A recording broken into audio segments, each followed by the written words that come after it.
Respect y'all's house. Hey, Maya is so. Hey,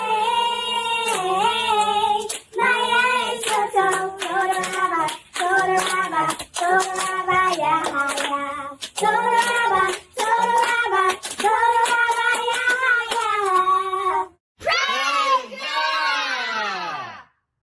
ya. Praise God! Praise Yah.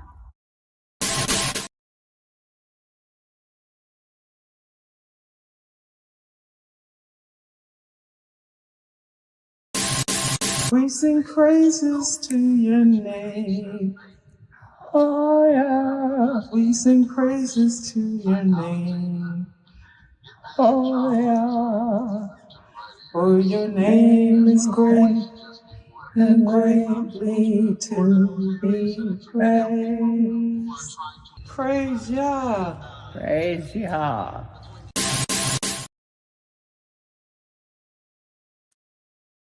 Peace and blessing, peace and blessings. Man. Oh, they got me tonight. All right, hold on. Let me put, they got me good tonight. I wasn't even sure to go live or not. I'm like, my goodness, it's like 11 o'clock at night. Share screen. After, I think, 3 years we've been live streaming. It's the first time they got me so good tonight. Yeah, the devil, he'll knock you down, but you got to get back up, right? So I sat there and I was like, do I even try at this point? And I guess at all things, we continue, right? We march forward. My apologies to everybody. Yeah, crazy work. Crazy. I'm like, man, they got me tonight. 3 years and this has never happened. So, all right, guys. Well, I don't know what's going to happen tonight, if anybody will be able to join us tonight on the live stream. There's 65 of us on the live stream. I apologize so late. If it was at least a Friday, it wouldn't be as bad. You know what I mean? I'm like, man, people can't stay up all late. Oh, my goodness, they got me good. So let's get it going. 81 people on the live stream. Breaking news. The entire Mississippi Police Department have all quit. Nolan Wells update. Police abandoned Mississippi. All right? Breaking news. All right. So let me add my brothers and sisters if they've been able to join me. I apologize so much, guys. They got me tonight. They got me all these years, and I've never, I don't renege. I've never been this late like this. This is insane. All right. So go to invite, bang, invite guests, copy, right? I guess, all right. The Most High's children showing up, 91 on the live stream. I didn't think maybe only 20 people would be here. So let's go. Let's do it. Let's do it for the Most High's children. All right. For all of those who was worried about me, I thank y'all so much. Yeah, we almost wasn't able to do it. We wasn't almost able to go live tonight. By the time I was able, it's this late and I didn't know what would happen. So praise the Most High for all y'all coming in. Over 100 on the live stream. All right, let's get this started. Peace and blessings, everybody coming into the building. Peace and blessings, peace and blessings. May the Most High cover and bless you all. Y'all hang in there. No matter what happens to you, you continue moving forward. Just do it. You know what I mean? When you have something to do, no matter how much they knock you down, just continue to fight. All right, let's go. Police abandoned Mississippi. All right, here we go. We're going to the first video clip of the night. We're going in nice and, we ain't early, but we going in. Peace and blessings, everyone. Again, shout out to June Carver. Shout out to everyone. All right, here we go. Let's go. Copyright disclaimers are in effect. We're going to grab the first video clip of the night and we're going in. Here we go. Copyright disclaimers are in effect. First live stream clip of the night. We're going here first. Let's do this one first. All right. Copyright disclaimers. All right. Come in, grab it, grab that. Come over to you guys. Bang. Not comments. Media assets. Come over to you guys. Stop share. Share screen. Bang. Bang. Share. First video clip of the night. We going in. The Mississippi. All right. The Nolan Wells update. Let's go. People who went to high school with him showed up at their house demanding answers. They likely had a reason for that. Okay, why would your own people that you know and who know you pretty well, I'm sure, if y'all went to school together, why are they suspicious? Why do they think that they're keeping something from the rest of us? All right, what the sister said. So I'm going to get to the Mississippi clip in a minute. We're trying to get people to know that we live. All right, it's really late. I apologize. And hopefully the Most High allow more people to find out. Please give a like. I apologize. Please give a like so others can know we live. What the sister's pointing out is that in the interview, the last interview that the boys did, they pointed out and said that they came to the house looking for the cell phone and the keys, right? And they said, first, Morgan and them, they was trying to act like it was some people, strangers. Like, they kept saying these people, them people, them people. And then Warren finally said, well, we know, we know the people, right? There was the people we went to school with. There was some that we didn't know, I guess their parents and stuff who drove the kids over there and stuff. But it was like they was looking for the keys, okay? And they were, Morgan was like, they had an attitude, they was upset. So if they looking for the keys and they upset, okay, this is what this sister's breaking down. Let me do it. Share this tab instead, right? Make it full screen, right? So let's do it. Let's find out where that's at. Another issue that people have of saying, well, why are they taking pictures if the reception is bad? Not that one. We're the one where they start. So I want you guys to explain this phone thing. I think Warren already addressed the fact that he told Christine that he had the phone in his possession. So, the whole Life 360 thing is not adding up as far as what you're saying to me compared to what they're saying. Now, how did whoever came and get the phone, how did they get in touch with you guys and how did they get the phone back? So I got a call from a kid we went to high school with. All right. So Morgan said he got a call. Now everybody pay attention.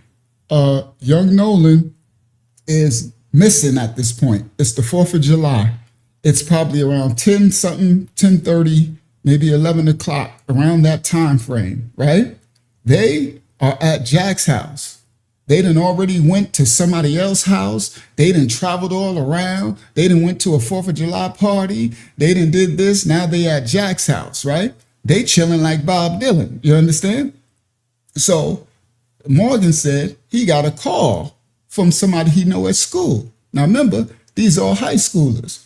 So somebody who know them at school, who was apparently an actual friend of Nolan. The reason why I'm saying that is because the person who contacted Morgan was concerned. This the part. Now, everybody, it's Earth, right? It's like 10 o'clock, 10:30. Nolan didn't come home. The mom and them is worried because he didn't call like he would usually call when he's out. He didn't update.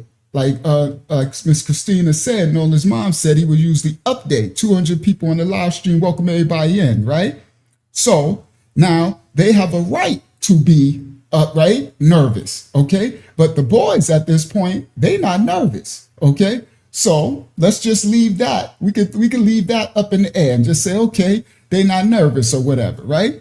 But the people who really care about him, they are already worked up, because they've been already calling one another, asking. Christine called her Javon's mom, and we got exclusive from Javon's mom tonight. We got an exclusive clip. We're going to get to that in a second after this intro, right? We're going to get to that. They calling Javon's mom. So Javon's mom, like, I go over and gave Javon's mom is real gangster. Yeah. Javon's mom is outside. She's one of them outside sisters. You know what I mean? She outside. So she like, I'm gonna go get the phone. So his actual friends who went to high school with him, they worried about him. So they looking for him. So one of the friends from high school calls Morgan. Now understand, Morgan has to know this person because he got your number. You understand? So they got your phone numbers and stuff, right? So anyway, let's continue. You guys, and how did they get the phone back? So I got a call from a kid we went to high school with. And we're going to get to the Mississippi Quentin and everybody. We're going to get to Javon, all right? Over 300. Listen, let's go.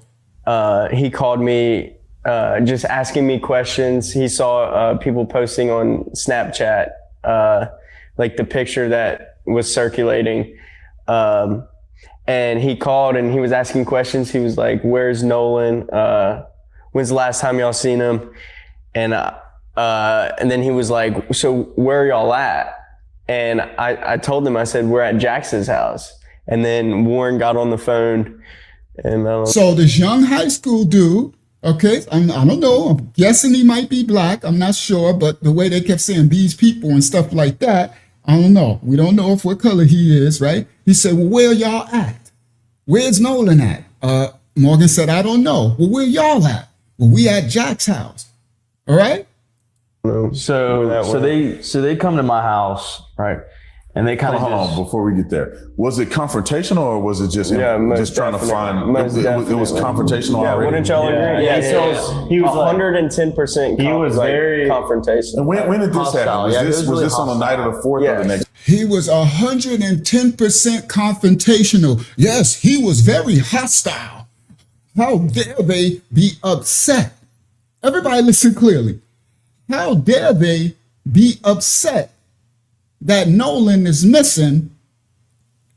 And why aren't y'all upset?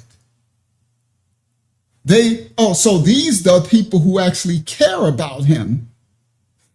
So the people, he's probably like, why are y'all all willy-nilly, all chilling? Y'all all gagged, y'all all chilling at the house. The kids probably know y'all was already at Ava's house at the bar, at the 4th of July thing.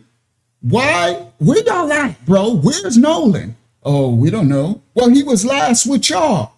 It's 10:30, 11 o'clock at night. That is unlike Nolan. That's why they worry. Oh, so they shouldn't be agitated? They shouldn't be upset? They should be like, what? "Hello, do you have a little grape upon? Where's Nolan? Have you ever seen him? Did you see him? Well, no, okay. Have a good night. Are y'all having fun? Did you have fun at the pool party? Did you have fun at yes, well, nothing to see here." No, they are upset. So you see how they when they do that, they're aggressive. Like when Warren told the story at the restaurant about the girl asking basically for his autograph. I was scared for my life. There was no threat. They had no weapon. This is Warren said all this stuff, but we were scared for our lives. It's like they have a right to be upset. Okay, so they were hostile. This was the night when this was before they came and got the phone. So this is the night of the 4th, yes. So you had already spoke to Christine. Correct. Yes. And then you get... All right. Now, I was doing that clip just to bring in this sister's clip. Now we're going to get to the Mississippi thing. All right? Let's continue. Hello. You share Share screen? this tab instead. Thank you, Aki. I'm going to use quick on that one. All right, here we go. I did that to bring y'all the context on this.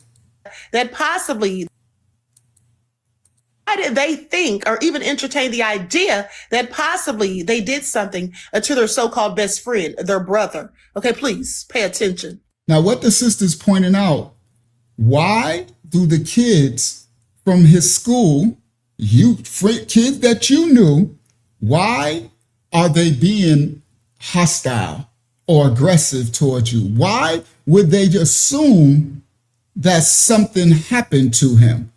Or maybe you did something to him. You see? It's like, okay, so, it's not like, how can I say? It's not like it's 2-3 days later. It's like, okay, if you guys were his best friends and stuff, then why are these who are not his best friends, the people who are actually looking for them, why would they assume that maybe you know more than you leading on?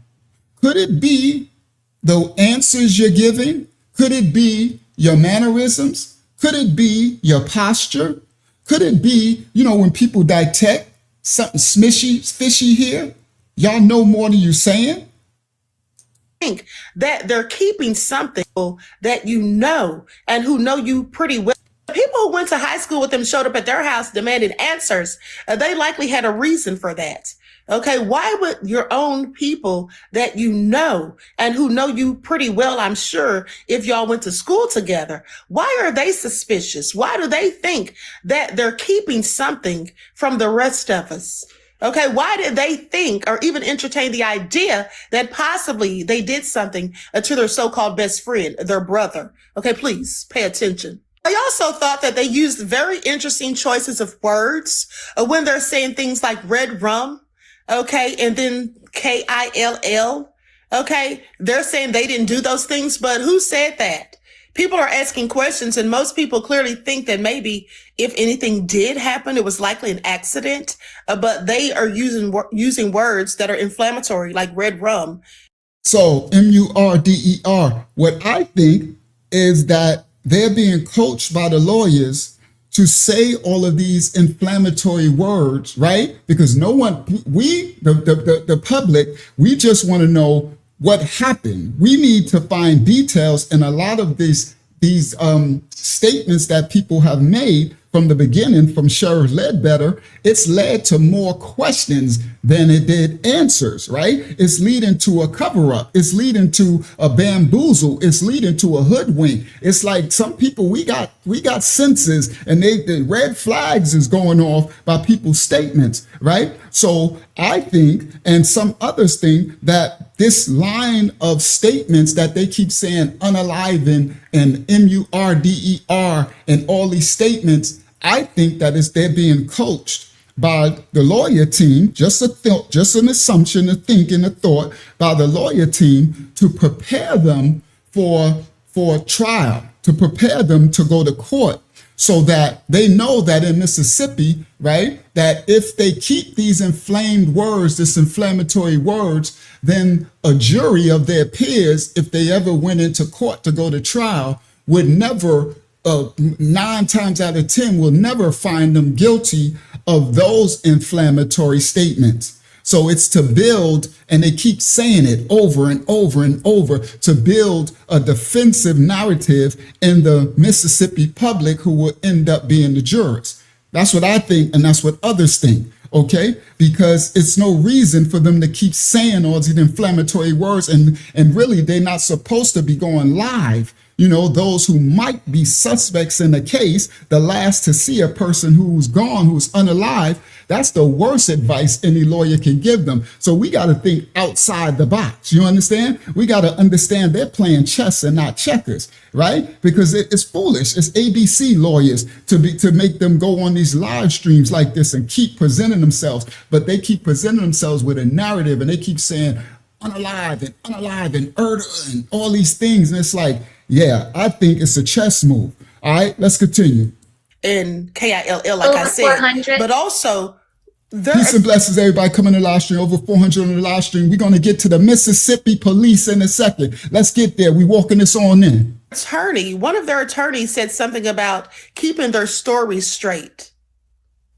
Why would an attorney say something about keeping stories straight? Because if everyone's telling the truth, then everyone's story should all match, should all be the same. Now, you may have used different words, okay, different verbiage when you were explaining your story. But the bottom line is it should all add up to be about the same thing. So there should be no need for anyone to have to keep their stories straight.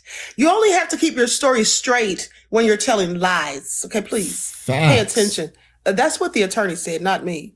I also thought it was interesting when Jax made a comment saying something about if they did something, wouldn't we expect that we would have seen the person in the picture? I'm not going to say the name because, videos. Yeah, Jax said, wouldn't we have seen his body at the bottom of the boat? If we murdered him, wouldn't this and that? And it's like, bro, stop. You're not supposed to say these things. But again, this is to build a sentiment to this jury of 12 that will be of their peers. Now, they ain't got to worry. I guarantee you, this is MISS. We about to bring out something exclusive tonight. We about to bring out the original Mississippi. You understand? The origin of Mississippi. We're going to bring out the Mississippi police. We're about to get that in a second, right? The Mississippi police and the origin of the Mississippi, right, to get the foundation and root of what's going on. So they're going to definitely get a jury of their peers. They don't have to worry about if they get pulled into trial, into court, that they're going to have a jury of 12 black people. Oh, they ain't got to worry about that. You understand? You know, they got a little bit of privilege. It is what it is. You know what I mean? To anybody to our righteous white brothers and sisters that might have that privilege, use that privilege wisely. Use that privilege to help the underprivileged. You understand? Nothing wrong. Well, it is something wrong. Everybody should have equal rights and equal things, but we ain't in an equal world. We're in a dark second world. You understand? This ain't a peace planet. This is a prison planet. You heard? This world is given over to Hasatan, the devil, for a time, right? So we got to understand, for our righteous white brothers and sisters, the ones that are righteous, okay? We speaking to them. Everybody else who unrighteous, the unrighteous blacks, the unrighteous Hispanics, the unrighteous whites, the unrighteous Asians, the unrighteous people, y'all need to repent and kick rocks and get righteous. But to the righteous children of the Most High, you need to take the privilege that you might have and you use the privilege to help the underprivileged. You understand? That's what you do. Use it to help the underprivileged. Thank you so much to, who is that? L. Thank you so much, L, for your donation. Let's get started. All right? Somebody said they an idiot. Well, you ain't an idiot. You don't got to be an idiot in this live stream. You understand? No. All right. So let's continue. Keep getting taken down is all I'm saying. But at the end of the day, he said videos keep getting taken down is all I'm saying. But at the end of the day, he said something about, you don't think somebody would have seen him scrambling around on the floor of the boat? That was very specific, very detailed. Okay. You don't think someone would have seen him scrambling around on the boat? Why would you say that? I mean, you could have just said, you don't think somebody would have seen him? You don't think somebody would have thought they saw something? You don't think that if he was on the boat, that people would have seen him? Why would you specifically say scrambling around on the floor of the boat? That's given very suspicious. Okay, please pay attention. And mind you, I'm not saying that anyone did anything nefarious, but what I am saying is that the reason people are looking at them as if they may have done something nefarious is because of them. It's not because of the parents. It's not because of Al Sharpton or Ben Crump. It's because of them. The things that they have said, the behaviors in which they have engaged in, it is them. Okay. And also, that is the truth. It is given us suspicion. It is given off guilt, suspicion. So now the people are upset at the public for saying something don't smell right. We can smell fish cooking, it's things smelling a little fishy. And it's because of the actions of individuals. Individuals take certain actions and mannerisms when it comes to situations that happen in their life, right? So when people lose a loved one that they really love, that they keep saying, this is our best friend, this is my best friend, this is his best friend, our best friend. And no, we don't see no tears. We see no remorse. We see no care and concern for them. All we see is deflection, defensive posturisms. We see wordings. We see inconsistent statements and timings and stories. We see no camera footage, no ring footage, no surveillance footage. We just see a whole bunch of malarkey. So yeah, we got questions, right? Your actions is what's making you look very suspect. This is what the policing systems of America do, right? If this was really being investigated, this is what the police would be doing. Have each of you in a separate interrogation room and have you telling your story, have him telling his story, conflicting him, tell him that you know your boy over there in the other room, he's already done told everything. He done already said this, right? And have them, and I guarantee you, if they did that process, you would have you would have probably Jax, because Jax look like he the one that's the most uncomfortable, right? You would have Jax, right? Because the stories are already conflicting. I know that's what they would do to me if I was in the case involved where somebody got unalived or somebody was missing. I was the last to be seen with them. But because we don't have this level of investigation going forward like it would normally do in any other case, then the case is being drawn out in the case of public opinion. And we ain't up on the payroll. We looking from the outside, and it's looking real suspect and guilty to all of us. You understand? To the masses. And this ain't just black. This is white, black, all the righteous people of the Most High on this earth who following this case. They're like, yo, this is real fishy. And it's your actions that are making you look very guilty, the things that you're doing, as well as the things as the Mississippi judicial system, right? We're going to get to the Mississippi police in a second, right? We're going to get to the thumbnail. So it's these actions that are making people question everything that's happening because it looks crazy outside. What are y'all doing right now? So he talking about, wouldn't he be squirming on the bottom of the boat? If we did, well, squirming on the bottom of the boat, bro. Bro. So again, you don't think these lawyers know better than to let them go up there and do that? Yeah, they do. Now, another point that people are saying across the internet, and I believe this conjecture as well, this thought pattern, I think, honestly, that they're distancing themselves from the other individuals, right? Because, Wyatt has everything to do with this. It was Wyatt's boat, right? Wyatt was the one that you're gonna hear from right now. We're gonna get to it in a second. You're gonna hear from Javon's mom was talking to Wyatt, and all of a sudden Wyatt is missing. We don't hear nothing from Wyatt, right? And it was his boat and stuff like that. So it's like, whoa, why? Where? Now we understand the damn it fart.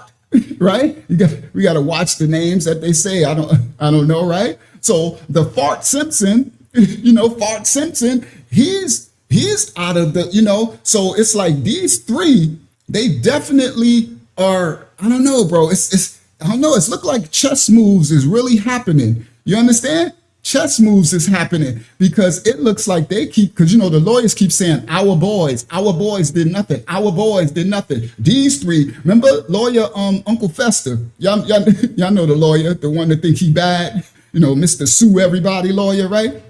Uncle Fester, he was like our boys. He was like this one, and this one. Welcome everybody in the live stream, over 500 on the live. We're gonna get to the Mississippi police, all right? And we're gonna get to an exclusive Javon's mom clip. We got Javon's mom speaking tonight. Now, exclusive. Now, the lawyer's like, my boys, right? These three, don't say this name, don't do, right? He just constantly like these three.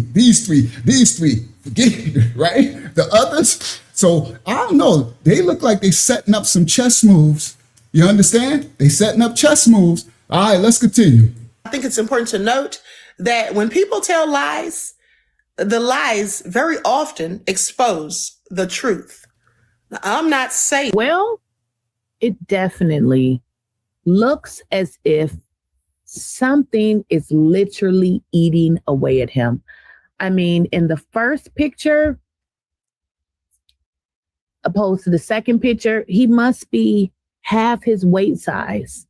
He is visibly falling apart. It doesn't look like weight, because I lost my best friend. Because when you get on these Negro people podcasts, this Negro sellout podcast, all you do is spew hate about his family, about. She's speaking of Officer Tater Tot podcast. Yeah, Warren looking real thin, right? Looking real stressed out. A lot of weight missing, but no empathy, no sympathy, no tears, no. You see? So where's all the stress at? I can see if the stress was worry and concern over his missing best friend, right? Well, he's gone now. His unalive best friend, then we would see, and we would all have empathy and compassion for him, right? If he was, losing weight and crying, we'd be like, you need to eat, young man. You need to take care of yourself. We know you grieving, but you still got to take care of yourself. We would all have concern. Now you're going to have your crash outs that are just racist on both sides, right? But the righteous children of the Most High, we would care for this young man's soul as well. Yeah, we would. If this was his actual true friend and he was grieving and he was losing all this weight and we could see him crying and like, I miss my brother and, and this and that. And we'd be like, oh man, that's not good, bro. You need to, take care of yourself. But that ain't what we see. Okay, we don't see any care and concern and empathy, compassion for Nolan. You understand? And now we see a deterioration of your physical composition that looks bad. So it leaves some to speculate that this is guilt eating at you. You understand? That this is, all right, so let's continue. Their parenting, I mean, that's not love. I feel like you even hate Nolan more now that everybody is looking at you. But just look how he looks. What is eating away at Warren?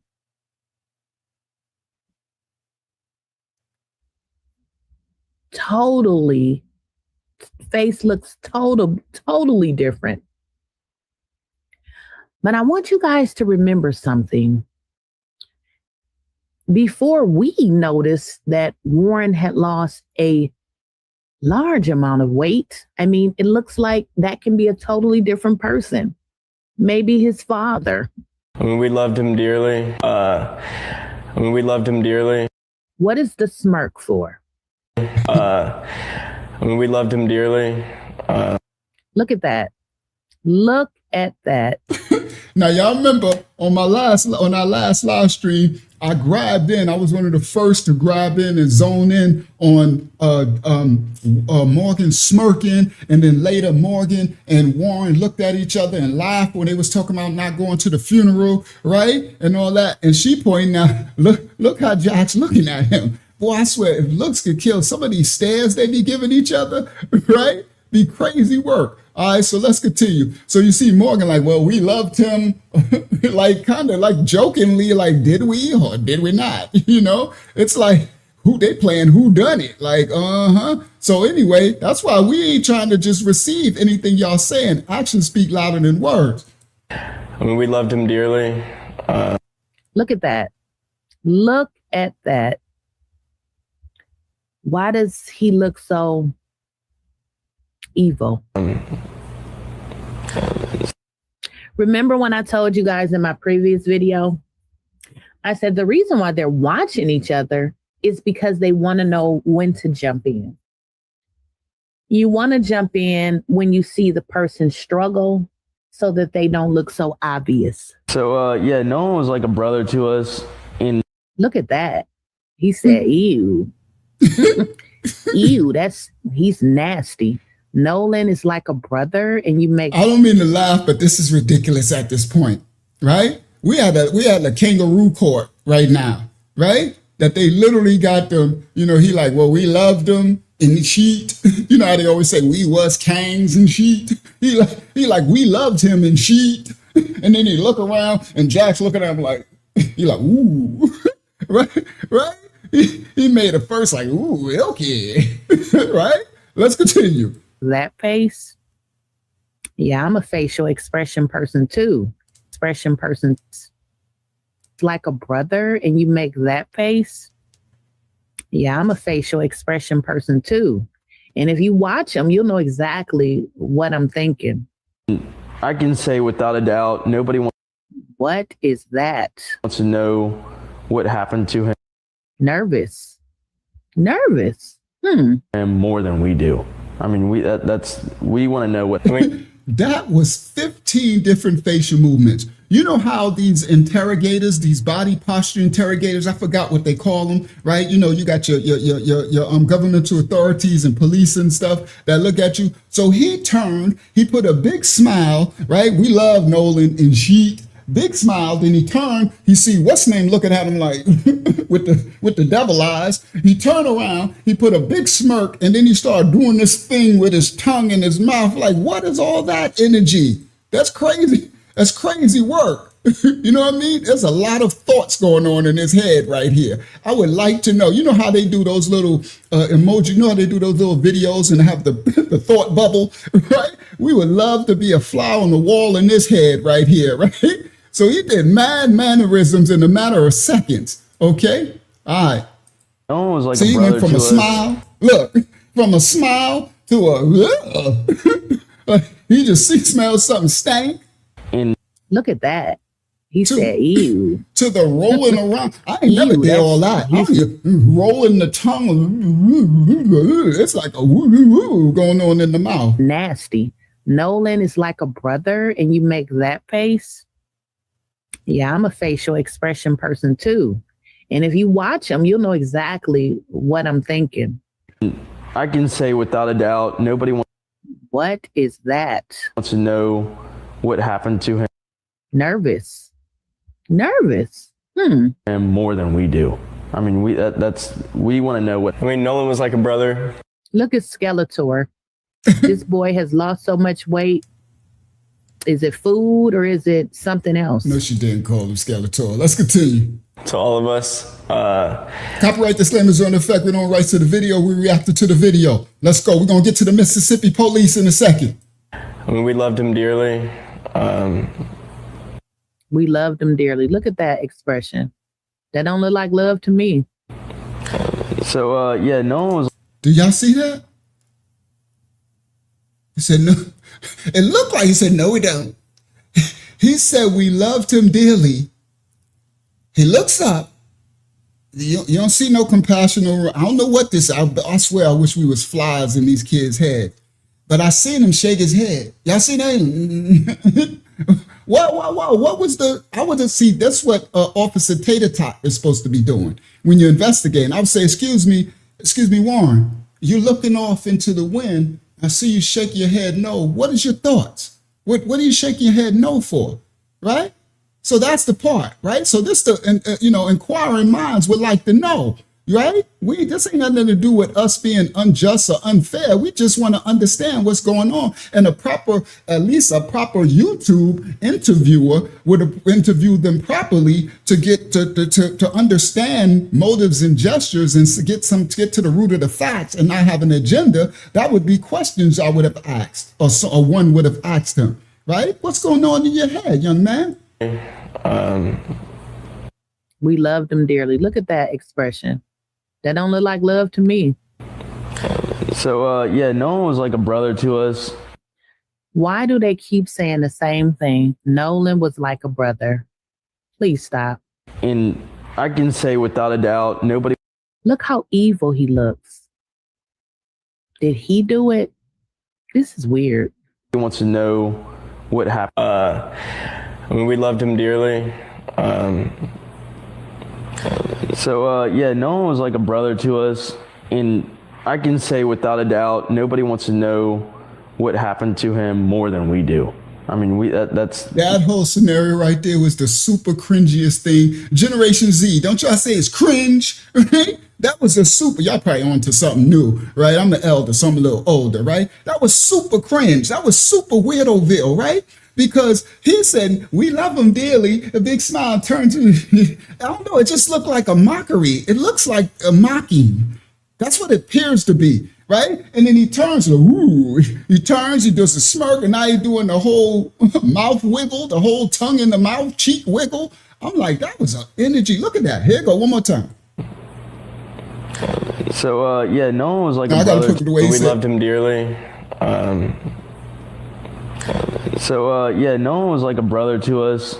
And you know what I wish I had, guys? I just heard it, and I could have did it in my editing. You know how they be having those sounds that go bloom when they do that? That would have been a perfect moment to put those bloom sounds when he said, we loved him dearly, and then when we go to Jax, you go bloom, and Jax look. That would be right there. You go bloom, and Jax looked at him, then you go bloom. When he come back and look, I wish I would have did that. I mean, we loved him. Did he? He wants to know what happened. I mean, we loved him dearly. Right there. So yeah, Nolan was like a brother to us, and I can say without a doubt, nobody wants to know what happened to him more than we do. I mean, we want to know what. I mean, Nolan was like a brother to all of us. Well, I don't agree with that statement. No one wants to know what happened to Nolan more than they do. But you just said that the friends and the family who came to get the keys, and they were more upset than you do. You were wondering, why is everybody so upset? Why are y'all thinking we did anything? Okay. I mean, we loved him dearly. So yeah, Nolan was like a brother to. That's shaking the head.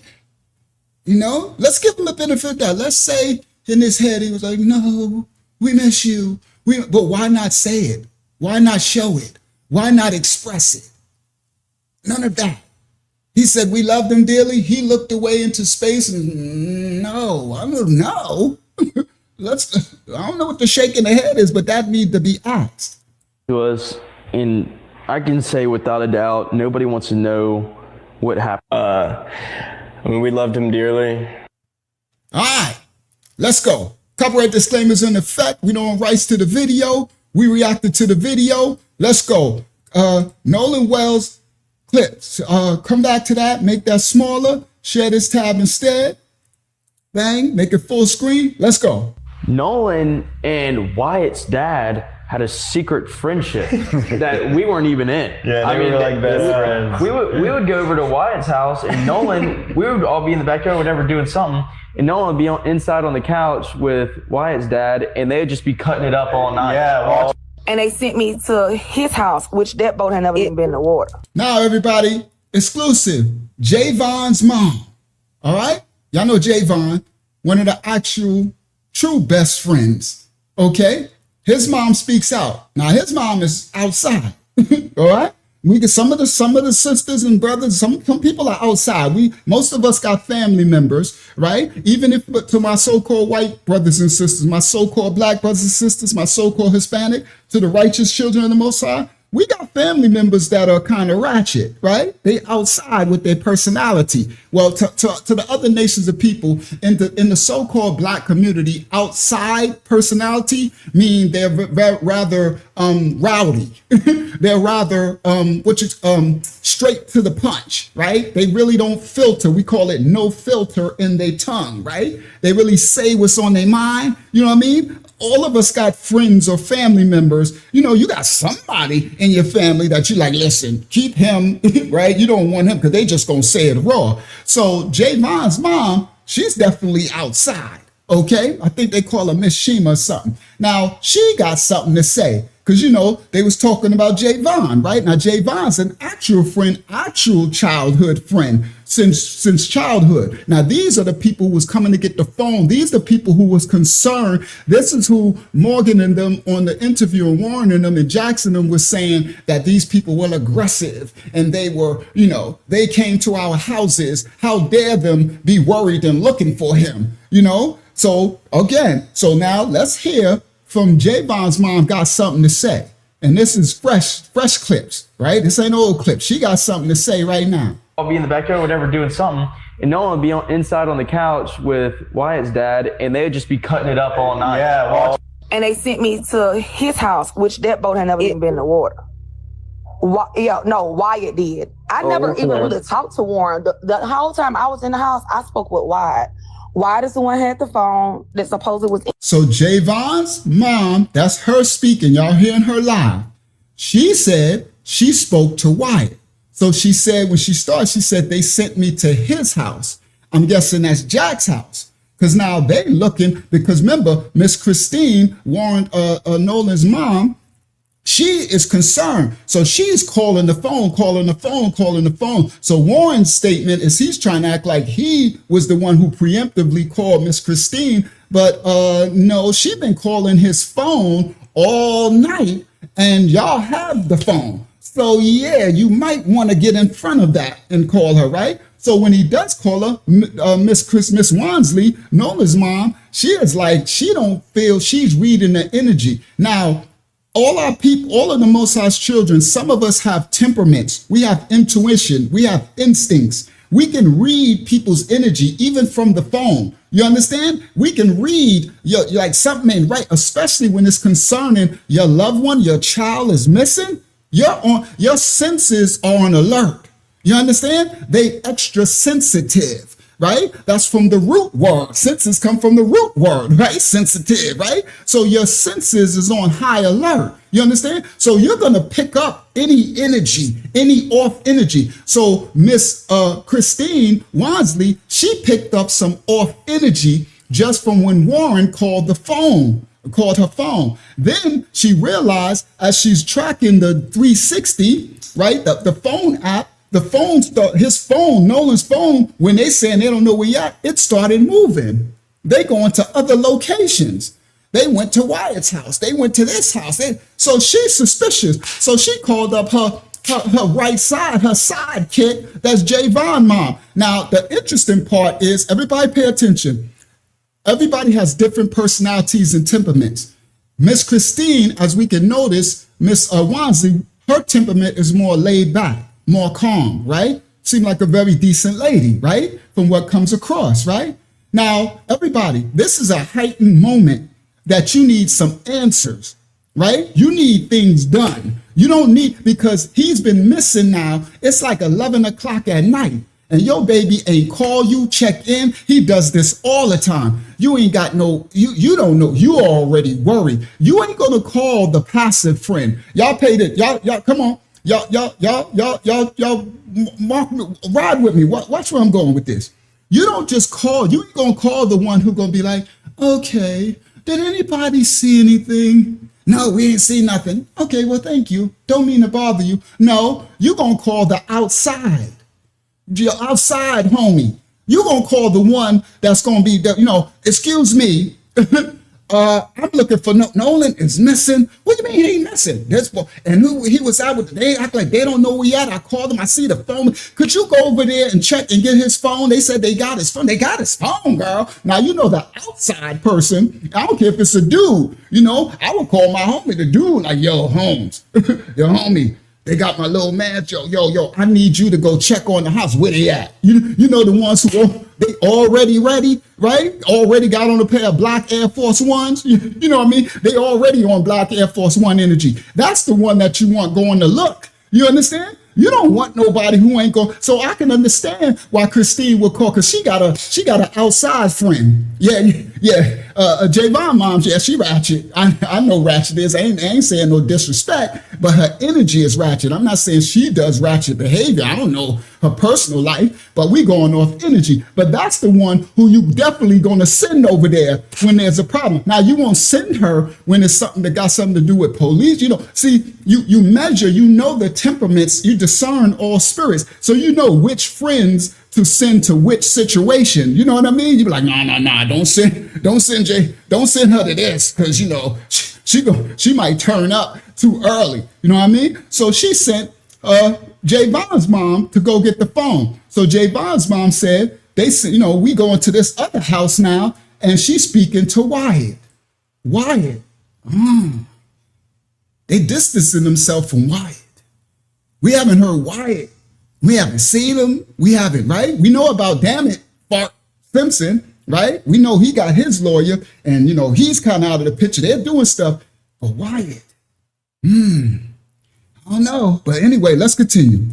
To his house, which that boat had never even been in the water. So they said they sent us to somebody else's house whose boat had never been in the water.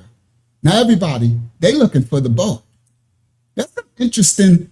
I think that's actually really wise that this early, the ones who love and care about Nolan are looking for the boat, because they want to get there early and examine the boat he was on, the one he was missing on. So they sent them to somebody's house where a boat was that had never been in the water. With Wyatt's dad, and they'd just be cutting it up all night. Yeah. And they sent me to his house, which that boat had never even been in the water. Wyatt did. I never even really talked to Warren. The whole time I was in the house, I spoke with Wyatt. Wyatt is the one who had the phone that supposedly was in his truck or whoever. But Wyatt is who I talked to. I never talked to Warren. I'm not sure why Warren is doing that, but I turned the camera around directly on Wyatt and told my sister outside somewhere. They said it was in the truck. I'm not sure where it was at. It took them at least 15 minutes to bring me the phone. So she brought her sister with her. I wonder if her sister got her same energy. Yeah, they got that. That's that outside energy. So she said, I wasn't even talking to Warren. Now, this is firsthand knowledge. She went to get the phone. She like, Warren doing all these talking on these podcasts. I ain't even talked to Warren. I was talking to Wyatt, because that's who Bodie was on. She said, I turned my phone to Wyatt. Okay.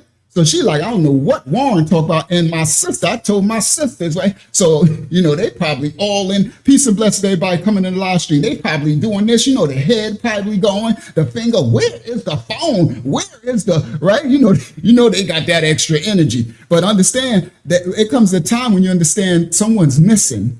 So, people are going to be turned up. So anyway, let's continue. I told my sister.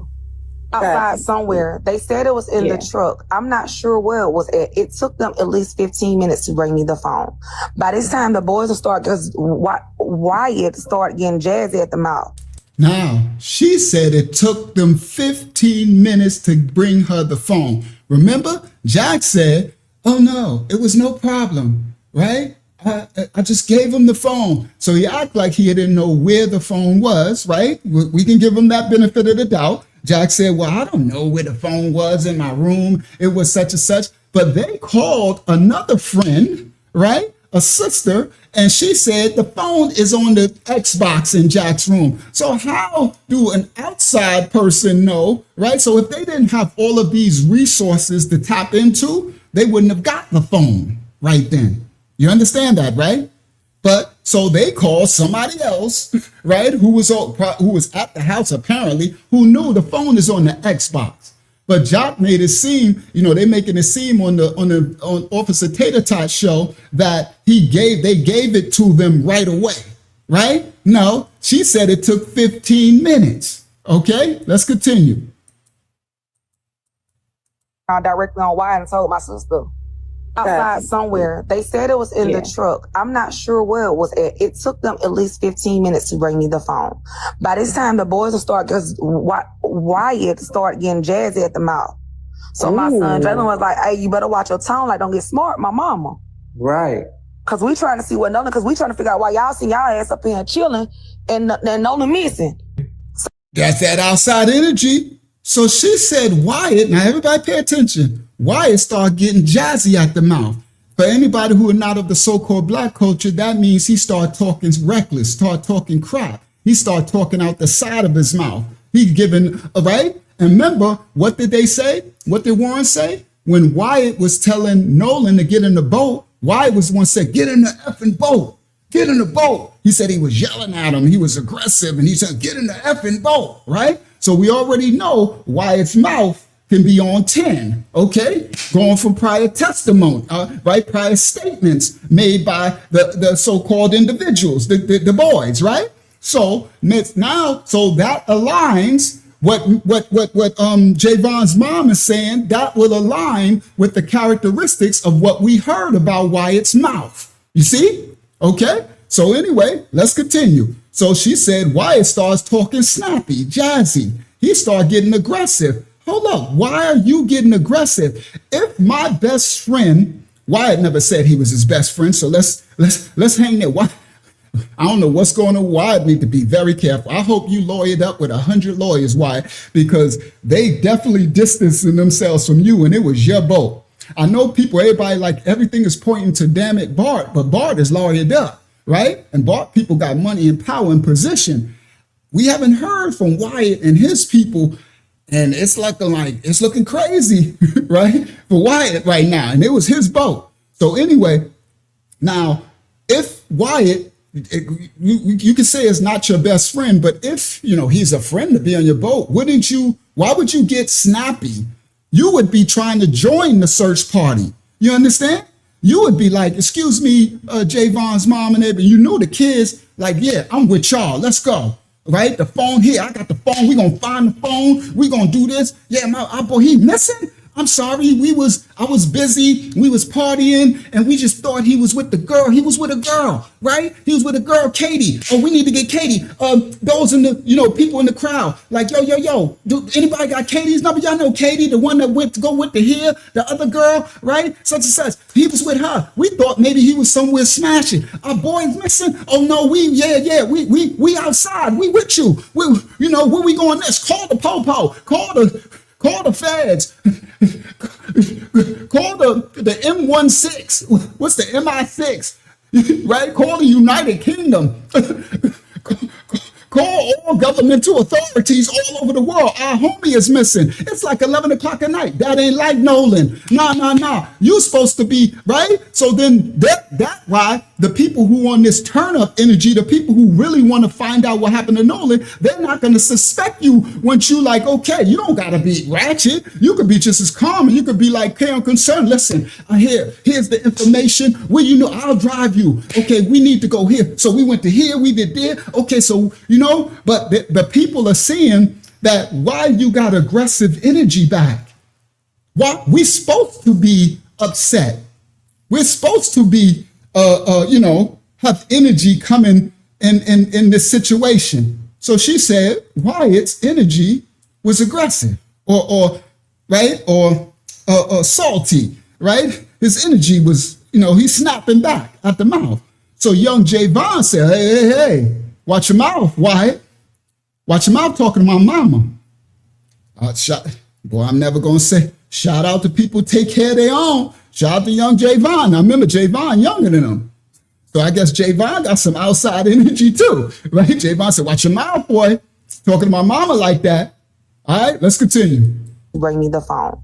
By this time, the boys will start, because Wyatt start getting jazzy at the mouth.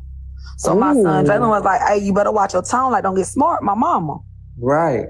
Because we trying to see what Nolan, because we trying to figure out why y'all see y'all ass up here chilling and Nolan missing.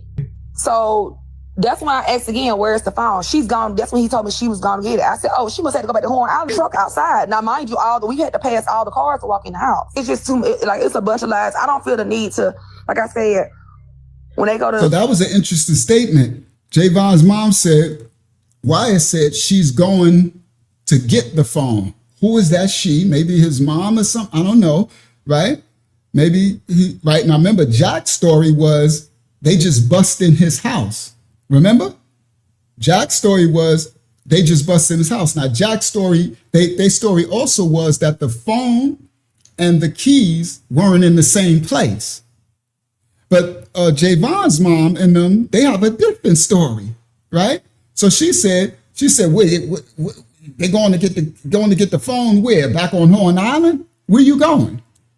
All right, let's continue. And Nolan missing.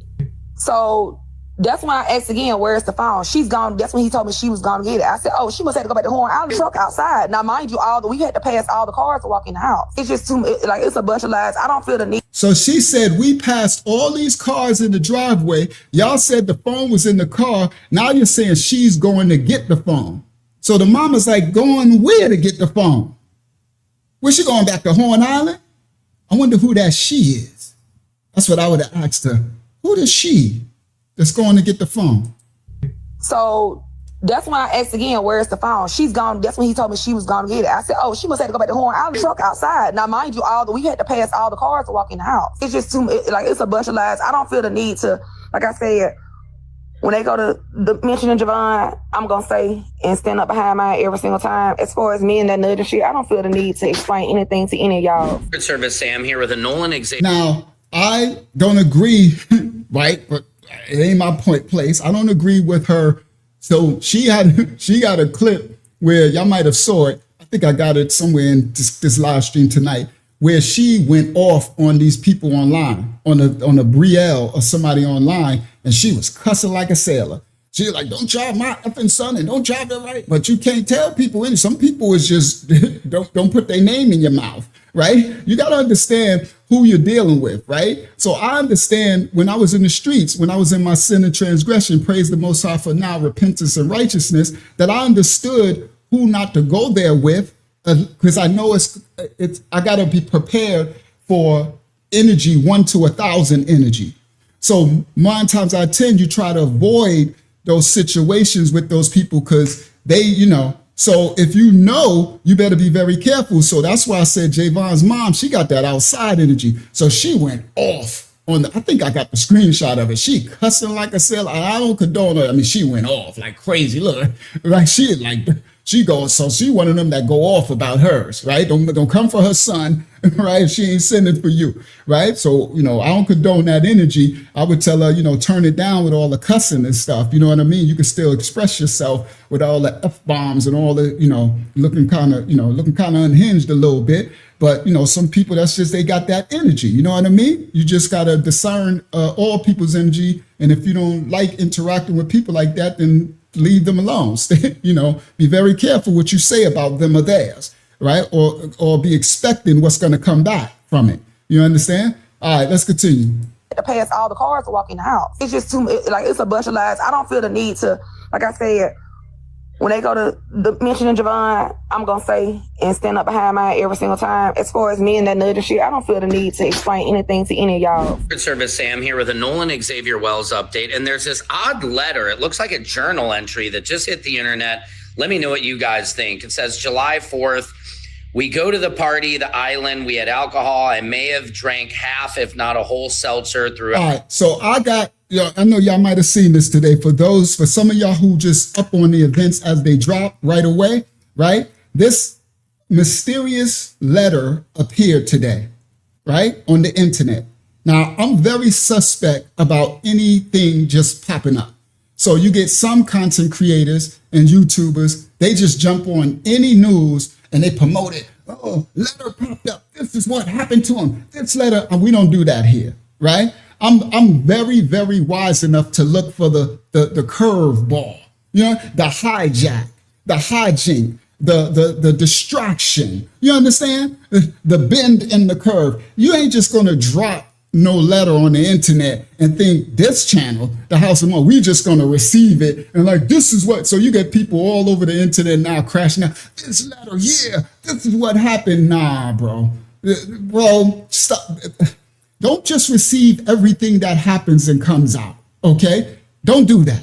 That's what we don't do here, right? So this thing is very fishy to me too, Sister Kelly. It smells bad. You understand? All of a sudden, this handwritten letter comes out and they're saying all this. Because remember, they're going to throw a lot of murk. They're going to throw, no murk.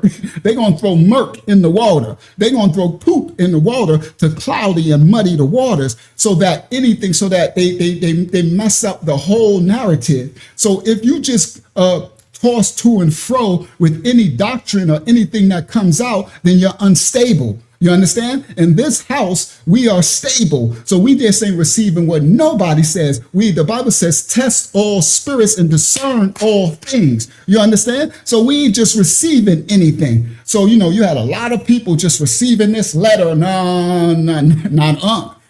Soon I'm like, okay, I heard the letter. I'm like, I don't know, bro. I'm not. Yeah, you ain't gonna piss on my leg and tell me it's raining. Nah. I'm up on the hijinks. But anyway, for those who haven't heard the letter, let's let Sam, he's gonna read the letter. This is what came out today, right? Just hit the internet. Let me know what you guys think. It says July 4th. We go to the party, the island. We had alcohol. I may have drank half, if not a whole seltzer throughout the entire time. Was worried about returning for his second season and he didn't want to ruin his chances. Cell service sucks here. Imagine something happening to you and not being able to call out for help. Nolan side eyes and dismisses the comment. Nolan snaps a photo or a video of scenery or something. Wyatt had been sniffing the bug shug all morning. Wyatt tries to grab his phone and has to put it, and Nolan jerks his phone because this feels like what would lead to Nolan's death later. Approximately 12 hours later, Nolan was already hanging on an inkling he shouldn't go to the pool party. So it's written, you know, broken up English like the kids would do. Some are saying it looks like maybe a girl might have wrote it, but people are running with the narrative. See, we got him. The letter dropped. I don't receive this. Nah, I don't just receive nothing. I don't know if this is true or this is false, but I'm looking for any distractions, you heard? And this smells stinky to me, Sister Kelly. This smells stinky as well, but let's continue. Hanging on an inkling he shouldn't go to the pool party. Him and Wyatt have had some animosity for a while because Nolan was back and forgave easily and didn't hold grudges. He was the peaceful friend, the conflict solver in most of his social group. He had several maybe three friends, Grumps. I can't read the rest of it. Nolan was only put on the boat to be transferred back to the island. Now remember, if you want to muddy the waters, what does the devil do? What does Hasatan do? You throw in a little truth with a little of the hoodwink, right? So because the truth is going to draw you in. You're like, yeah, Nolan, yeah. But just be slow to drink everybody's drink. When people just pass you a drink, don't just turn up and drink it. You need to watch, investigate, where did this drink come from? How many hands was on this drink? What's in the cup? You understand? I need to know, right? Don't just be drinking whatever people give you, right? So just remember, because I know it'll get you like, yeah, this sounds good and right, but don't fall for the hoodwink, all right? Not saying we don't know. Just leave it open for speculation. Don't make a closed-ended statements, because then you're going to make yourself look crazy later. We don't do that here, right? We discern all things and we test, all right? So anyway, I'm gonna let them play out now for the rest of the letter. He had several, maybe three friends, Grumps. I can't read the rest of it. Nolan was only put on the boat to be transferred back to the island around 3 to 5 a.m. July 6th. That's why he wasn't found initially on the island.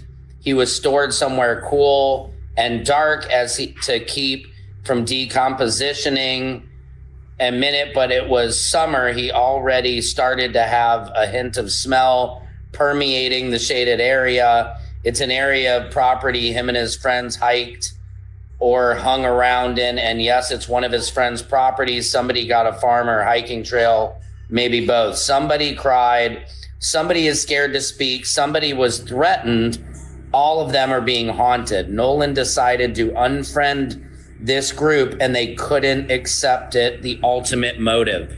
Again, it's hard to read this letter. The writing kind of looks that of a female. That letter was crazy, cryptic, and crazy. She said some of them are crying, some of them don't want to. But anyway, let's continue. No, what do you guys think about this? Let's just look at the goofy letter. Let's see what it says at the top. Left Evan's house at 10:30 a.m. Hey, do y'all remember Evan lives in Bay St. Louis? Do y'all remember that? We got to the party island. I may have drank a half, if not a whole seltzer. Who are you? Who is I? Wyatt had been sniffing cocaine all morning. Wyatt tells, look, who is this letter from? And why? So the letter said, I like Kimberly, right? Kimberly be going in, right? So remember, whenever you're trying to muddy waters or distract or pollute something, you had to add in some truths mixed with your deflection, right? So he said Wyatt was on the sugar candy, right? But then what Kimberly's talking about, they mentioned Evan. And in Kimberly's investigative discovery, she already ruled out Evan because he lived too far away. Oh, seltzer. Who are writing kind of looks not to the party? Do y'all remember Evan lives in Bay St. Louis? Do y'all remember that? We got to the party island. I may have drank a half, if not a whole seltzer. Who are you? Who is I? Wyatt had been sniffing cocaine all morning. Wyatt tells, look, who is this letter from? And why are y'all bringing Evan back into it? We already cleared Evan. You prove anybody left Evan's house from Bay St. Louis. You want to bring Evan back in? You're going to have to prove Evan had a house somewhere around there with a boat that they left from. This is all gobbledygook. This is a distraction. Anybody who's saying this is real, something's wrong with y'all. Who wrote it?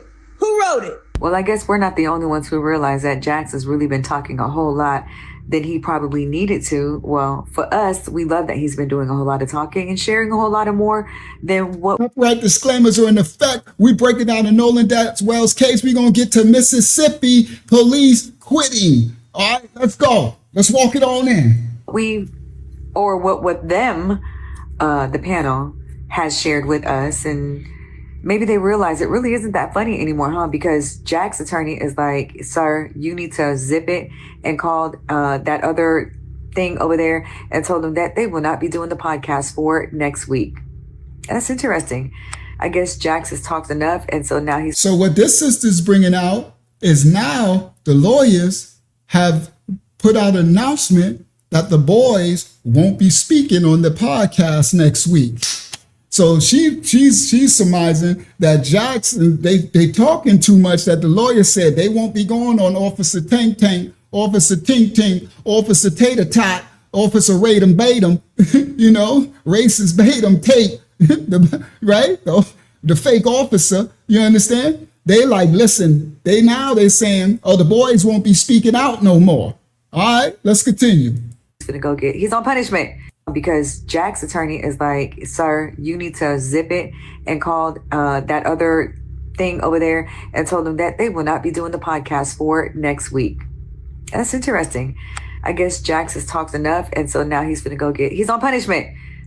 The attorney put Jax on punishment, and I'm pretty sure Warren did too, because that look that Warren was giving him when he was doing all that talking.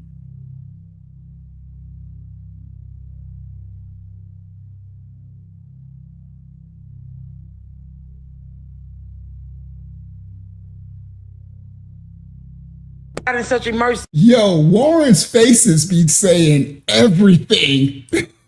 That's what I say, bro. That's why the CIA, these investigators, they will tear these cases up. That's why you're supposed to have him in the interrogation room, You read energies inside. They need a polygraph test. You understand? Now, they done took that fake test that wasn't a polygraph. They need that immediately. Warren's faces be saying everything. All right?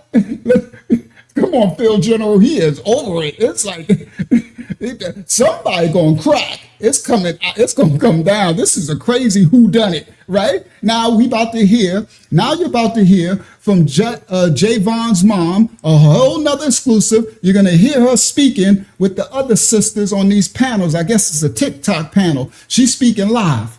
He's on punishment. The attorney put Jax on punishment. And I'm pretty sure Warren did too, because that look that Warren was giving him when he was doing all that talking.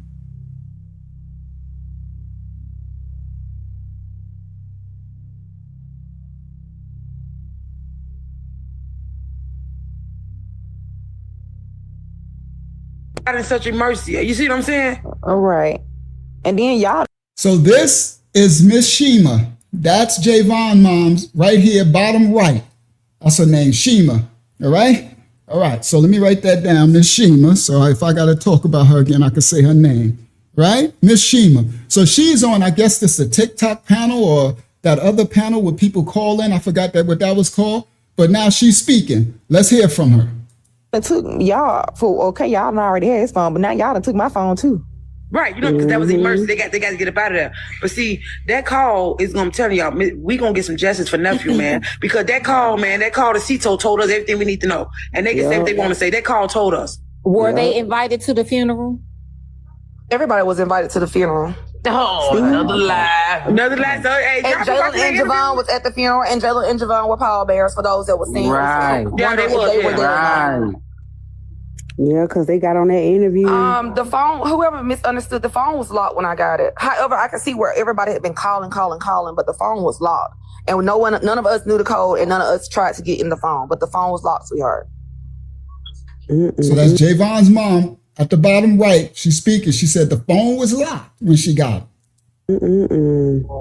These so let me ask you this. Was the phone and the keys somehow end up back at the same house, right? Because Warren trying to say that when y'all came and got the phone, they was at, hey, y'all can't say the names. I can say the name Jack's house.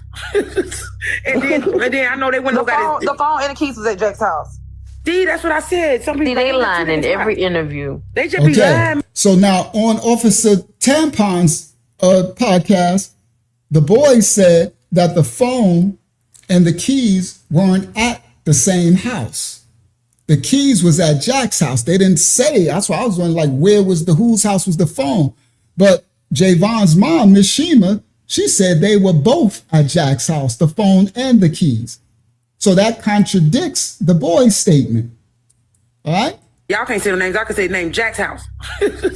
and then I know they went and got the phone and the keys was at Jack's house. See, that's what I said. Some people they lying in every interview. They just be lying, man. The phone and the keys were at Jack's house, and we went back because when I got the phone again, we went to find the boat, which was somewhere else. They were both at the same spot.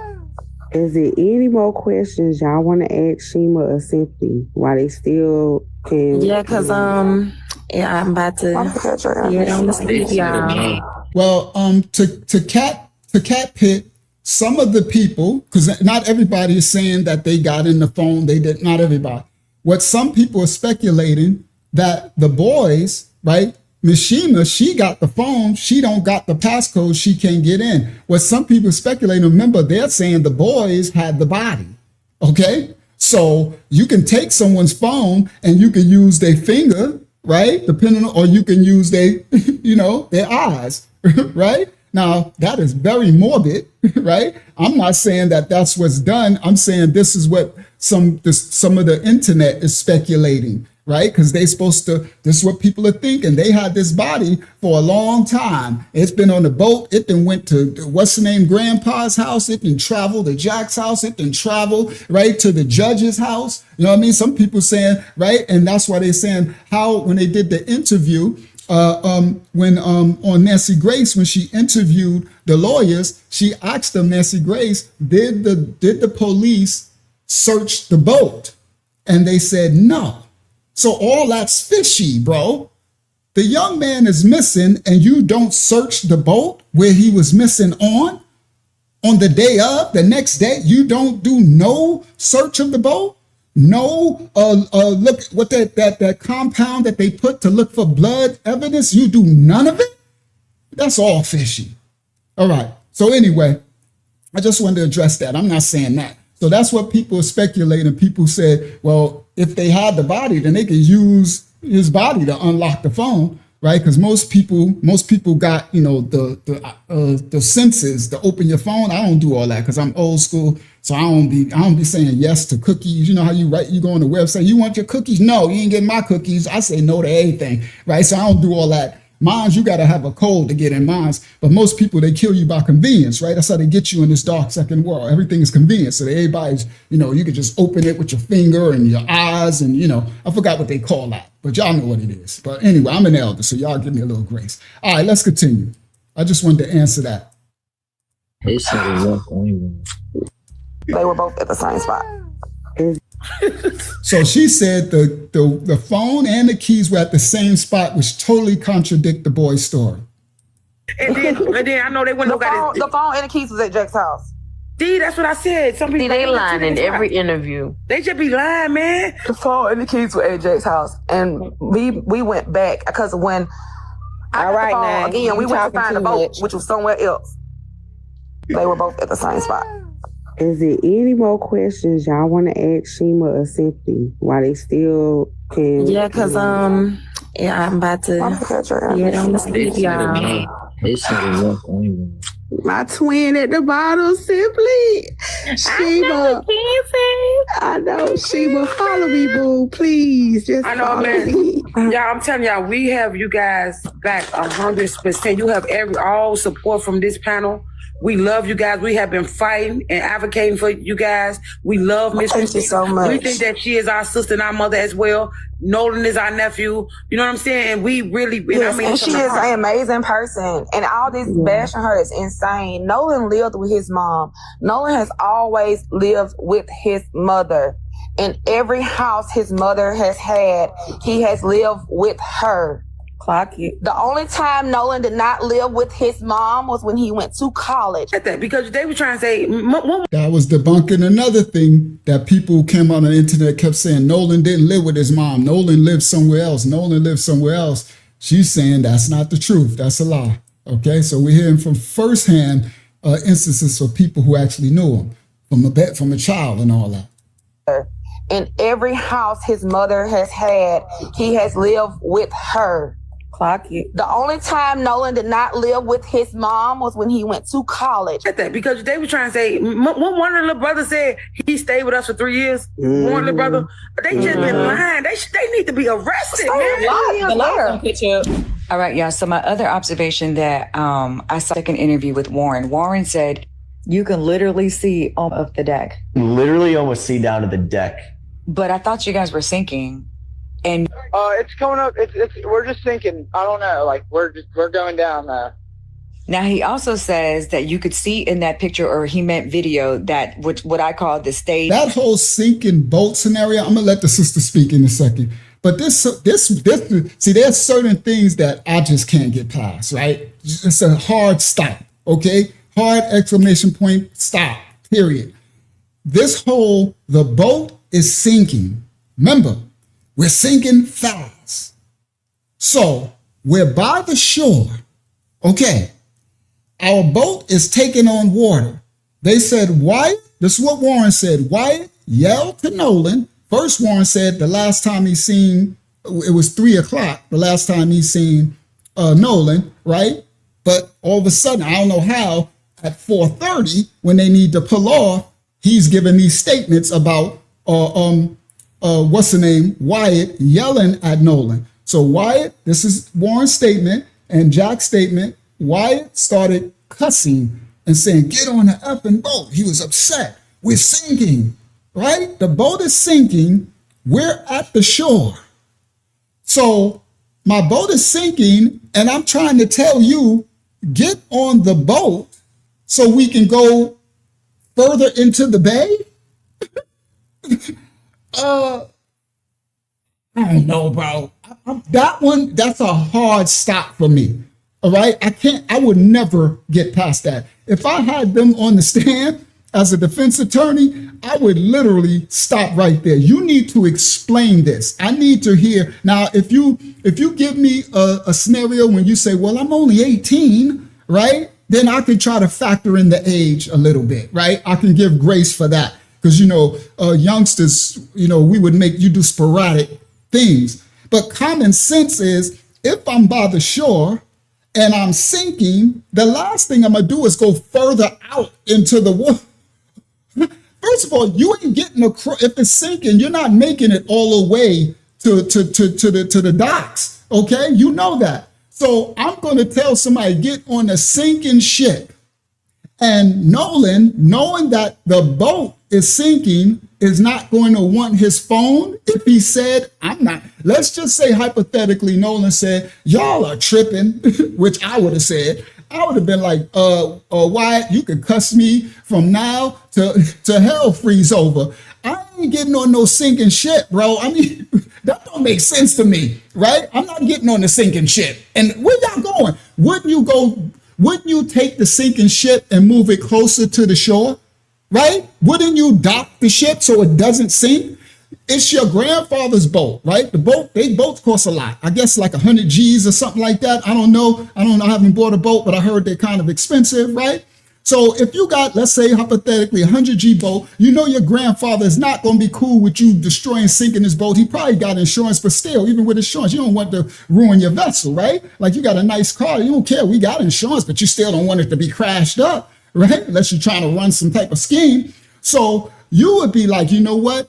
Let's pull her in and let's dock her on the shore, right? Until we fix the bilge pump. We send sea to it. We're not going to go out to sea. That's crazy.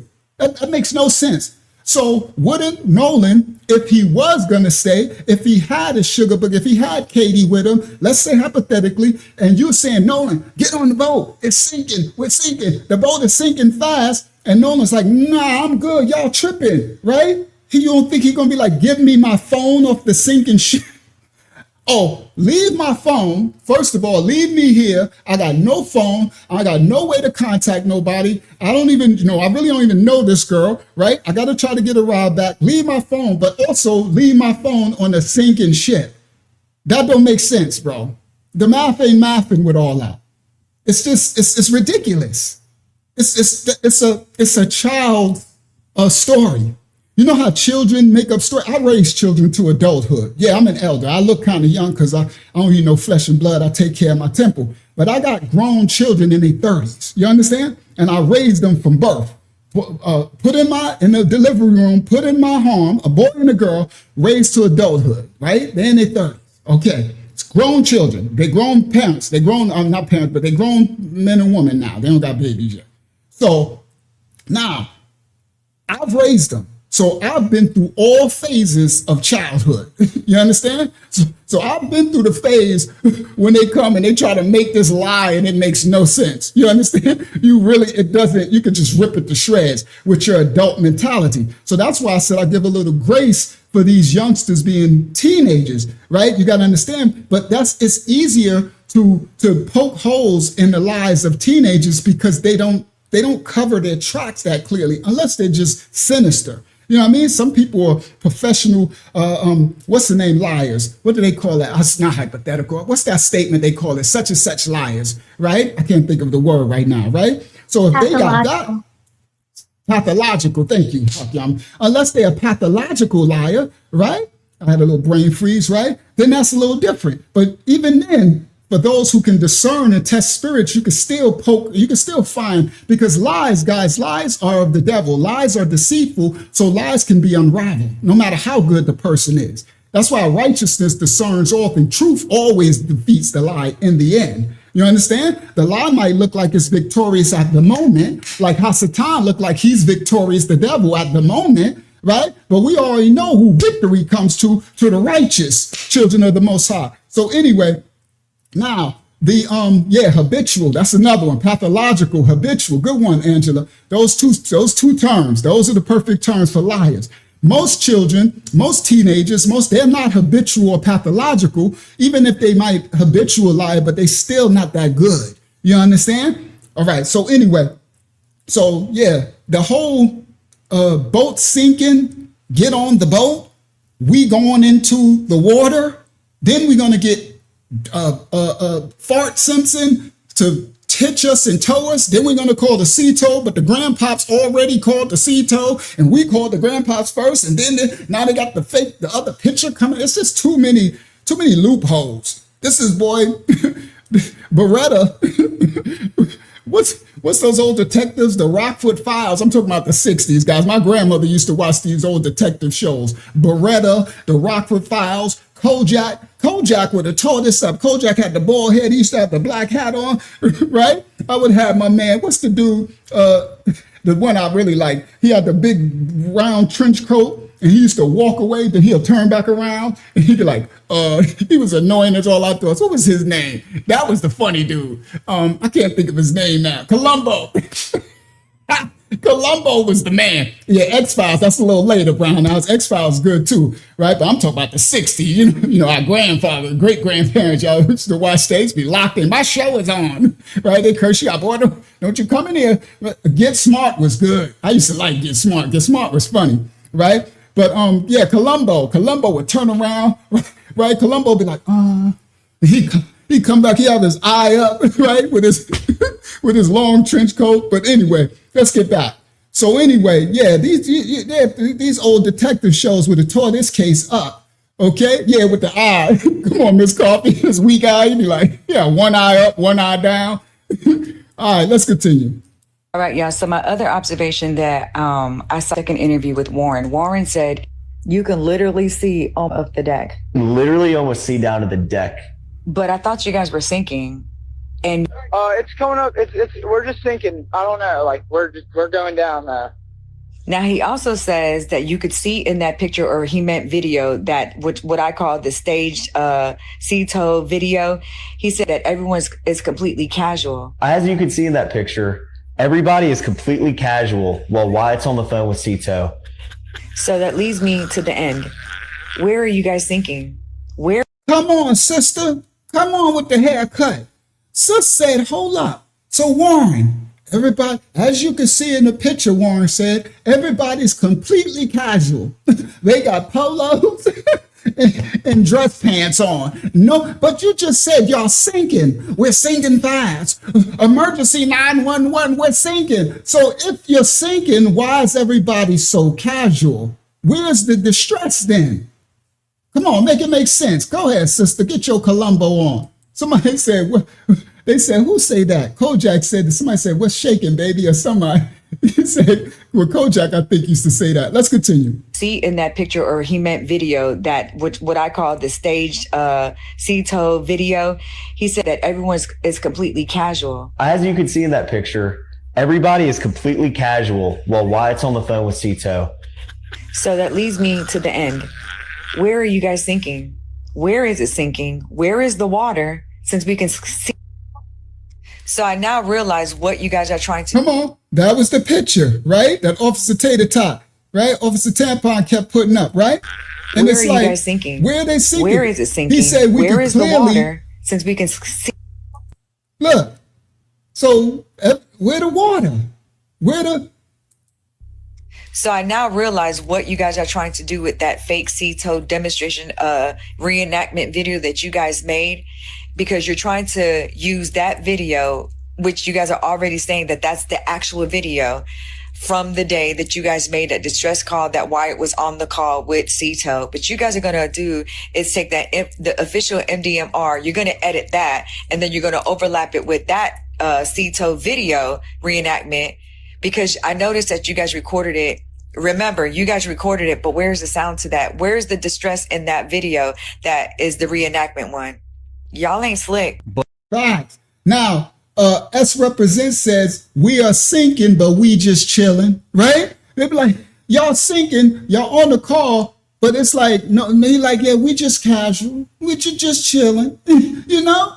I thought y'all sinking. Yeah, we are, but nothing to see here, right? But they got a clip of what it appears to be allegedly Ashley Cole and karaoke night.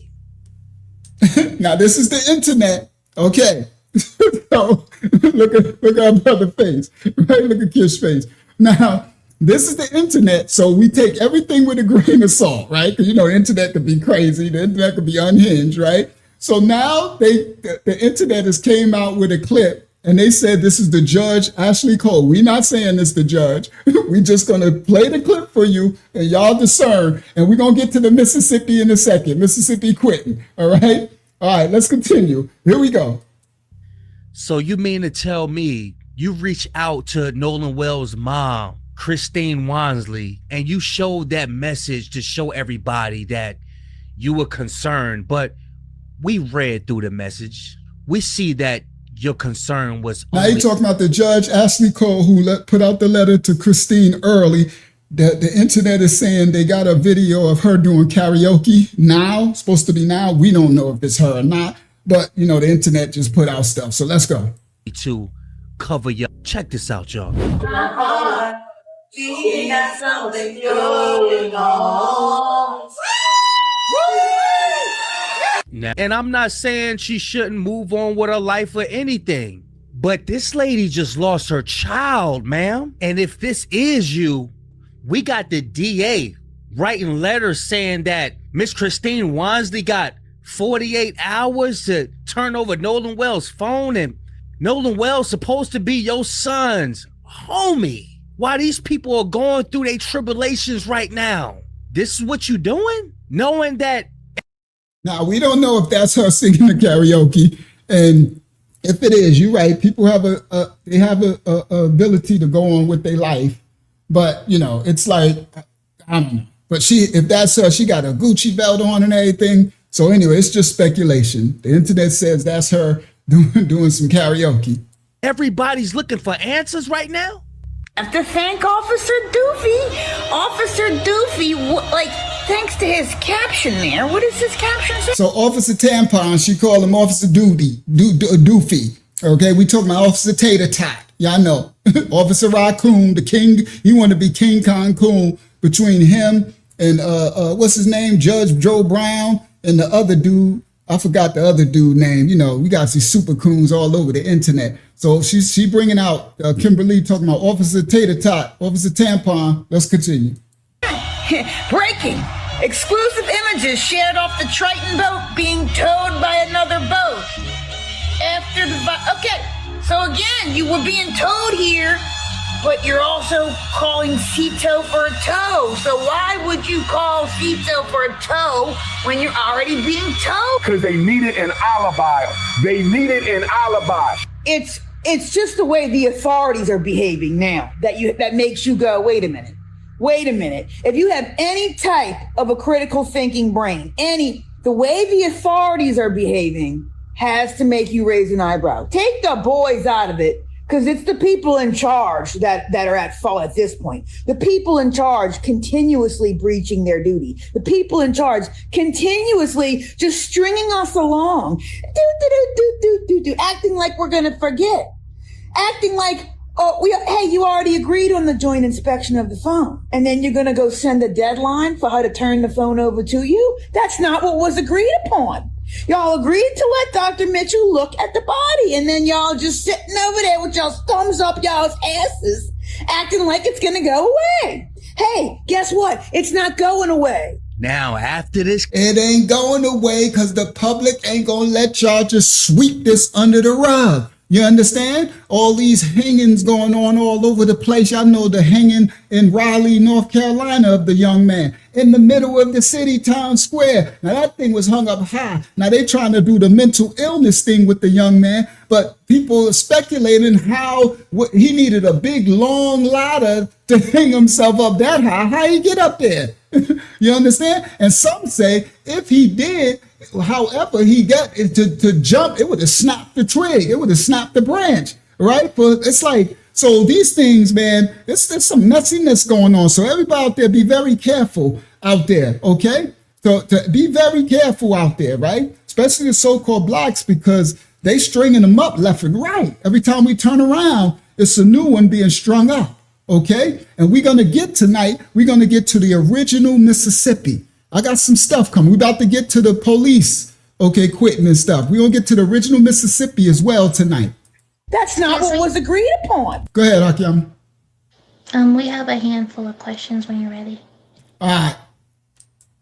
Y'all agreed to let Dr. Do one right now. And see, who is it? All right, sorry. This one is from, let's do Field General. They say 3 years. What is this, a blind side?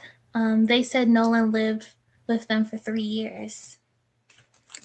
I don't know. So, Field General, Hakiyama, what are they asking? So they're saying that there is stories out that Nolan only lived with his mom for 3 years. That's what they're saying? Yes. Okay. Well, I don't know. So I don't live in Mississippi. I don't know Nolan. I don't know his mom. I don't just receive what people say as the truth. I was just playing that Javon's mom, who knew them from birth, she said, and she knows them. Now, could she be not telling the truth? Anything could be truth or not true. We're just putting the statements of others out there and we make our own discernment decisions, right? So, you got people, I didn't hear Miss Christine. If I would have heard Miss Wansley say, my son hasn't lived with me, right? He's only lived with me for 3 years of his life, then I would take that as fact. You know what I mean? Coming from her mouth, and you will assume that she would be telling the truth of her own family's story, right? But so I give Javon's mom a little credence with her story because she knows that's her best friend and they knew him since he was a child. But I still don't say that that's the just total truth because anybody can lie. Okay, so. Yeah, so that's the best we got. I don't know. I don't just take, you have stuff all over there. I heard the stuff on the internet said he never really lived with his mom at all. He was jumping from house to house. He was doing this and that. You got all type of stories. So we was just playing that part where Javon's mom said that's all a lie. And she know them personally, but it is what it is. You got to take everything with a grain of salt and discern all narratives. And hopefully at the end of it all, we'll get to the truth. But if Christine's mom or his dad, right, his stepdad or whatever, it's his dad, he raised him, or his dad would come out and say, no, he never lived with us, really. He always lived somewhere else, then I would receive that. All right, give me another question, Hakim. And you could do the field person. Did he have more than one? They have more than one question? They seem to be, they're like, about time. Go ahead. Let's see. I don't think Field had another one. Let's do... Everyone's asking about this Mississippi. We've got like 10 questions about that. About what? What Mississippi? They're asking about let me see. This one is from LA, Native Beast. What is the Mississippi Police Department?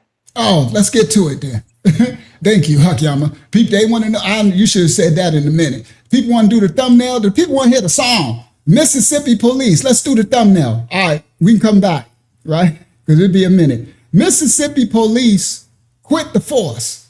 Copyright disclaimers are in effect. We own rights to the video. We reacted to the video. Mississippi and the police quitting the force. Share this tab instead. Copyright disclaimers. Let go.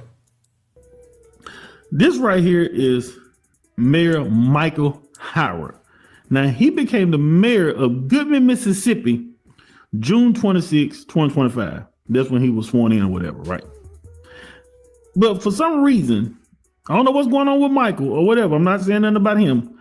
But after he's sworn in, the entire police force quit their job. They did the Cupid shuffle, but instead of going left and right, they went straight and never looked back. Now the town is deserted. You have no police force at all, period. Nobody can do anything. Call 911 and imagine the phone is busy and nobody can pick up. Now recently, just almost a year later, here in 2026, some gun-toting citizens decided to make a video putting the city of Goodman on blast and let everybody know that they basically can walk around and do what they want. As you can see right here in this picture, this is one of the citizens that stood on top of a police car with a blicky. Ain't no police out here, man. Them folks got sticks. Them folks said, "We finna show you." Now you see, look what's sticking out his pants. Boy, I swear these kids. These boys got little assault rifles. They walking around Goodman, Mississippi. All the police have quit the force. Everybody, listen clearly. All the police quit. So the kids, now kids gonna do what kids do, all right? We don't condone the iggers, right? Every nation, kid your tongue and people, we take accountability for our crash outs of our nation of people. I'm a so-called black, so yeah, I take accountability for my black crash outs. We got black iggers, we got black youth, and most youth are crash outs. Y'all understand? Youth, you do crazy stuff when you're young. Now, there is no police in this town in Mississippi. So the kids are walking around with guns out, right? Now, the crazy thing is, watch what happens, okay? There are no police in Goodman, Mississippi. No police be around this. That is startling claims in a new viral social media video that's now putting a small Mississippi town in the spotlight. Tonight, the mayor confirms that Goodman currently has no police officers. Good evening, and thanks for joining us at 10. I'm Troy Johnson. And I'm Megan West. That video has sparked outrage across social media, and it has many people worried. The small Holmes County town off Highway 51 held a community meeting tonight to try to address those concerns. 16 WAPT's Nicholas Brooks was there and joins us here in the studio with what the mayor's saying tonight. Nicholas? Yeah, Megan and Troy, that video has sparked several questions in Goodman. Now, these little crash outs, these little nigglets, y'all already know that we blacks, us righteous black, so-called black Americans, we don't condone igger behavior, no matter where it comes from. Not you white iggers, not you black iggers, not you Hispanic iggers, not none of you iggers. We hold you accountable. Now, we got to understand when you're talking about 18 and under, y'all know these youths do crazy stuff. You understand? Yeah, they won't go to a library. So these little crazy iglets then went to the police station because there is no police. And they do everything on their phone, right? They film everything. So they're going to get on top of the police car with big assault rifles, talking about ain't no police and we could just do whatever and promote it all over the internet. Boy, I swear you can't stop iggers, boy. Iggers gonna be what iggers is. You understand? And we rebuke everybody iggers. These blacker than blacks, they just live with they crashing out. Folios, okay? Including whether any officers were available when it was recorded. Now, the mayor were available questions in Goodman. Studio with what the mayor's saying tonight, Nicholas. Yeah, Megan and Troy, that video has sparked several questions in Goodman, including whether any officers were available when it was recorded. Now, the mayor now says steps are being taken to protect the community. Hey, man, them folks said, ain't no police out here, man. Them folks folk got stick. A video spreading rapidly across social media is drawing attention far beyond Holmes County. Ain't no them folks they run their own city. They run the city. The video appears to capture a group of people outside the Goodman Police Department after learning the town no longer has a police force. Look at him, man, fool. The video shows someone knocking on the department's door with no response. Moments later, one person is seen standing on top of a marked police vehicle while holding what appears to be a firearm, as others nearby also appear to be armed. Mayor Michael Howard says he stepped in before the situation escalated. I got between them and the guy that was doing the video told me. So this is the mayor. So the mayor got sworn in of this town, Goodman, Mississippi, and all the police quit. So the mayor said he went down there. These little stupid boys put it on the internet that they down at the police station and they talking about we run the town, ain't no police in our town. So this mayor went down there. So let's see what happened. Escalated. I got between them and the guy that was doing the video told me this ain't finna happen in my town. Howard says the video exposed a larger issue the town has been dealing with for months. We asked where officers were at the time the video was recorded. Howard says Goodman doesn't currently have a police department. At the police station that we have now, zero. We don't have an officer. We don't have one. That is crazy. How do you have a town that don't even have a police force? The mayor says when he took office, the town's officers. Now let me explain. Let's look at the whole Kalalaya, the completion of the narrative. Everybody pay attention. The mayor, this city, this black city in Mississippi, haven't had police in over a year. And there is no crimes. See, let's look differently. Now you have these little kids act up and go down the street. You don't hear, we ain't hear nothing about Goodman, Mississippi, and them unaliving and doing this, and this person found unalive, and they shooting up people and busting in people's houses. You don't hear none of that. They ain't had the police in about a year. And ain't nobody, you see, we wouldn't still know to this day if these little foolish crash outs didn't get up there and try to make TikToks. You see, very interesting. Y'all know, we always look at the fullness of the matter. So listen, so the mayor went down there and told them, boys, get your butt off these cars. Get. And he said they all left. No incident, no disrespect. Get out of here, old man. We run this town. He told them, get off that car. What's wrong with you? I'm going to tell your mama May up, right? And they went on about their business. Very interesting. This town has been totally fine without the police for this whole time. Very interesting. Now, I'm quite sure that they would want some type of emergency services, right? Like, if someone has an emergency and they need to get 911 and get some assistance. But it's interesting to me that there's no upsurge in crime. There was no. All right, let's continue. Do you have a town that don't even have a police force? The mayor says when he took office, the town's officers resigned, leaving Goodman without a police force. He says hiring replacements has been difficult because of the town's limited tax base. According to Howard, Goodman has about 90 homes, but only 14 pay taxes. Now the Holmes County Sheriff's Office and Mississippi Highway Patrol are helping provide a law enforcement presence. All right, here we go. Now, he pointed out they really ain't got the bag. They poor. When he got sworn in to be mayor, all the police quit, right? He said they got 90 homes and only 14 pay taxes. So these people, they're poor, right? But everybody, we ain't hear no crime in Goodman, Mississippi. It ain't making the news. Now these little folios, these little nigglets, they done made them make the news. And guess what showed up? Here they come. The state police, the SWAT. Now. You got a problem now. These niggers got no police. We about to go down and police these niggers. Oh, those crash outs. Well, ain't it the crash outs that always ruin it for you, right?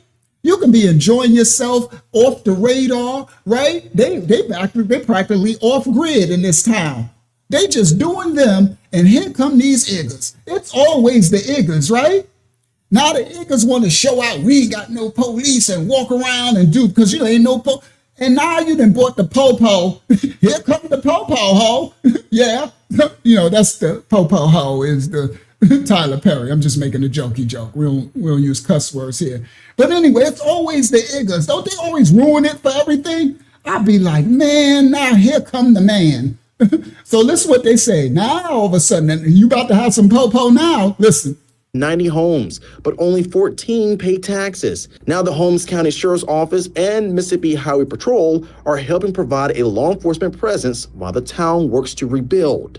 Town leaders also held a public meeting Wednesday to discuss law enforcement coverage and what steps can be taken moving forward. We hurting here in Goodman, but we're struggling trying to put this thing back together. Now, what you're looking at right here is basically probably the last person who was on the police force in Goodman, Mississippi. You look at the. So they got their own mayor, their own city council, their own police force. They a black city, a young black, a black city. They ain't got that much money, but everybody ain't no crime. That's the crazy part. Because I went to looking and I said, so why don't we see no upsurge in crime in this all black community that's policing themselves? And when these kids acted up, it didn't say the kids shot nobody. It didn't say they shot up the police station. They shot up the car. They robbed somebody. They went showing off with their guns and stuff, right? Not saying they should have guns and stuff. We're not saying none of this is righteous. But when the mayor came and approached them, they all went home. They all went about their business. Very interesting. So Minnie, right here, she was the last one to resign from the police force. Say right here, November the 6th, 2025, right there at the top. Minnie Stevenson has officially resigned from Goodman Police. Micah Howard became the mayor around June. So a couple months later when she resigned, that basically left the town with nobody. Videos of people waving guns while walking through downtown Goodman and Holmes County have many of you, that is, upset about the lack of law enforcement. Yeah, the group in the video was mocking the town, saying it is without any kind of police force. 3 News Side's Alex Love traveled to Goodman to learn what the plan is the mayor has to improve your. Now you hear what that news lady said? Has many of you upset that they got no police? It ain't your town. It ain't none of your business. If they ain't got no crime, see, that's when people, that's what the little crash outs, those little niggas done got them, they done messed up, okay? They done got their little city, their little town on the spotlight. They done got them, and you see, now you're going to have the Karens and the Kens, they like, oh my goodness, they have no police. Well, we got to get them some police. We going to send the National Guard, send the SWAT team, send the state police. Oh boy, send the boys. Oh, them boys that got them, they got them in a mess now. All right, let's continue. To learn what the plan, saying it is without any kind. Upset about the lack through downtown Goodman and Holmes County have many of you, that is, upset about the lack of law enforcement. Yeah, the group in the video was mocking the town, saying it is without any kind of police force. 3 News Side's Alex Love traveled to Goodman to learn what the plan is the mayor has to improve your safety. Right now in the town of Goodman, if you knock on the door of what's supposed to be the police department, no one will answer. After what happened in town earlier this week, residents say that needs to change. It's been about 1 year since Goodman had its own police officers. That's kept natives like Erling Dick. It's been a whole year, and we ain't heard not one robbery, one unaliving, one. So it sounds to me like they doing all right without having y'all in their business. You understand? Now I can see this older sister, she might want some emergency services, but be very careful what you ask for. Very, very careful what you ask for, because you might not like what you get. So this thing been empty for a whole year, and for a year later, the young kids decide to make some Snapchats or whatever. Kids, these little, these kids gonna do, right? And now all of a sudden, they done got eyes on them. Let's continue. Police officers. That's kept natives like Earlene Dickens worried. That broke my heart. About 1 year since Goodman had its own police officers. That's kept natives like Earlene Dickens worried. That broke my heart. And I think we all need police protection. You know, we call 911 for help. You know, we want somebody to come. Since then, the Holmes County Sheriff's Office has overseen the town, but they still have the whole county to cover. If someone breaking in your home and you... Now let me explain. What this city, this town should have done is police themselves. That's apparently what they was doing. But as this sister, this elder is saying, she's like, yeah, if we call 911, we don't want to have to wait for them to come from another city over, right? It's going to take longer. So they should have been putting together a way to police themselves and get them set, right? Honestly, keep them out of your business. But the youngsters ruined it for them. You understand? Honestly. Because what I see, I'm like, y'all been running this time under the radar without these people in your business. Now they'll come in. See, once you get these spotlights on this, these serpents are coming. Now they want to take your city.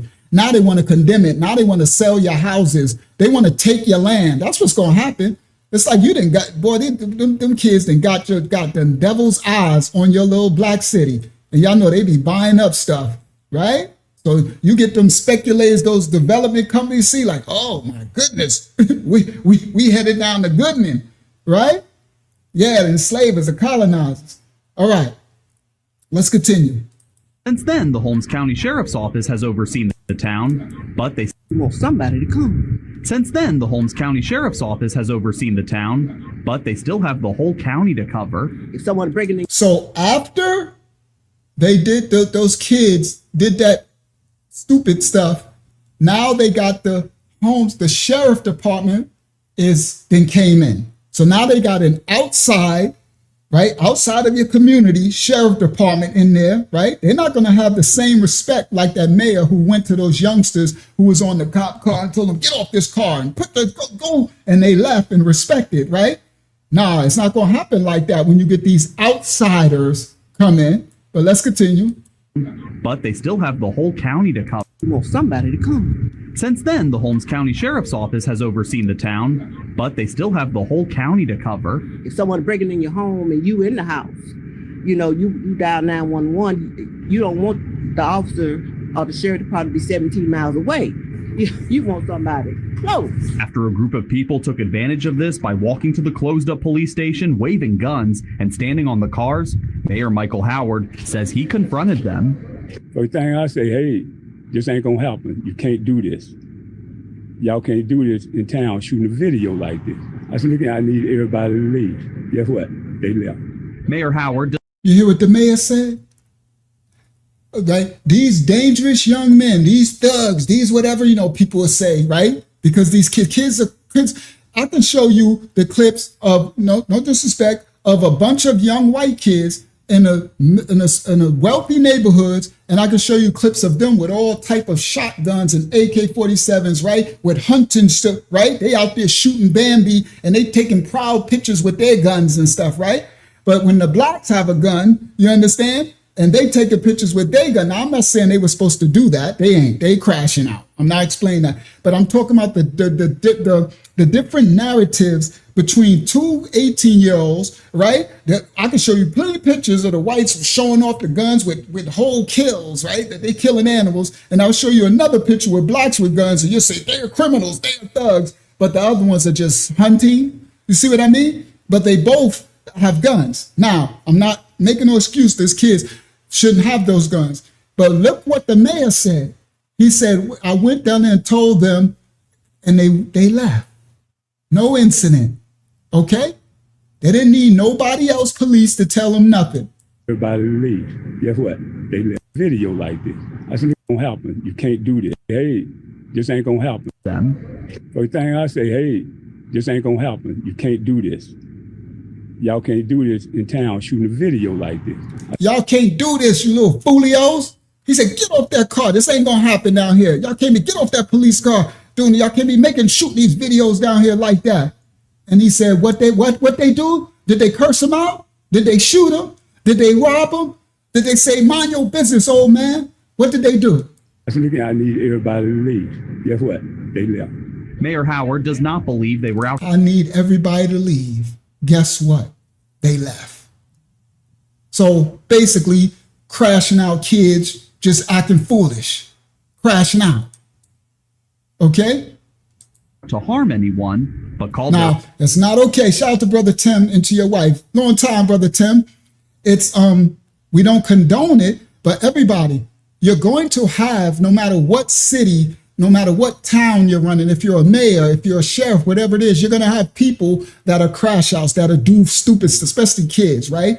And it's about having communal relations in your community where you know the kids, right? So someone else, imagine an outside mayor or sheriff. They would have called in the SWAT. Next thing you know, boy, all those kids would be laid out. It would be all over the news. Goodwood, Mississippi, they went down to the police force and they had all these guns and the police unalive. 15 young blacks is gone. But this one mayor went and told them, y'all go home. And they left. Again, not making an excuse for the behavior, but policing yourselves.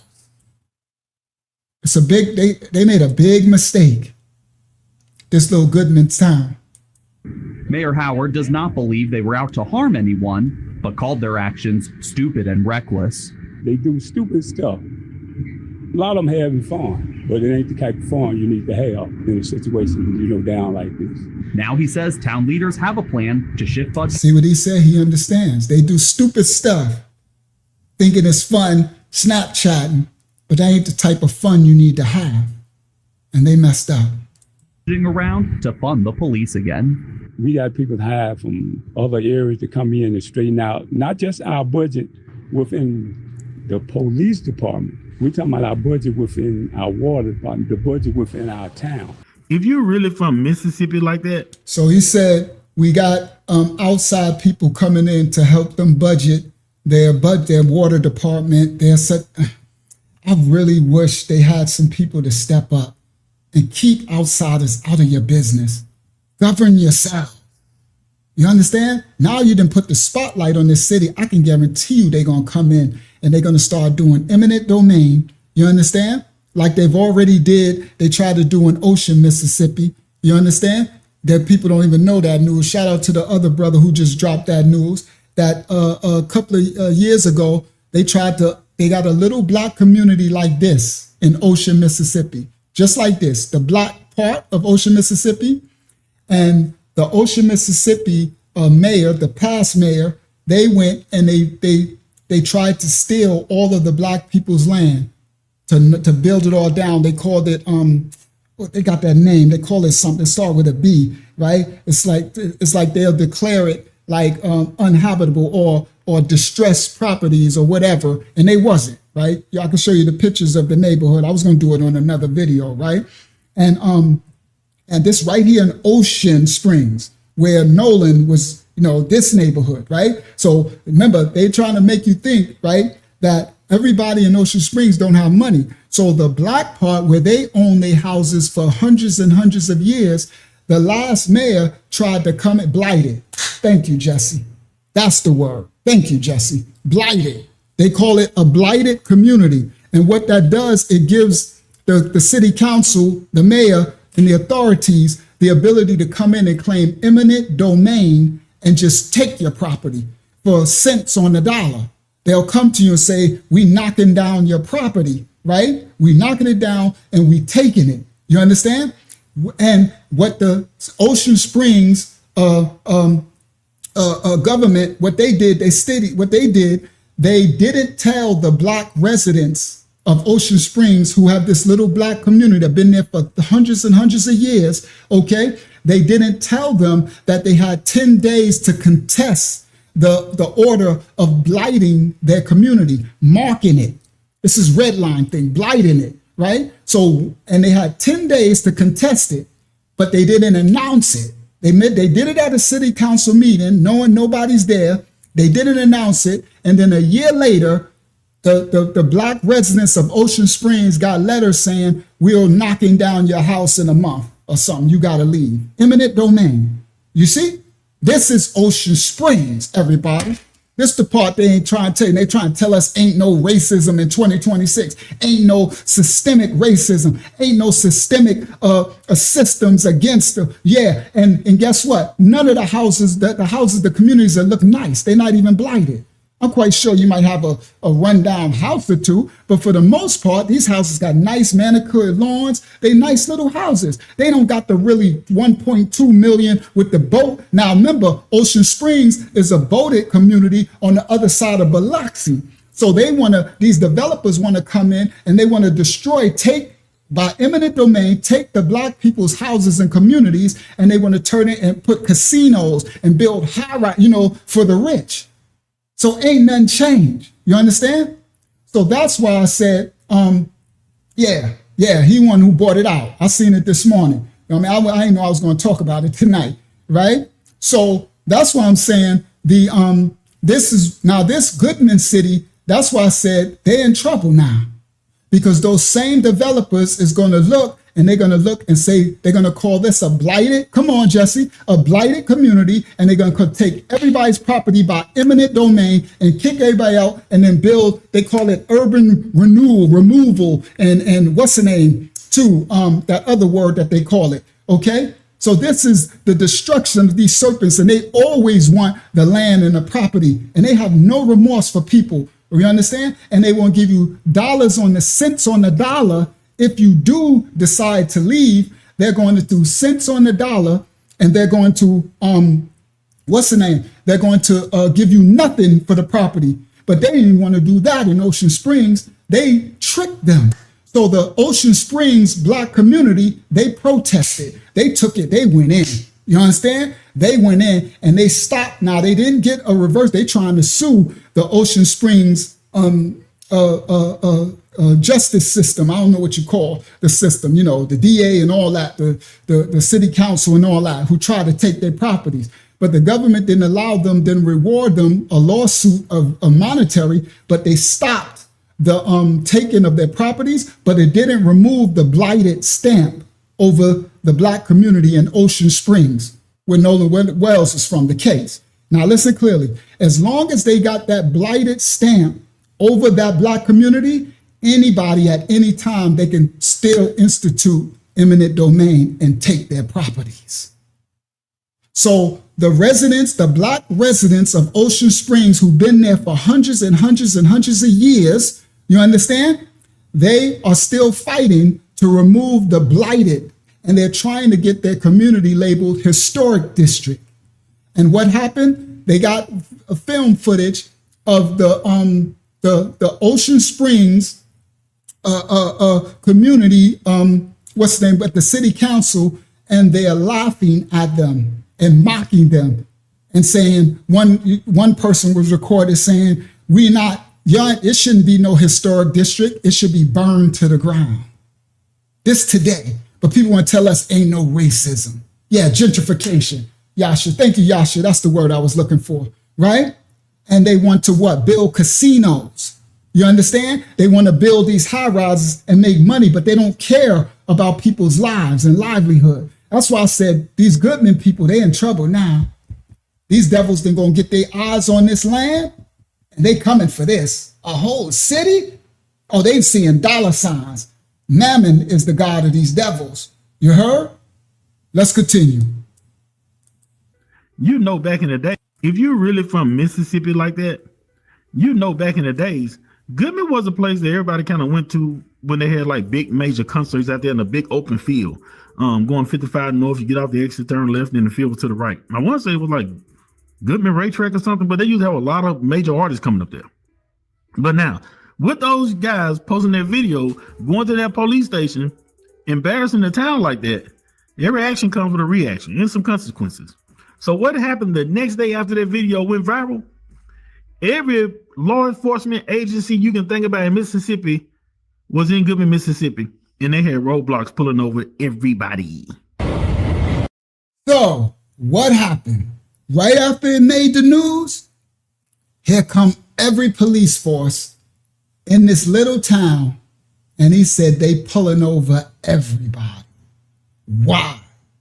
And for everybody, they sent a lot of blacks in. Shout out to any righteous police officers. We need more of you. The unrighteous police officers, repent, for the kingdom of the Most High Yah is at hand, and you devils will be, the Most High will be dealing with you devils. Repent, okay? We don't deal with no unrighteous, but we need more righteous police officer, any authorities, okay? So we got to shout them out, right? And any so-called blacks that's police that are righteous, we need much more of you.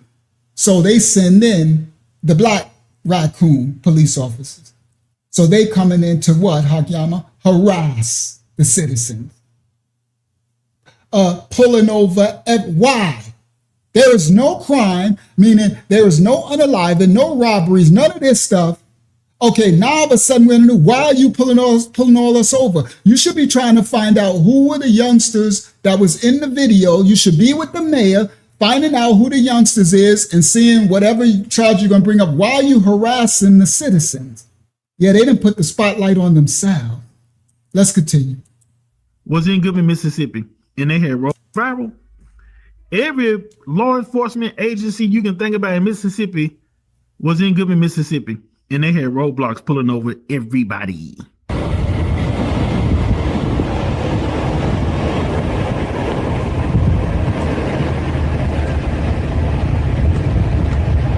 Here they go. Mind your business. Freaking predator. Like you ain't there for the community and the citizens. You there to harass. It's disgusting, bro.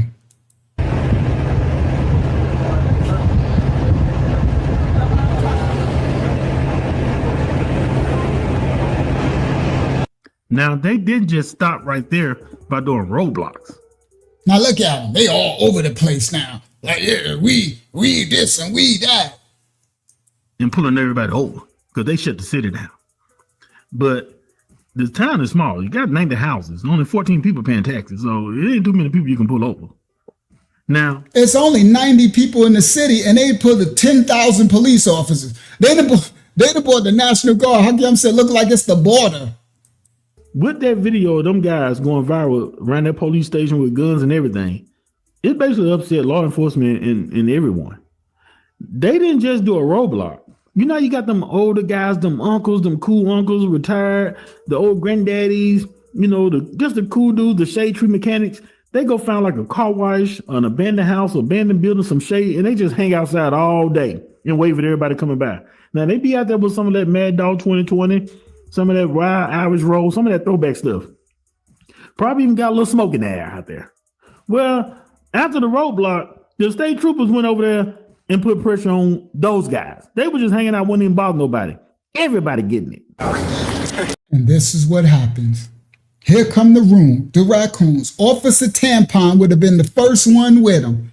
So now, it's only 90 residents. Now they done harassed everybody driving. Now ain't nothing else to see here. So what they do? They go to the shade tree mechanic. They go mess with the residents who just sit around. Y'all know what the brother said. They sit around, play cards, drink a little, talk a little mess. The elder, they sit around just doing nothing. They've been living in this city, grandparents, since Jim Crow, since segregation and stuff. You understand? So now they went around and harassing the residents. It don't belong to nobody over here. Nobody. It's a deal. It's lost. That's bad. Right now for somebody.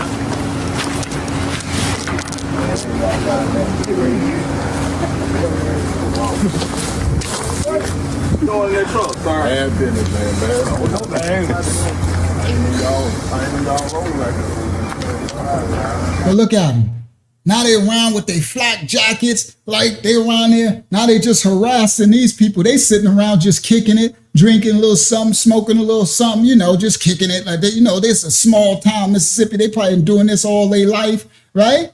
And here they are. Now they're not there to meet the people where they at and be like, we're not here to harass y'all. We understand this your city. We just want to make, now y'all got y'all on the national stage front, so we got to come here and make sure that the young kids don't run around and all that. No, they there harassing them. So guess what they're trying to find out?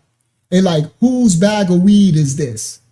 Because I guess once they start running down on them, some of them drop their weed. So there's there's, I guess, like a bag of weed or something by this car. So now they're asking them, whose drugs is this? So you're going to hear somebody say, man, it's just weed. It's just a bag of weed. All right? Now they're harassing them. Doing a lot of moving around.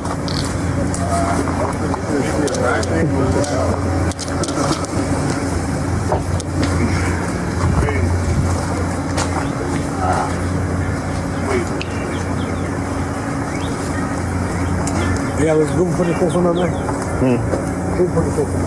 I don't know. All I know, they just pop up. So look at all these cars. So the person said, who called it? Did somebody call the police? I don't know. They just popped up. Look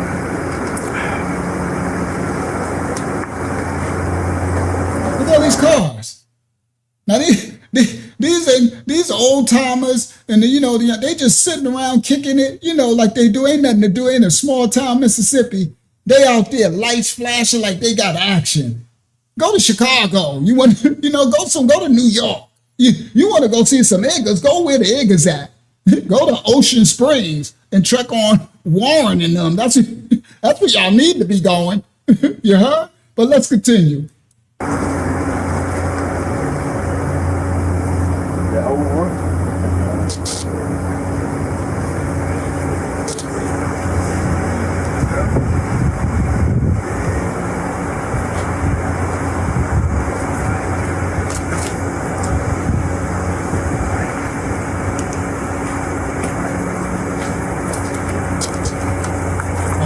Goodness, see that energy right there? I'm sorry, guys. I'm just a little jaded because I know that energy right there. I don't like that. And I don't care if it's black, white, or purple. I don't care what you is. That energy right there, he ain't there to help. He ain't there to get to know. He ain't there. He there to flaunt his authority. You understand? This old boy, I swear that energy right there. I don't like that energy. That is a threat. I don't care what color skin it got. Know your enemy. You hear me, everybody? Know who's a threat to you and yours. I don't give a crap if they black, white, whatever. Know a threat. Let's continue. Look how he's walking up on them. You know what I mean?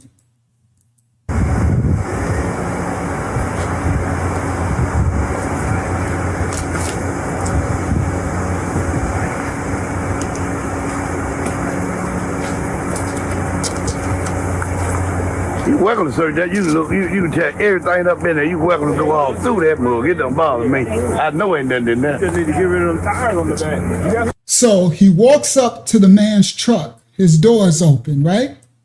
And the man said, "You welcome to look in this truck, officer. You can search everything in there. Ain't nothing up in there."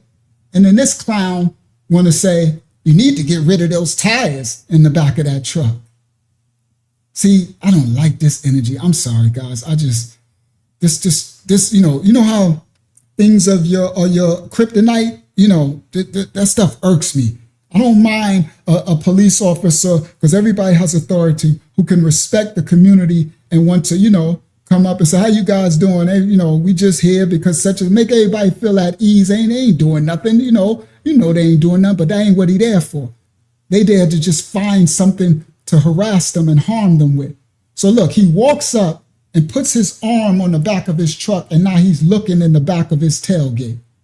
And the man said, no, you can do whatever you want. You can search that all you want. Come on, who said that? Zayala Yah said, Hasatan, put it on the screen, Hakiyama, is a roaring lion looking who to devour. That's what this is, on the prowl, going to and fro, looking who to destroy. All right, let's continue.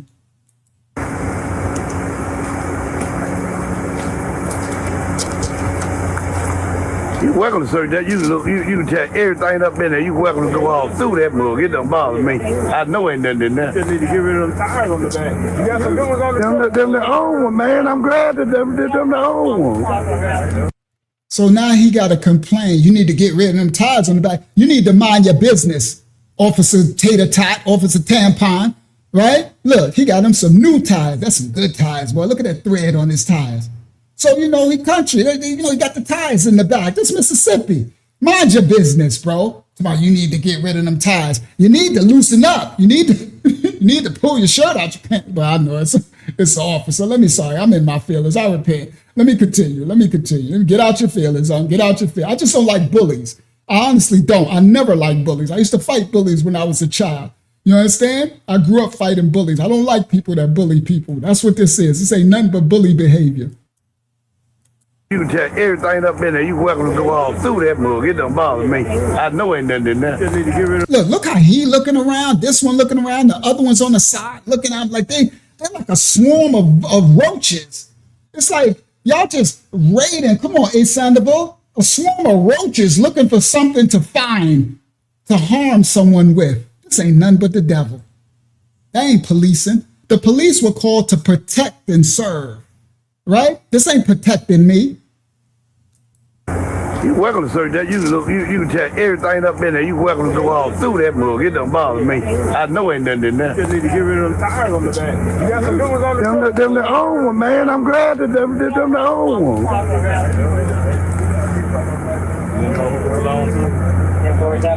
See, y'all got grands on me. I weed.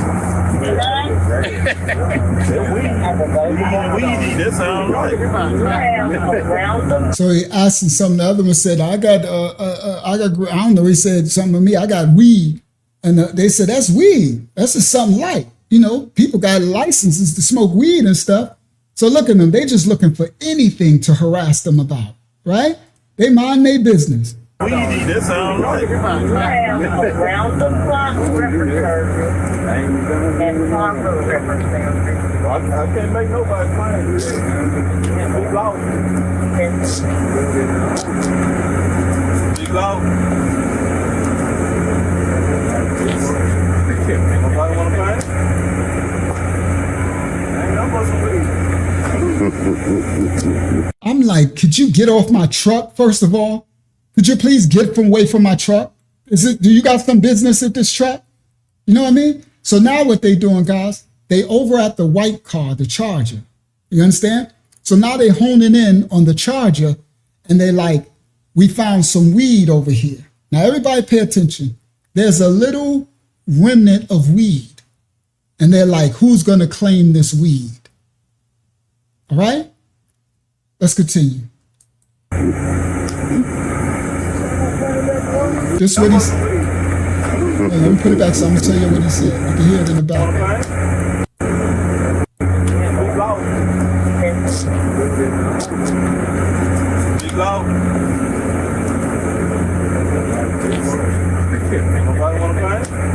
He said, whose car is this? Whose car is this? Nobody want to claim it? And the person said, that's just a little bit of weed.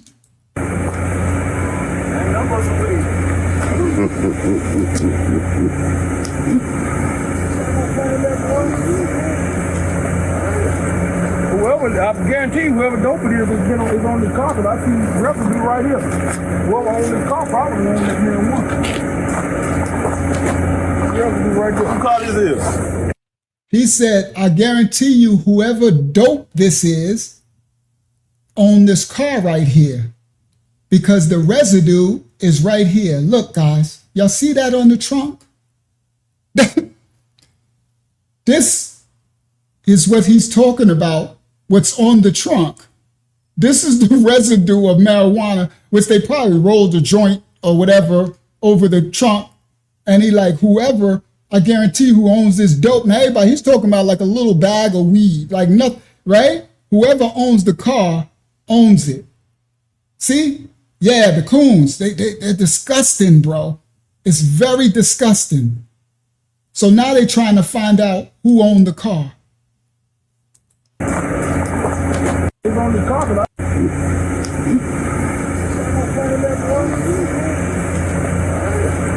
whoever, I guarantee you, whoever dope it is on the car, because I see residue right here. Whoever owns this car probably owns that marijuana. Residue right there. Who car this is? Ain't nobody speak up now. You can run the tag. You run the tag and get your car. Who's the car? That's your car. It's our own upfield. You run the tag and get it. Who car this is? Y'all better speak up now. We run this tag. We find out who car this is. So it's the young brother in the white. It's our own upfield. You run the tag and get it.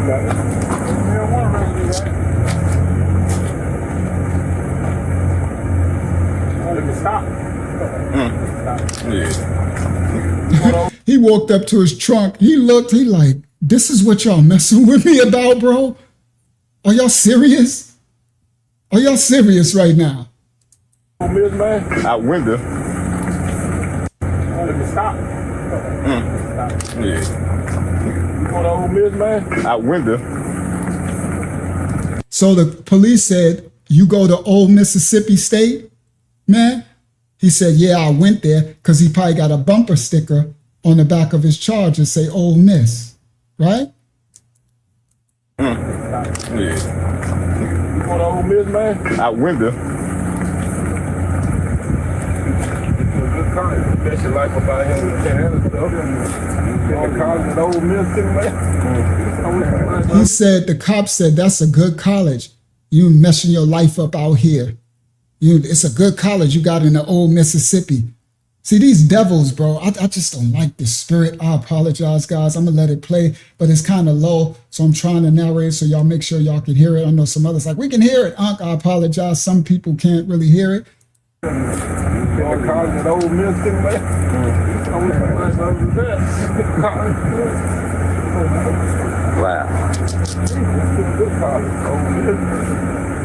The brother said, wow, I can't believe y'all doing this to us. And then the cop said, that's a good college. Ole Miss, good college.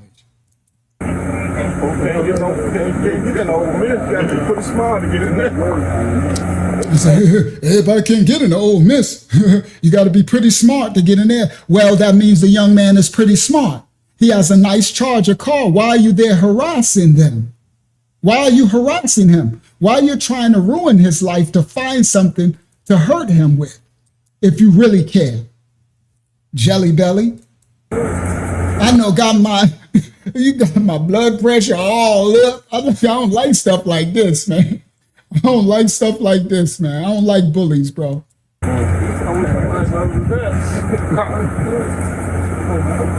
Wow.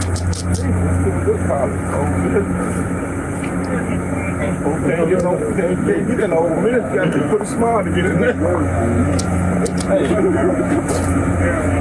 Yeah,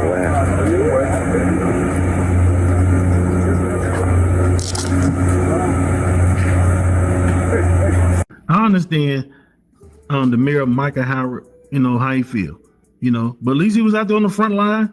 He don't have a police force, but he was out there by himself and he said, no, you ain't gonna be able to do this here. He got out there between the guys and he stopped them. But it was an eye opener.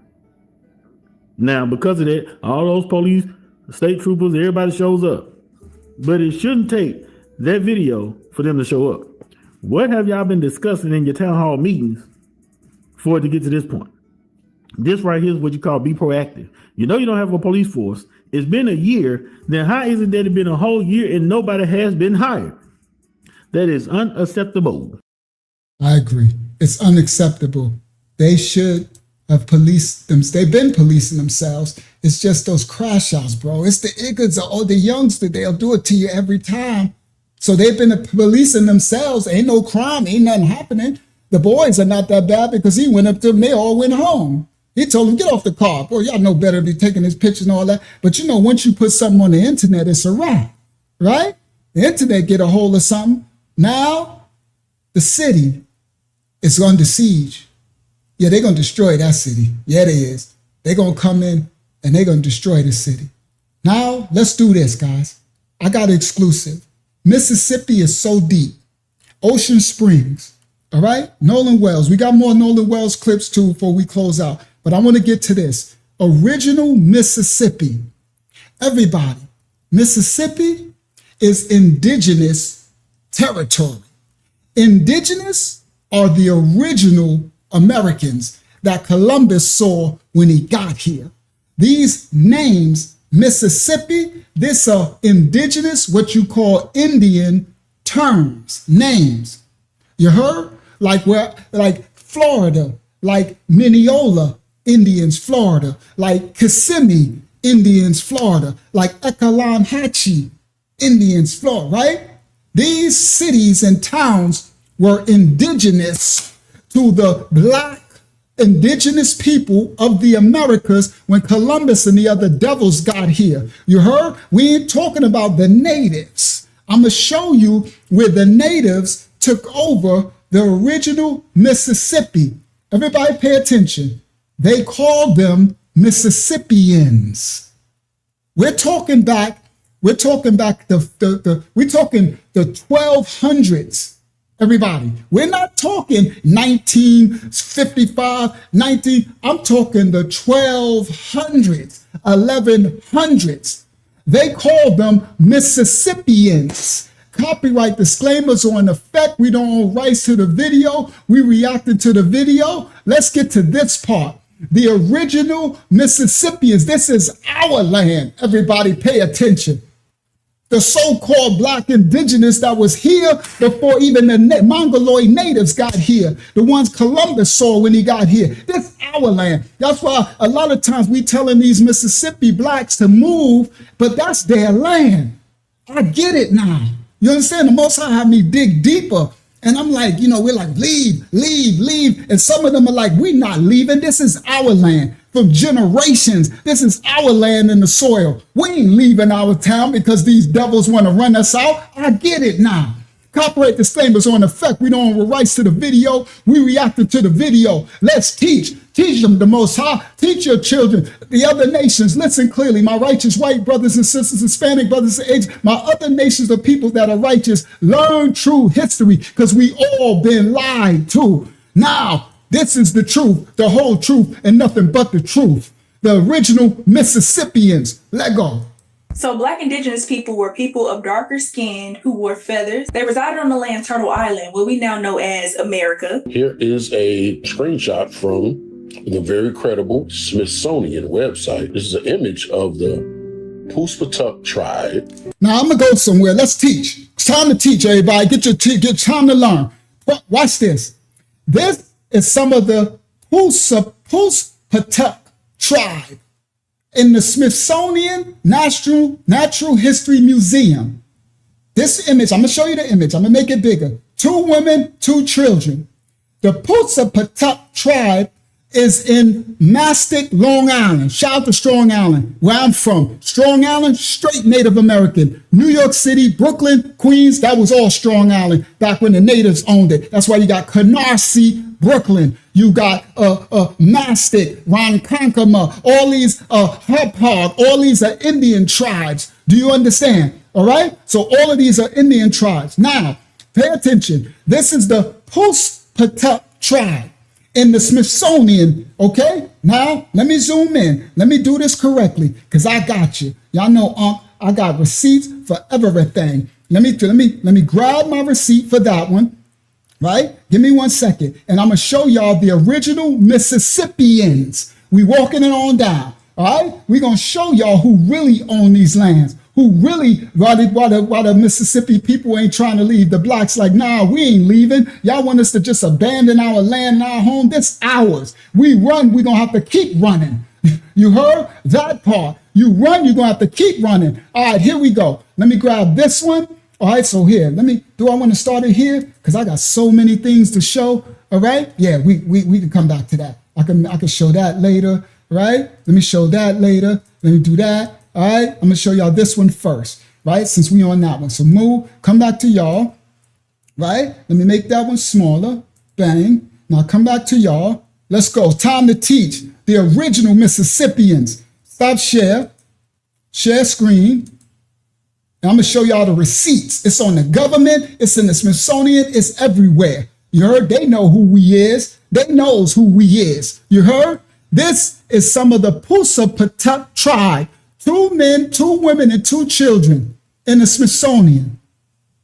Everybody. The indigenous Native Indians, what they call Indians. Well, this ain't Mississippi. This is Strong Island Mastic.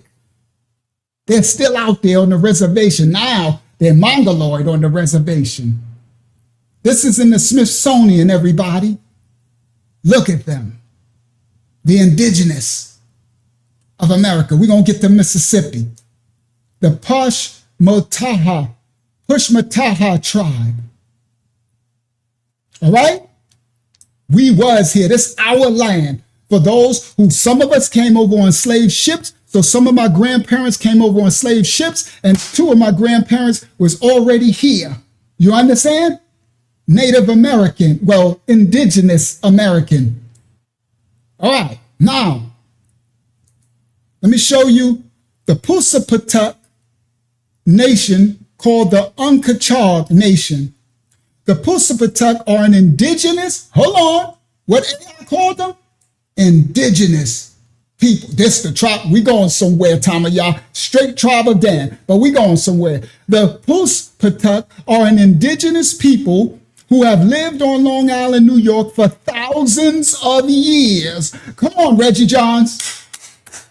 Listen clearly. For thousands of years, indigenous to the Americas. So everybody, I don't care about, no disrespect to our righteous immigrants, no disrespect, but to these enslavers, colonizers that came from all places of Europe, this is our land. You understand? And all of the information, we're in the information age. It's all in the libraries. It's all in the Library of Congress. It's all, I'm going to show you governmental websites. It's all in, they know, in the Smithsonian. The Pusapatuk are an indigenous. Who is the indigenous?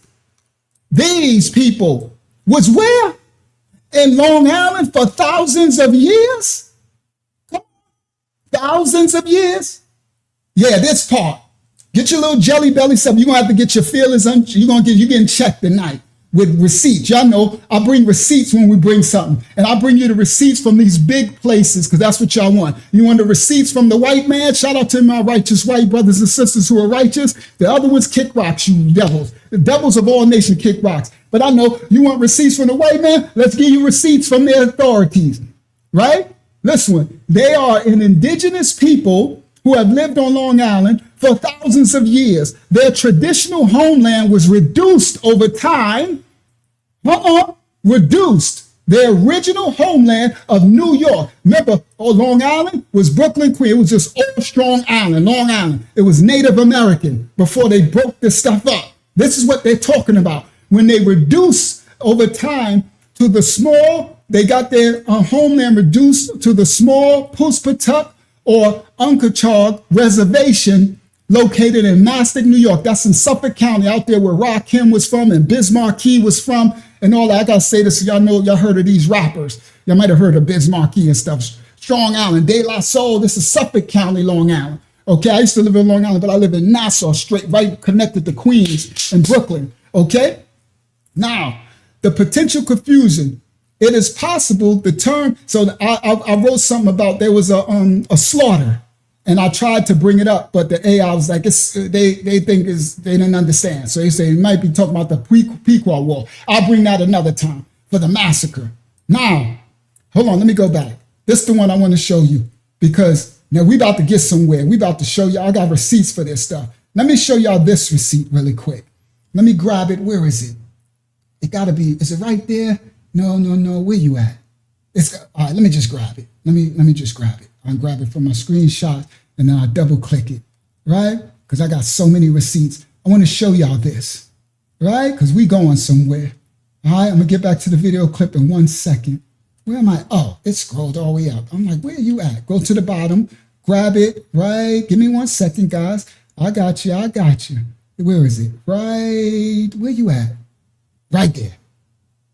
I'm gonna grab Turtle Island because I know a lot of y'all heard of Turtle Island, right? Copyright disclaimers. Well, I ain't showing the video. Let's go. Stop share. Come back to y'all. Share screen. Let's do this correctly. Window, bang, and this is tying in Ocean Springs. We're gonna get back to Nolan Wells. You understand? This is tying in Ocean Springs, Mississippi. We're gonna get to the Mississippians. Watch this. The land before America, when it was called Turtle Island. Now, some of y'all might have understood and saw this throughout some of the records. They had a Wakanda noon. For those who know what noon is, that's Nayan, but we ain't got to go there. But y'all know the Wakanda movie? That's why some people say that in America, what we call America now, they had a Wakanda. They did. You understand? This is when it was Turtle Atlanta. Now you're going to see the land. You have Anahuac and Aztlan. That's Florida and Georgia, right? But this is the part that was interesting to me.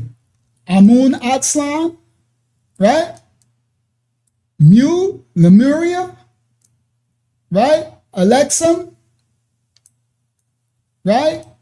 It's look like it says Pangaja, heart. But look at this one. Yeruza Amaquam. So for those who know biblical, that's Yara Shalom, Jerusalem. Yeru. Now, another part that tripped me out, it looked like it says, yeah, and USA. You know how New Yorkers be like, yeah, right? Yeru, Sa, Amaquam. And look at this one. Yerusa, Amaquam. South America. Very interesting. All right, let's continue. Let's get back. Let's get back to the video. All right, I just want to make things bigger so y'all can see. Let's go. Copyright disclaimers on effect. We about to watch this. The original Mississippi. For everybody that don't understand, we come from this land. You know, right? Some of us didn't come by slave ships. Some of us are indigenous. Okay, I have both parents. Some of my parents came over from the west coast of Africa, and some were already here. You heard? Let's go. Here we go. Let's continue. Indian tribe. Puspatuck tribe, Indian tribe. 2 men, 2 women, and 2 children. Look at the photo. Okay. Advanced civilizations. These are the things that people don't talk about. There were ancient cities with advanced architectures all across North America. These were cities as large as any in the world at the time. London or Rome, they were metropolises. Archaeologists say they have found evidence of 200,000 actual cities of mound-like structures all across North America that were here long before Columbus. Did you? Archaeologists have found 2,000 cities. They have one city in America that is supposed to be the first city, I'm going to show y'all, ever in America. And guess where it was? It was Mississippi. The original Mississippians, Illinois, Mississippi, Missouri, St. Louis area, on the rivers. The first city ever built in America in the 1100s. Oh, we going back. We ain't talking about the 1500s. We ain't talking about the 1700s. We ain't talking about the 1800s. We going back. Everybody pay attention. Let's go. Let's get to the original. Now listen what he said again. There's pyramids all over. Some bigger than the pyramids in Africa, than the Great Pyramid. These are the Mississippians. Everybody pay attention. I'm going to show the receipts. We're going to show the receipts.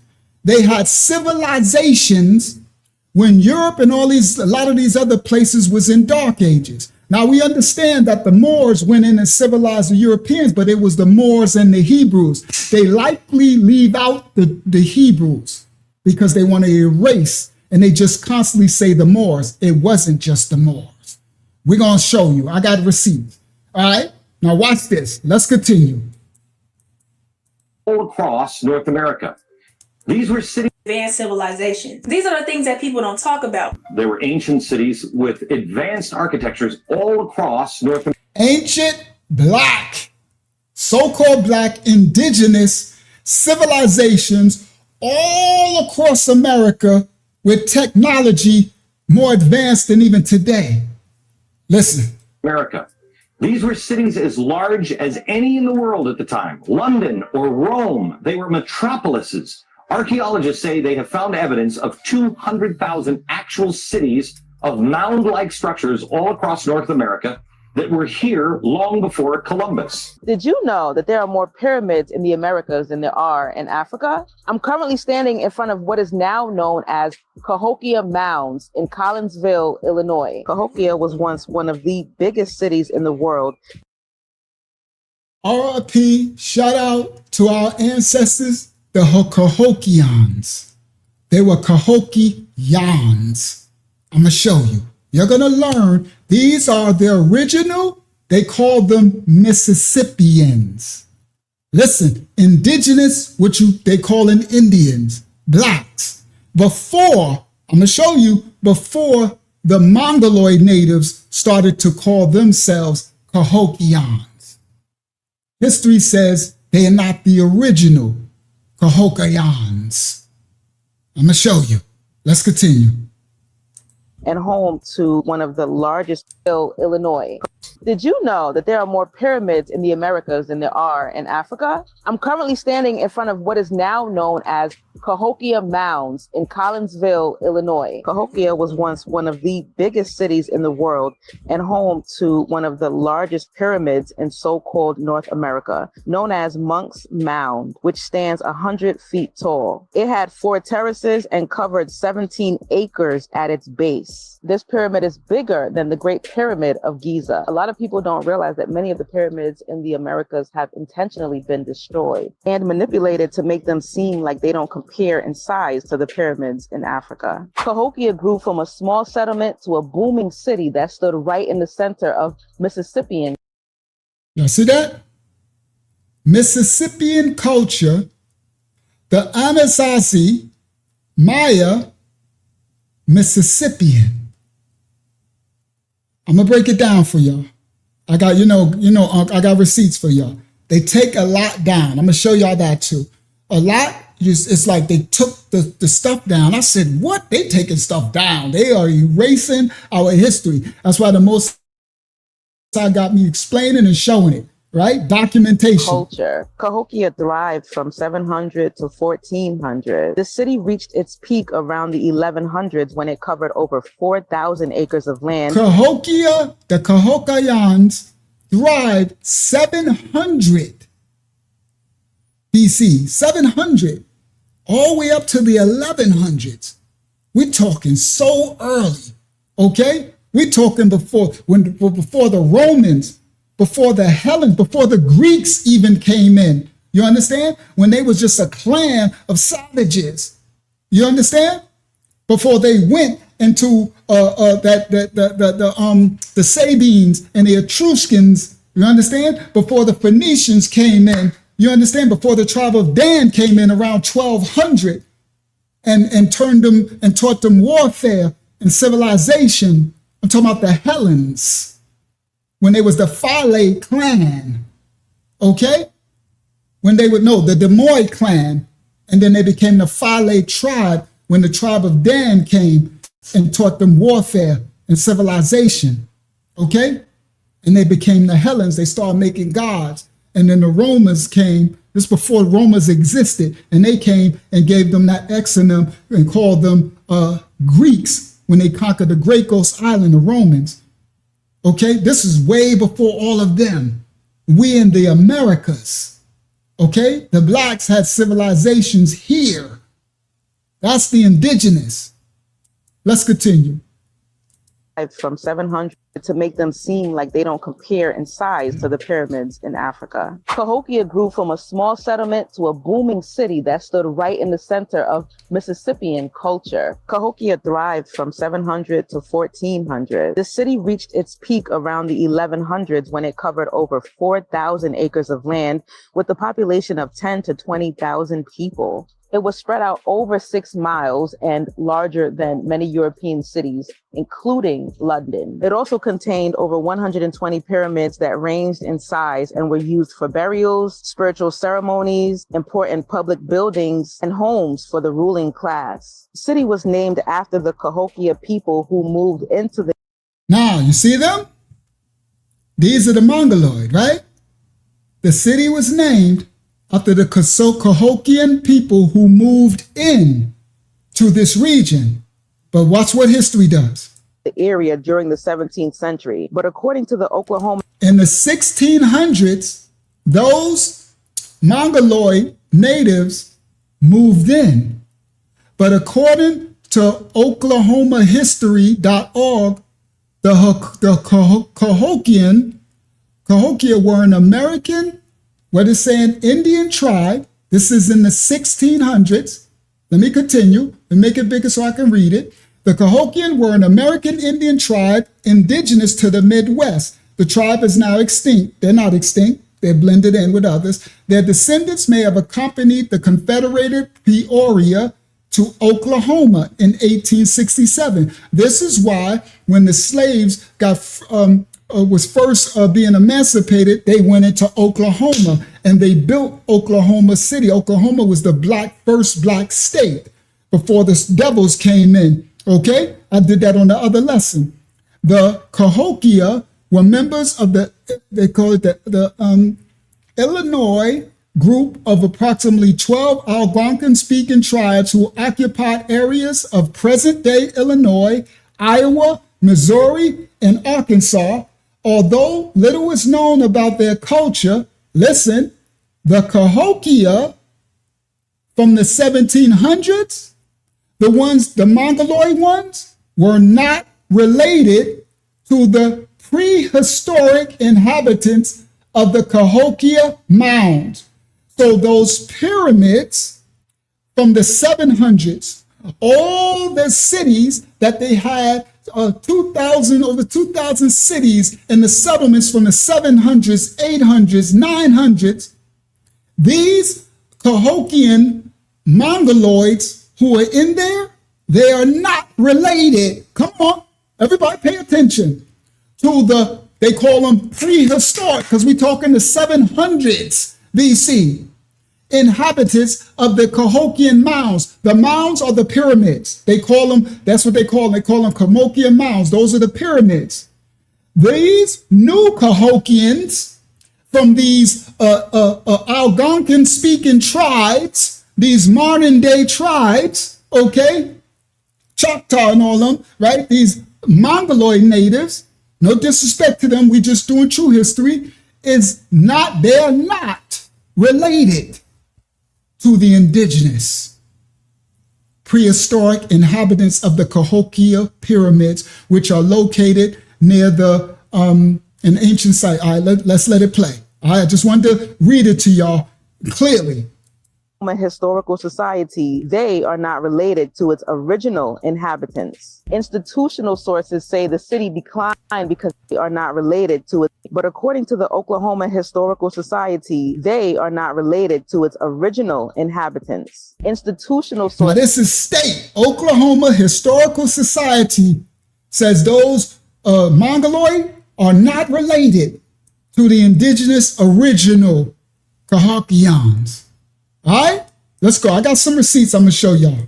They are not related to its original inhabitants. Institutional sources say the city declined because it was abandoned. But critical thinkers know there was a significant amount of pillaging and looting taking place. So she says history, they write now that our indigenous running all of Mississippi, Illinois, Oklahoma, Arkansas, from the 800s, the 700s, the 500s, the 600s. You heard our land that it just declined, right? But she said, oh, no, we know what happened.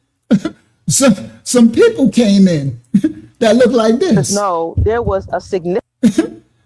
These people came in wearing stockings and stuff with a big cross. They came in with their Jesus cross.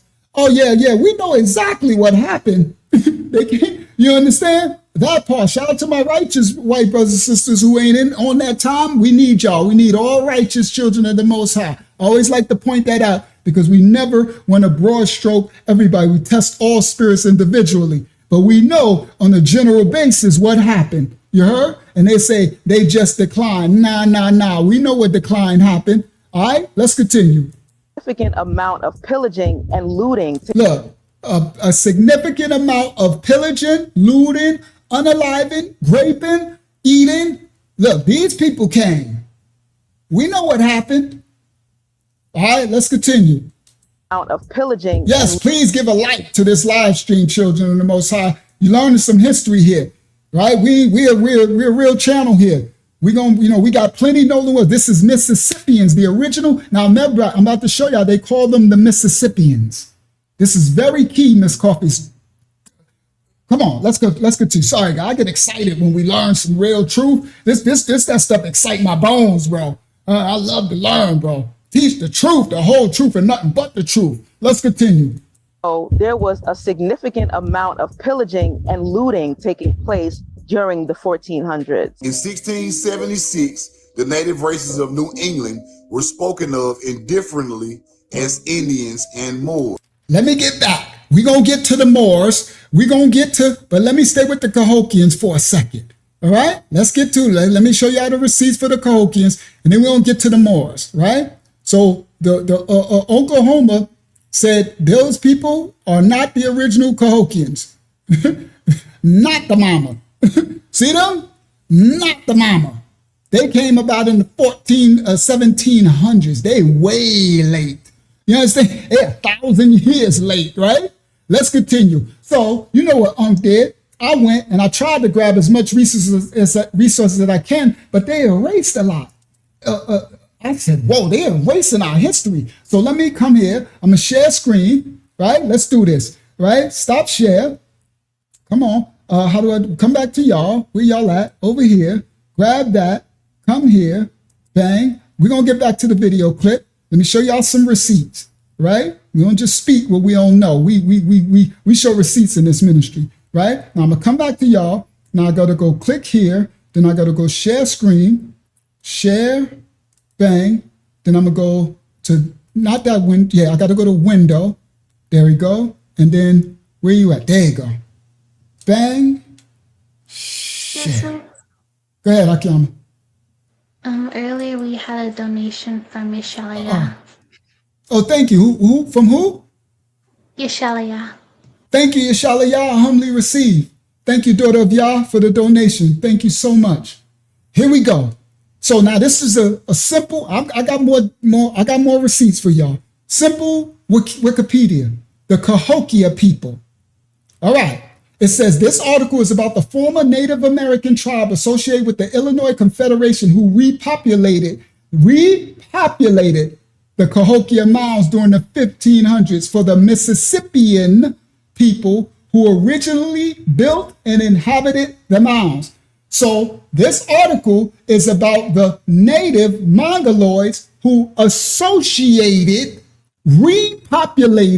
the original Black indigenous Cahokian pyramids, mounds, for the Mississippian people who originally built and inhabited the pyramids, the mounds. They were called the Mississippians. From the Mississippi, listen, the Cahokia, Miami, Illinois. Do y'all not know Miami is native, is indigenous? Miami Indians, Kissimmee Indians, Illinois Indians, when you really understand this American, what they call American land is the indigenous land of the so-called indigenous blacks of here who came over and took this land over. Listen, Miami, Illinois, or Mahatosian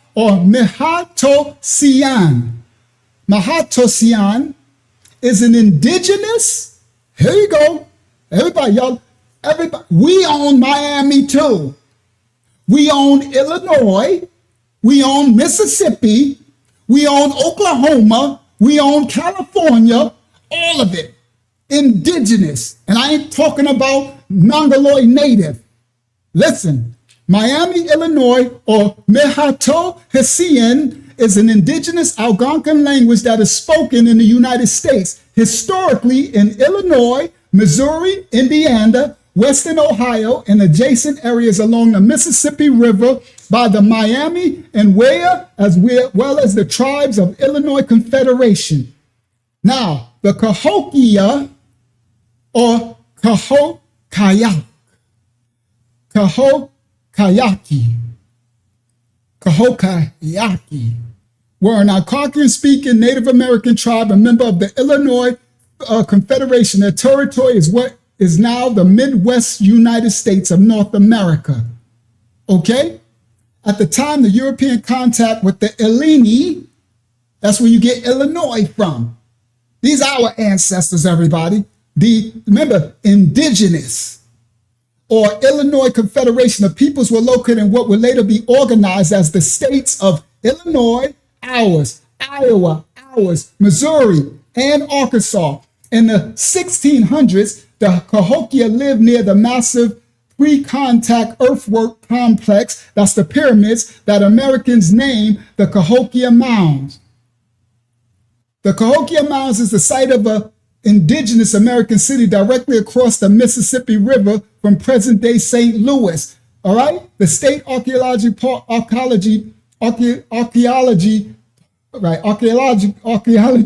lies in southwestern Illinois between East St. Louis and Collinsville. All right.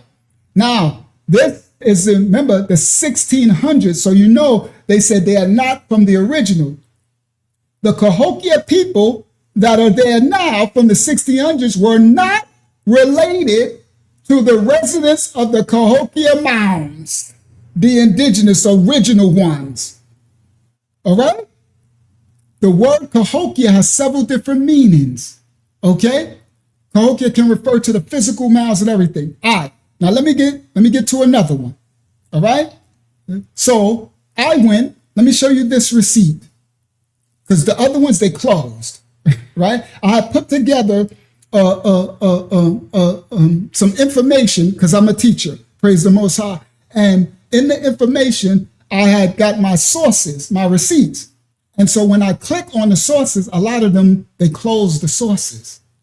So this right here, you see what this says? An official website of the United States government. Come on, guys. Y'all talking about receipts? I can't see the chat. I apologize. I want to keep this big enough. Well, I can make it smaller now where I can see the chat. There you go. All right? Now let me put the separate pop-out chat because they be attacking me. There you go. Now I can see the chat. Now everybody, let me see what y'all see. Let me see if y'all see this clearly. Yep, it's a little smaller now. Was it a lot bigger, Hakiyama? It was a lot bigger, right? It was, but this is fine. This is good? Okay. So, an official website of the United States government, they call it Ocmulgee Mounds. It's a national historic park. Look, Mississippian time period. They called them the Mississippians. Around 900 CE, a group of newcomers arrived in central Georgia, pushing out the existing woodland culture and establishing various settlements. Everybody, we're talking about now that our ancestors was here hundreds of years even before this. All right? Archaeologists call these people Mississippians because their way of life is thought to have originated in the region that we now know as the Mississippi River Valley. So for everybody who didn't know, including me, praise the Most High for teaching us, we, Mississippi and all these states are ours. Do you not understand? Boy, this gets crazy. The Mississippians constructed a large ceremonial complex and a town on the Macon Plateau near the Ocmulgee River at present-day Macon, Georgia. So all your Georgia, Atlanta, Macon, everything, all indigenous, ours. They left no written records, but archaeologists excavated an abundant collection of artifacts that help explain the life and culture of this society. The ceremonial complex still visible today. It's only a portion of the Macon Plateau culture. 6 miles away, the early Mississippians built another large village, and several smaller sites once existed near the Ocmulgee River's fall line, where the natural resources in hilly Piedmont and flatter coastal plain overlap. These are earth mounds, are the pyramids. They represent the most visible and, for some people, the most intriguing evidence of the Mississippian culture. The pyramids, mounds, serve various purposes, including acting as massive platforms. The platform pyramids, mounds, tended to be flat-topped pyramidal structures with ramps for easy access to the summit. Wooden buildings were on top of the pyramids. The pyramids functioned as homes, temples, storage facilities, etc. The Mississippians, most of the temples, the pyramids in the Ocmulgee complex were created in stages, increasing the size of the pyramids over years of occupation. This is the Mississippian Earth Lodge. Not all pyramid mounds served as platforms. The funeral pyramid mound, as its name suggests, contains more than 100 burials. Some were complex log, wood tombs. A few contain elaborate copper and shell ornaments suggesting a high status of our Black ancestors, the indigenous, so-called Black, high status, but most were simple pits with no accompanying artifacts. The Mississippians built more than just pyramids, mounds. Excavations uncovered several earth lodges, houses, homes. The most elaborate of these earth lodges, which has been reconstructed. The 1,000-year-old floor contains a bench. This is an earth home, 1,000 years old, bench with 47 molded seats and a bird-shaped platform with 3 additional seats. The Earth Lodge home would have been used by important members of a society to either discuss politics or perform ceremonies, or perhaps a combination of both. The Mississippians. The extensive pyramid construction suggests that the Mississippians had a complex social structure. A strong leader would be necessary in order to carry out the planning and execution of building projects. The prominence of the Temple Mound also implies a strong religious component to the society. Some archaeologists speculate that the Mississippian society was organized into chiefdoms, which consisted of several towns. Each town had a chief, perhaps subservient to a more powerful priest/chief. You heard? The people of the Macon Plateau, Macon, Georgia, Plateau were sedentary farmers. They carried out extensive cultivation using tools of wood, bone, and stone. Major crops included squash, pumpkins, sunflowers, and tobacco, but predominantly corn and beans. They stored excess food in baskets and pottery, and the surplus allowed them to devote time to other aspects of life. The Mississippians hunted to supplement their diet, concentrating on small game. All right? Hunters used several techniques to find the game, but the bow and arrow was essentially for a successful hunt. Okay. The art of the Mississippians can be seen in the items of everyday life. Women constructed pots by coiling and modeling local clays. All right? Y'all can read this. You go to, I'm gonna try to remember to put the link in this description, right? It's NPS.gov.ocm. This is government website. This is right. So I'm trying to bring you receipts that, validated receipts that they, the world likes to say this is a real receipt. One of the games that the Mississippians played was a game called Chunky, where a player rolled a disc-shaped stone across the ground. So they rolled a ball, right? A disc-shaped stone across the ground while the other players threw their spears at the stone. The one who lands the closest wins the game. So they would roll the thing and you would throw your spear. Everybody throw the spear. The one who hit it, if you got a head on, and someone else, I guess y'all tied the game. But he who gets closest to hitting the ball, the disc, won the game. It was called Chunky. The player whose spear landed closest to where the disc stopped They also, guys, our ancestors created, everybody, can y'all hear me? Sister Kelly says she can't hear me. Hakiyama, can y'all hear me? We can hear you. Okay, Sister Kelly, you got to restart your, if you can't hear, you got to restart your thing. They also, everybody, created the game called lacrosse. Yeah, we created it. Well, other people did create some things, but we created a lot of stuff. They created the game called lacrosse. The Kahakayan. Now listen, one of the games, all right, the player whose spear landed the closest, two opposing teams, all right, the Mississippians also played a ball game that is very similar to now what they call the modern game of lacrosse. Our ancestors, two opposing teams would use, yes, you gotta restart, Sister Kelly. Everybody else can hear. Just restart your YouTube. They messing with you. Two opposing teams use wooden rackets to throw a small leather ball down a large playing field, and they try to score by tossing the ball between two vertical goal posts at each end of the field. Lacrosse, anyone? Soccer, anyone? Football, anyone? The ball game was usually played between two rival towns and sometimes with a method of settling arguments. By the 1200s, the town on the 1200s, everybody. Now remember, these are the original Mississippians. And what did they say? The ones that came in the 1600s, the native, they weren't related to these indigenous.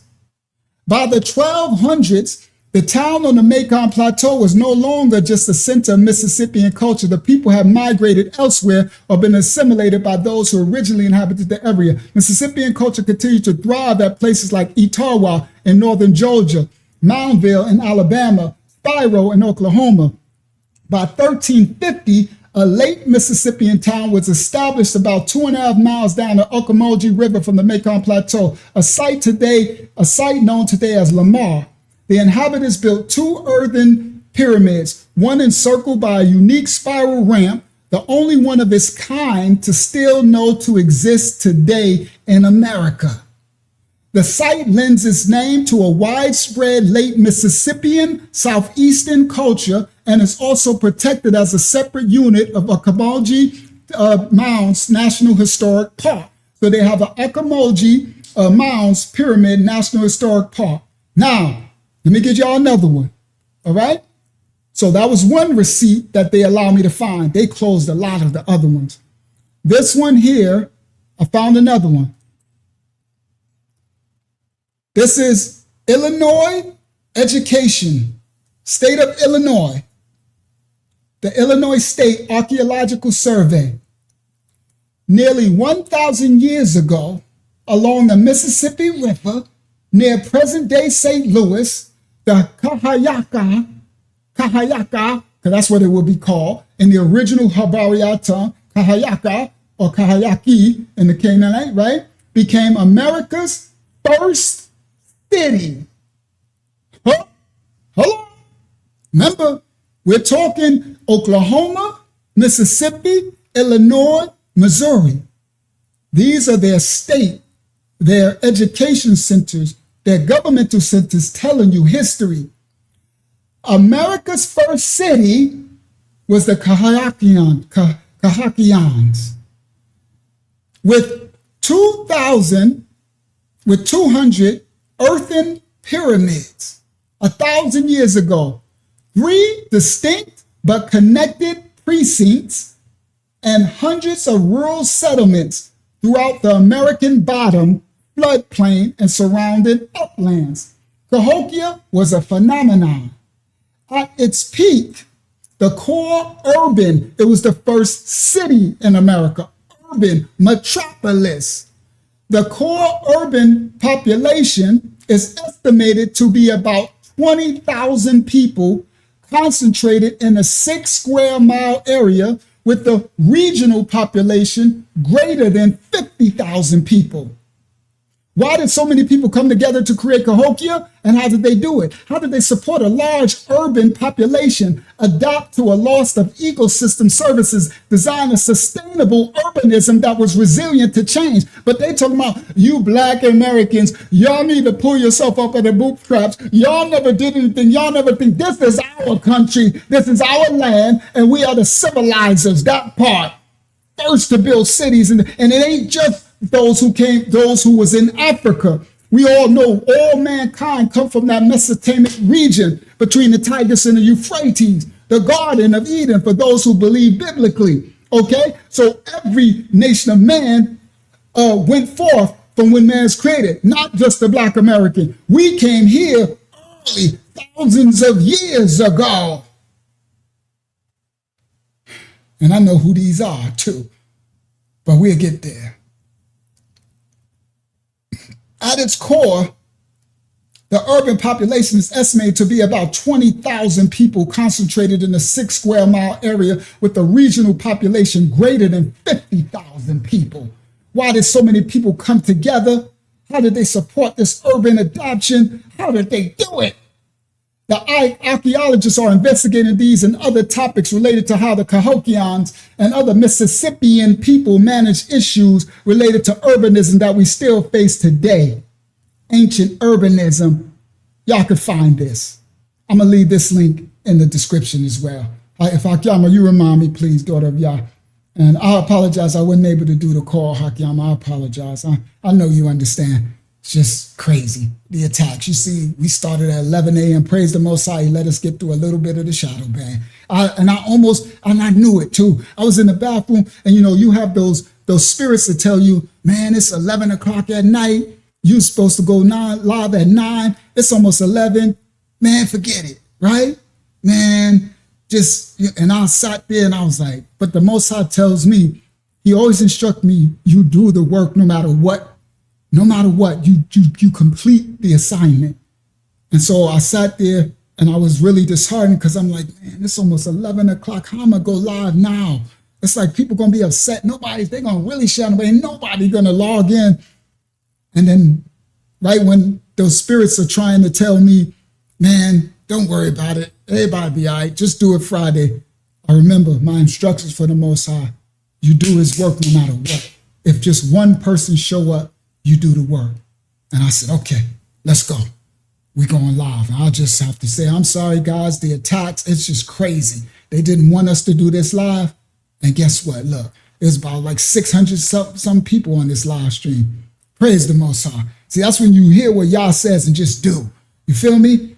Everybody, y'all take that. Just do it. No matter what. If you can complete it, complete it.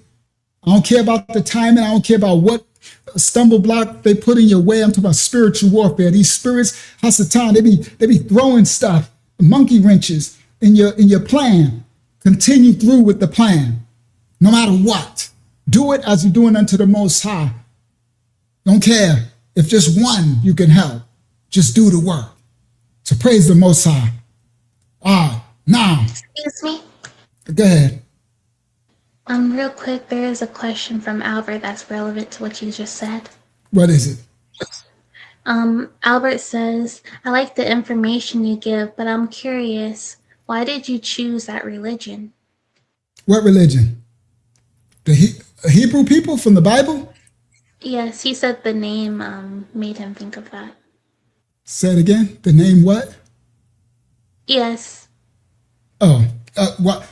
Okay, first of all, it's not a religion. I have a relationship with my creator, right? I don't know if you're atheist. I'm not sure what you believe in, right? Some people believe in themselves. Some people believe the sun, the moon. Some people believe there was a big bang, a boom. Some people believe we evolved from primates. And I don't know what you believe.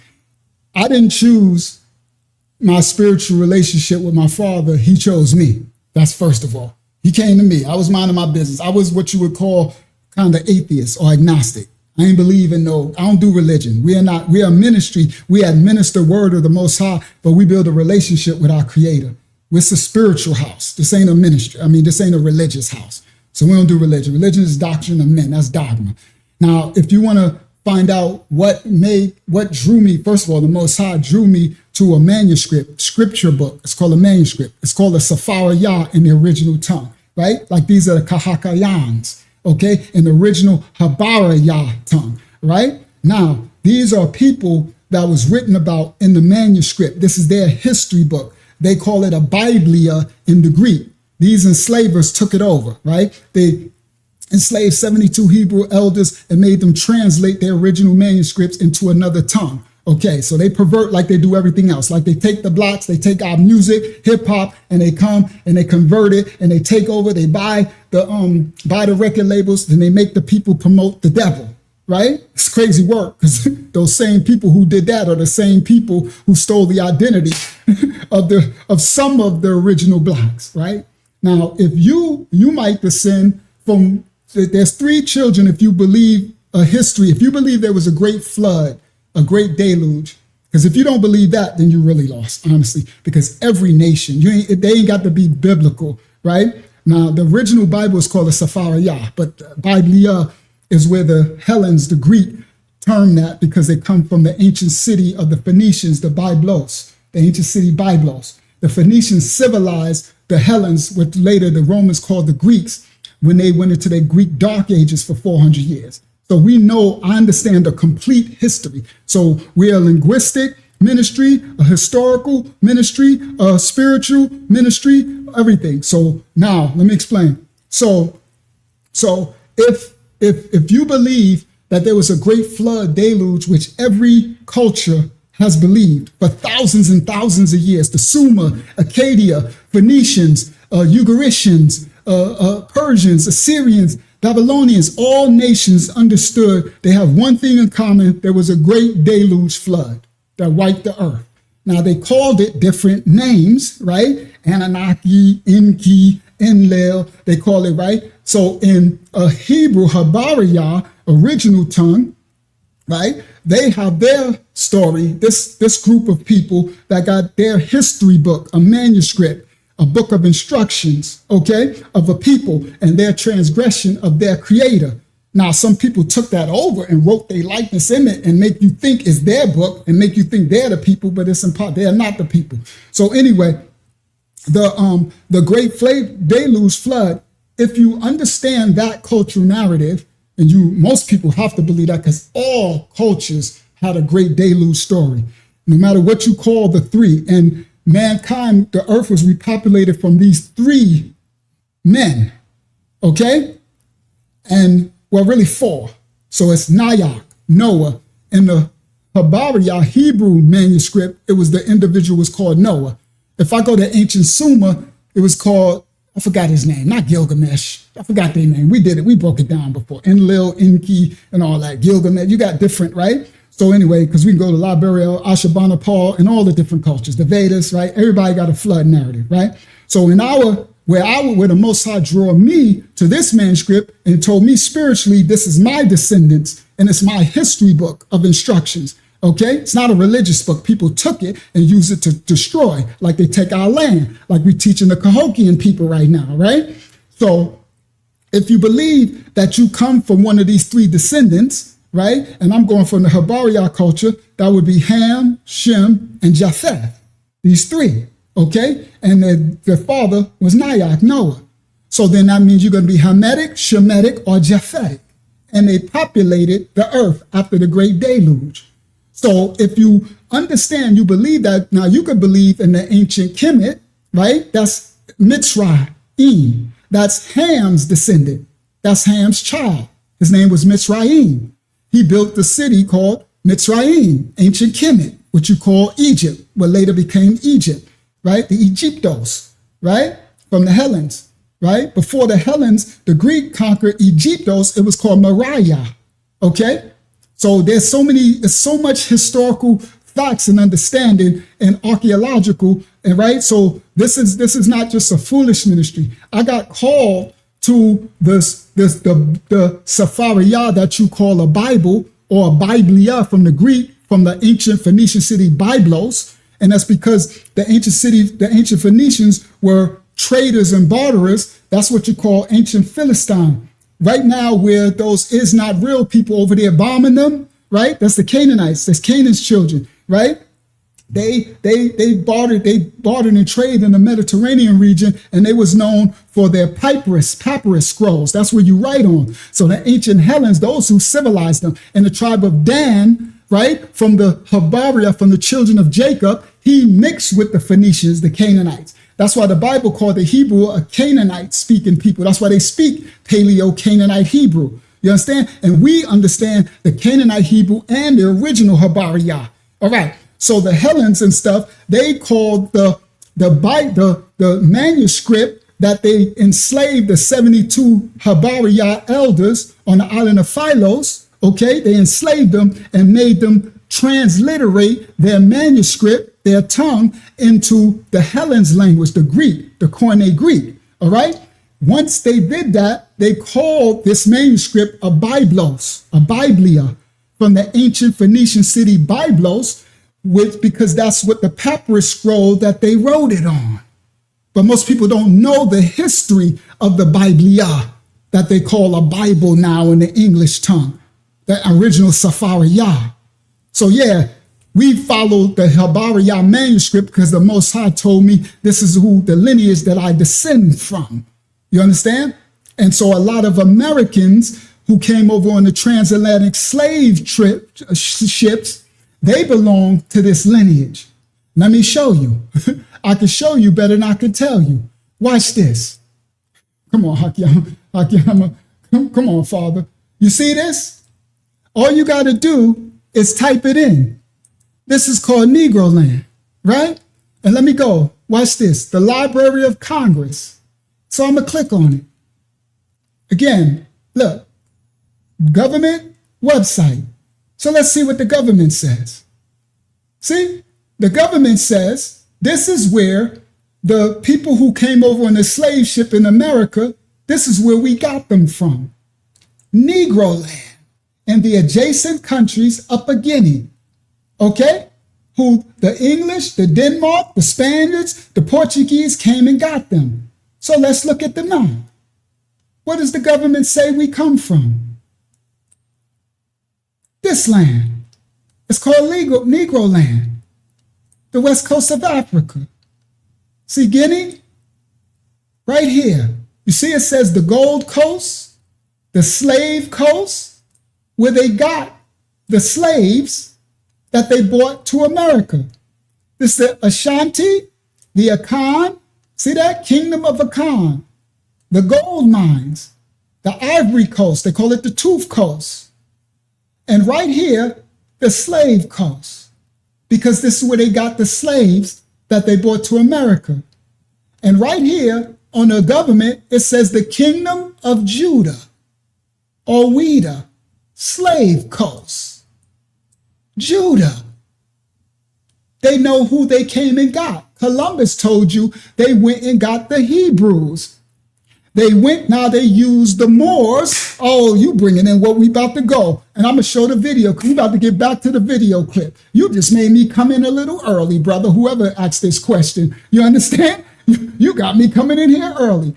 So the government know we went and got these blacks that got sent to the Caribbean and the Americas on the transatlantic slave ship from the Kingdom of Judah. They're the tribe of Judah. You understand? From the slave coast. We know exactly who we went. Columbus knew exactly who he went to get because Spain and Portugal exiled them. Do you understand? In 1492 from Spain and Portugal and sent them to the Luango coast, to the west coast of Africa, and they built this kingdom. The Akan, the Ashanti, all right? They built this kingdom of Judah. Do you understand? The Negroes, that's from Yaya Negro in Spain and Portugal, a famous Hebrew family. That's like I don't descend from the Moorish. You know, that's Ham's descendant. You understand? Now, some of the Moors mixed with some of the Hebrews, but I'm Shemitic. I'm not Hamitic. You understand? I'm not Japhetic. So the Most High would have to lead you in spirit and truth to know spiritually who you descend from. And then you go forth and you speak because we are spiritual beings animating a physical body. So if you don't have the spiritual inclination to know, then you're going to be looking for man to tell you physical things of the flesh. You heard? So yeah, the Most High called me to this. I ain't even believe in no Most High. Yeah, I had a very, very interesting story path. You heard that part? So this is who I know I come from. 2 of my grandparents came over from the tribe of Judah, and my other 2 were already here, indigenous to these Americas. I was going to show a picture of it. I already did it a bunch of times, of my grandmama with the long braids, what you would call Indian, you heard?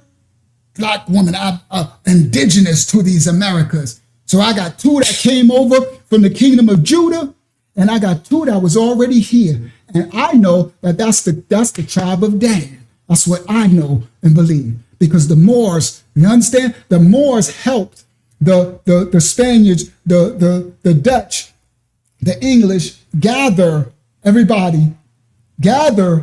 the Hebrews from Negro land. The Moors are the Hamites and the kings. I'm going to show you the proof right now. Video proof. Let's go. All right. So, yeah, we saw that. Now, let me show y'all this part, because this is an interesting one, too. This one. So I put together a document for y'all, right?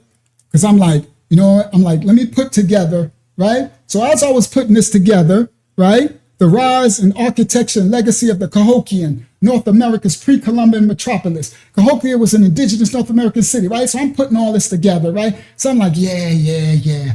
But you know what thing really stood out to me, right? Was this part at the end. I said, So look, the monumental architecture, the pyramids of North America, all right? The presence of the monumental earthworks, one of the most frequent points of discussion in lectures. Popular discourse often refers to these structures as pyramids, which is architecturally accurate in terms of their geometry. Flat-top truncated pyramids or platform mounds, okay? But is distinct in material from the stone periods of Mesoamerica or Egypt. Different, okay? The builders of the Cahokia didn't have the metal tools or draft animals. Every ton of earth that our ancestors in the Americas that built these pyramids was excavated with stone holes and wooden tools loaded into woven baskets and carried by hand to construct structures totaling millions of cubic yards. Archaeologists categorize Cahokia's temple mounds, pyramids into 3 primary functional types: platforms, burial, and ridge tops. Now, I'll do this another time, but this is the interesting part I want to show you, because I want to get back to the video. This part right here. Let me go all the way down to the bottom, right? Because I did economy and trade, religion and cosmology. Y'all know I'll be breaking this stuff down, right? We teach the Most High children. Economy and trade, right? Craft specialization. Our ancestors, artisans, produce exquisite shell, gorgeous copper ornaments, polished flint, specialized Ramsey and size pottery, long distance exchange. Cahokians sat at the center of an expansive trade network stretching from the Great Lakes, which is the copper, to the Gulf of Mexico, the marine shells, and the Rocky Mountains, mica and obsidians. America is ours. Then it talks about the sport of chunky. Now, this is the part I want to show y'all. Let me scroll all the way down. This part. Right, so here are my references, and they took a lot of these down. Like this one, the nps.gov, gone. The other one, gone. I was like, whoa, they taking all our stuff down, guys. They're taking the stuff down. Praise the Most High for teaching his children. Now, this is what I want y'all to see. Historiography and myth busting. So now y'all know that the records that they put out, they try to say that this stuff ain't true. A myth. Watch this. Let me make it full screen. Watch this, Hakyama. I said, gotcha. Let me tell you something.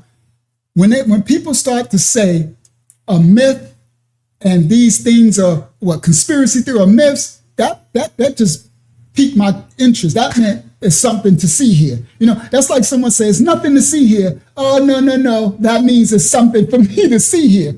So I said, why did you key in on myths? Why are you trying to bust a myth?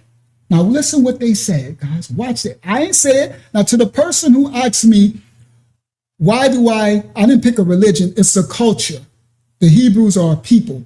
And the Sephariah that you call the Bible is a history book of instructions and prophecies of how this group of people transgressed their father and got curses put on them the Most High and their trials and tribulations, and how at the end a remnant of this lineage would never be cast off. They would awaken and remember themselves and surname themselves back to their father.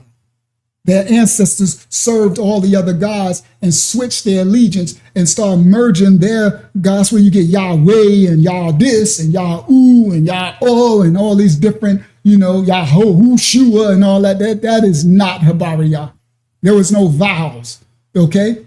So if you understand there was no vowels. It's an abjad, not an abjagita. When you understand the linguistics, you understand the etymology, all right, of languages and tongues. And you go back, ancient Sumer, and Akkadian is when the first vowel sounds. It's fallen angel. But anyway, that's a whole nother lesson. Now, let me explain something to y'all and to the brother and to everybody listening. I was trying to put the Cahokians, right? The Kahakayans. I was not trying to tie them to know Hebrews, right? But I understand that the original indigenous, I know because of my election, my study, that when the tribe of Dan came over here to this land. Now, there were some Hamitic tribes that came over too. So not every indigenous tribe that was in the Americas is actually from the tribe of Dan, okay? From the young son of Jacob, biblically. Not all of them, but there is most of the tribes in the Florida, in the region. So I wasn't even trying to tie no Cahokians to the tribe of Dan, the Bible, right? But look what they did. Historiography, myth busting. Look what they said. I ain't said.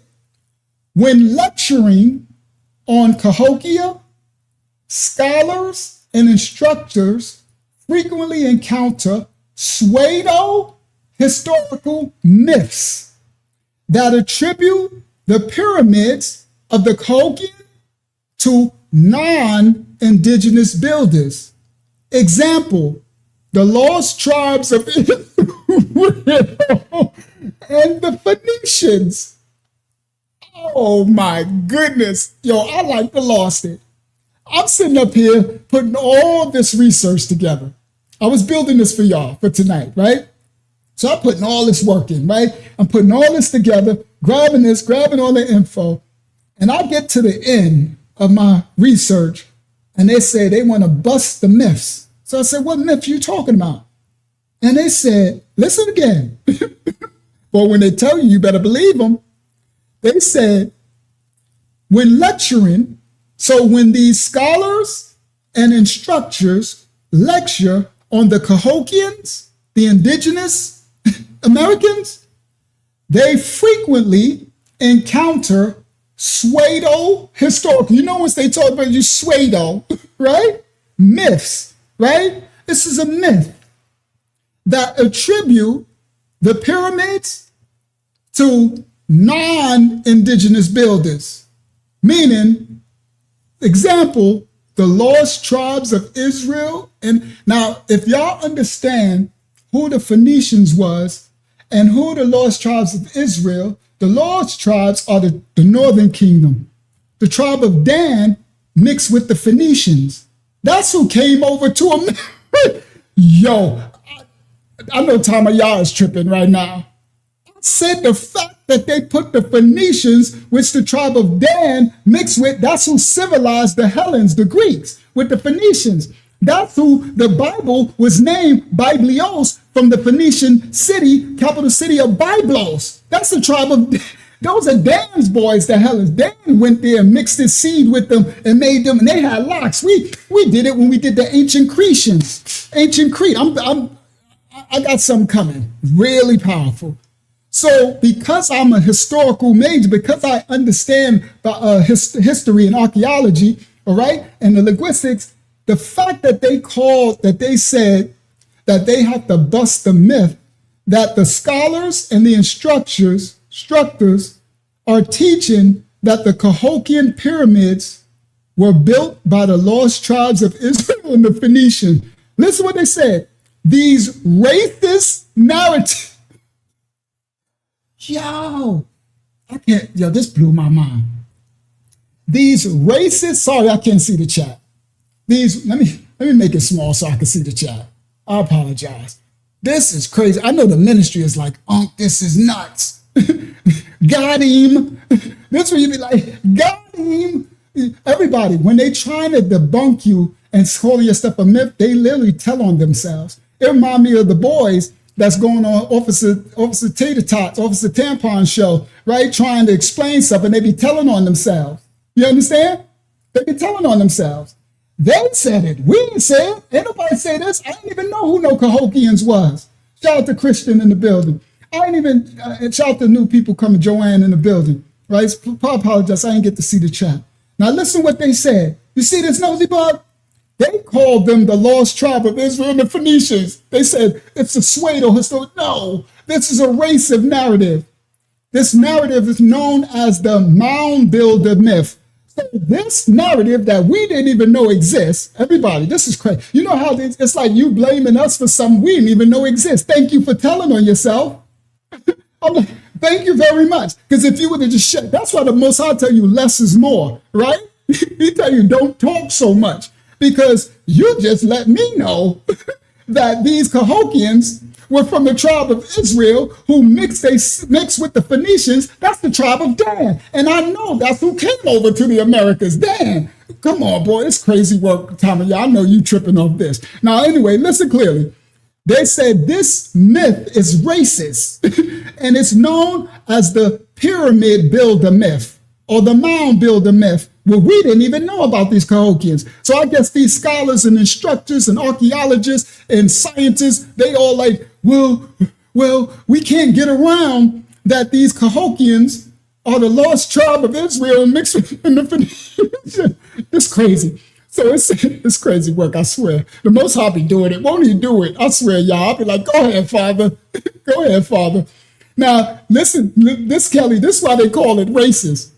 They said, come on, tribe of Judah. Shout out to Eric Playmaker. Judah is the kingdom of priests. We the ones that come to clean this mess up. You heard? Praise the Most High for the tribe of Yaada. You heard? Now, let's continue. They said these racist narratives, historically known as the mound builder myth, were weaponized in the 19th and the 1800s to justify European land disposition by claiming that the Native Americans were incapable of building advanced civilization. Now, let me explain to you what they're doing right here. What they're doing is this is a hoodwink in a washing. What they're doing, they say in the 1800s, they say the people who now lecture, the scholars, the archaeologists, the instructors who learn about the Cahokian people, they find out that they are the lost tribes of Israel mixed with the Phoenicians, which are the tribe of Dan. I could prove that to you all day, every day. And I got a lesson coming. I'm going to show you when Dan came to America and everything. All right, so anyway, now, these Danis who civilized the Hellenes made them into a tribe, all right? They were the Demoy clan when they were savage and they came over into the land that is now Hellen's Greeks, or whatever. But anyway, let me continue. We got plenty of lessons of that on our channel. Go through our catalog. Now, with the books, the receipts from the 1500s, 1400s, the ancient books. Now, these lecturers, when they teach this, now they're saying it's a racist narrative because they're saying in the 1800s, they said they used this to claiming that remember, the Mongoloid natives, who the other historians said ain't related to the original Cahokians, who was here in the 700s to 600s, right? So claiming that the natives were incapable of building advanced civilizations. Sorry, we're not drinking that Kool-Aid. No, they descended from somewhere when they got here. Yes. So I agree with these lecturers and these scholars and this pseudo-historical myths that we never brought up. Because I guarantee you ain't no black person brought this stuff up. Guys, I need y'all to understand, when they talk about these scholars and instructors, they talking back 1800s, 1700s, these ancient books. that the writers wrote 60, and they told the whole truth in these books in the 60s. That's why we open those books on this channel, right? You can miss me with anything starting in basically in the 1900s and up. I take it 50-50 depending on the scholar, and we go. But you give me some books from the 1700s, the 1600s, the further you go back, they was just telling the whole, they was just raw and uncut because they didn't know these end time stuff would be happening. They just told it like it is. So that's what's happening, right? So these scholars who go find these ancient books find out these Cahokians with a large drop. That's crazy. They put that in there, all right? Right? So they say that this is a racist narrative saying that the natives, no, they built it themselves and they didn't come from nobody. No, yeah, you don't want us to know who these people come from. You heard? Nah. You're going to miss us with it. We ain't drinking the Kool-Aid. Okay? All right. So anyway, that was very interesting to me. I said, wow. All right. So I gave y'all a little bit of receipts. A lot of these, they taking the sites down. Right, even this one, I tried to click the cahokiamounds.org. Gone, it just kept spinning. Let's see if it opens now. Let's do it live. See, you can see it. Now let's see, it kept spinning for me. Let's see if it opens now. Let's just see. So I can show y'all what I'm really dealing with. Oh, it looked like it's opening. Oh, wow, see, I be dealing with spiritual warfare, bro. That's crazy. It wouldn't open yesterday at all. It looked like it's spinning. Oh, shoot, it opened. Wow. See, that'd be that spiritual warfare I'll be dealing with. Cahokia Mounds Cultural Gallery, closed. Let's see if the Interactive Interpretive Center Museum, the grounds are open to the public daily. Guys, so-called black, these are the Mississippians. We don't even know about this. They over there in Ocean Springs trying to take our land. They about to run down on Goodman with the no police. They about to take all they sitting up here, and this is our land, bro. The largest pre-Columbian site north of Mexico at its peak around 1100 BC, this metropolis stretched over 4,000 acres, encompassed about 120 pyramids, and hosted a population of 20,000. We already went through this. Wow. So that wouldn't open for me yesterday. A 2-minute video. Let me see, what the video say? Cahokia Mounds, pyramids. Let's see if that plays. It's trying. I know the website wouldn't load, so I know if that's going to work. But anyway, I'm going to get back to the video because it's about to drop it. I just wanted to do that. Yeah, it's just spinning. It's all right. So anyway, let's go. That person's question, Hakiyama, he opened up everything. he just took me right where we was going later. But anyway, so now let's get back to the video. All right, let me come back to y'all. Right, it's 2 o'clock. We're teaching some, so people who watch on the replay, you're very welcome. Thank the Most High for this information, this fruit, because it's all our fathers. If you want to thank me for doing the Father's work, I humbly receive. You heard? Welcome to the House of the Most High. We live every Monday and Friday Eastern Standard Time about 9:30 p.m. And we teach the truth, whole truth, and none but the truth with receipts. That part, that's what we do. All right? Stop share. Right? Share screen. Share screen. Still 270 on the live. That's good work. At almost 3 o'clock in the morning, I received that all day. Thank you, Father. Here we go. The Mississippians. All right? Get back to the video. Here we go. This city, see, these ones who came in the 1700s, but it said in the Oklahoma site, it said, the state of Oklahoma said, no, they're not the original ones. You was heard? named after the Cahokia. Now we know, you heard? Now we know that the scholars and the archaeologists say the original ones yo, you know what they did, guys? They said, they're not the tribe of Israel and the Phoenicians. No. You're like, huh? Ain't nobody say they was the tribe. Their mom and the little boy somehow, we didn't murder him. And we not like, nobody's called you murder. Why are you speaking something we ain't say? Right? I'm like, hold up. So you're just telling me something I ain't even know. They're like, no, they're not the children of Israel. Huh? Nobody, we excited just to find out that some Cahokians even existed. So what y'all doing talking about the children of Israel? Boy, you're telling on yourself. They be telling on themselves, bro. Let's continue. People who moved into the area during a All right, now let me go forward. Now, here we go. So now we know about the Cahokians. So I wanted to break down the Cahokians. Now, during the 14th. Let's find out what the ancient scholars speak about the indigenous that came to America, these Cahokians. Come on, let's do it, Hakyama. Who are they? Lego. Hundreds. In 1676, the native races of New England were spoken of indifferently as Indians and Moors. And our British Indians are also remembered as Moors. Now, everybody, we broke this book down. We'll do it another time. It's called Ancient and Modern Britons by David McRitchie. This page 374. I think this book was in the 1700s or the 1600s. We broke that. It says a lot. They be telling all type of stuff in these books. That's what we do on this channel.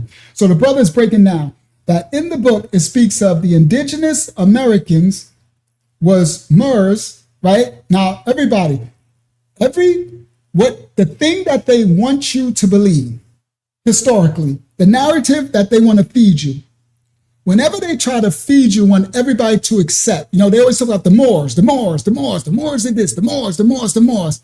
They're hiding something. That right there should let you know, no, it wasn't the Moors. There's more to it than that. Everybody, it was more than the Moors. You know what they conveniently leave out? The Hebrews. The Moors did not civilize Europe by themselves.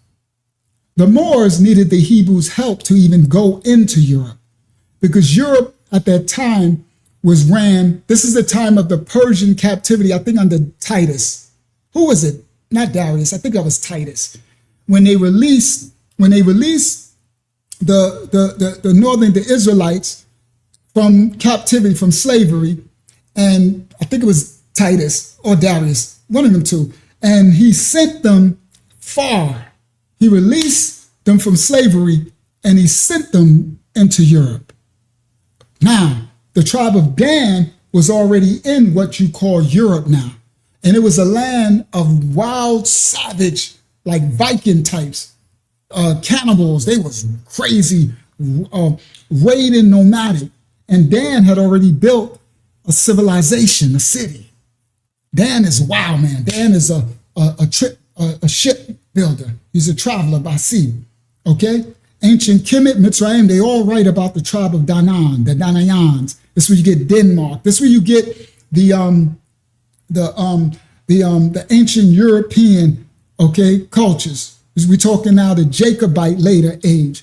Jacob name is Yasharel, Israel. That's Jacobite is Israelite, right? So you got to understand who these people are, okay? Now, the Moors, they did civilize Spain and Europe as well, but they didn't do it alone, okay? They came in with the Hebrews and they lived. Dan received them in and protected them while the Moors and the Hebrews got established in what you call Europe now.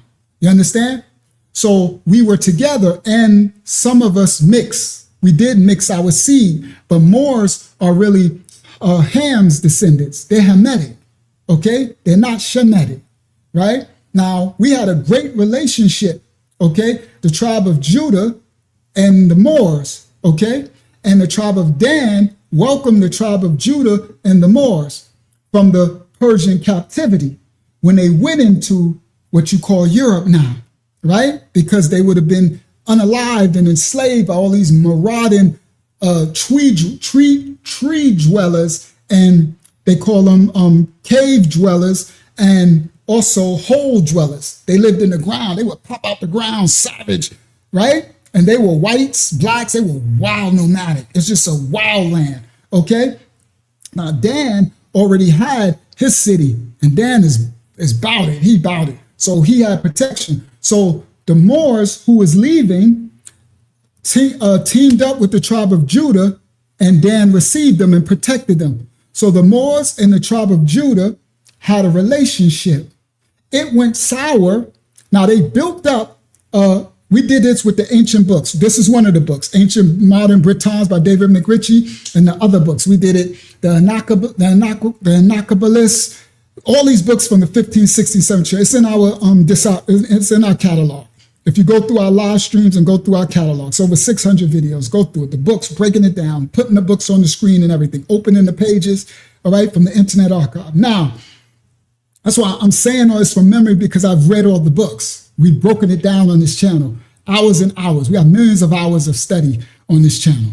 Now, and it's all these writers wrote it. I'm talking about the writers who was on slave ships, the writers, these are white writers. Ain't nobody black wrote these books. Okay, it's from the 1500s. So for those who like their receipts from these scholarly resources, you can't get more scholarly than these resources. Okay, all right, so I understand how to do scholarly resources. Now, when they went into and was civilizing all of Spain and Portugal and stuff, right? The inhabitants, they built these great cities. Now the Moors built Granada, right? And the Hebrews had the other cities. This is where you get your Spanish Inquisition. It went left field when the Spaniards, the conquistadors and stuff came in, and they was because the tribe of Judah still had curses on their back, and the curses would have to be fulfilled. You understand? So when the Moors, when they was getting invaded, the Moors realized, us being too tied to you, like your God, your creator is cursing you. So everywhere the tribe of Judah would go, the Bible says the curses will follow. It will pursue you. So it was smart for the Moors to be like, listen, we need to separate from y'all because we don't got a curse over us from our creator. And yours it's relentless, right? So what they did, what I don't respect about the Moors is they sold the Hebrews out. I'm about to play the video in a second, right? I'm just giving you a little background so you can understand when the video play what's going on. So they sold the Hebrews out, and they became, this is where you get the Red Cross, and we did this on there with the pictures, these ancient pictures where they burning the Hebrews. These are black Hebrews, right? Burning them at the stake in the streets, and you got the Moors with the big black capes with the Red Cross on their back. This is Spanish Inquisition. They became the police, like the overseers, okay? And so they became rich, so they sold the Hebrews out. That was the break in the relationship. They sold us out. I'm quite sure it was a remnant of the Moors who didn't sell us out. We're talking to general, and shout out to them. Shout out to the righteous remnant of the Moors who didn't sell out the Hebrew brothers, the Hebrew, right? Brothers as far as children of the Most High, because they was Ham's descendants. But the generality of the Moors sold us out. And then later, the Spaniards, the conquistadors, they stabbed them in the back. But guess what? They made covenant with the Moors.